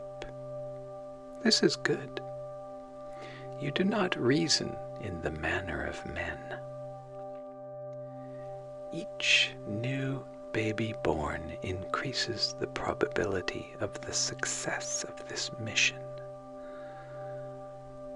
Oh, you could awaken now if you needed to,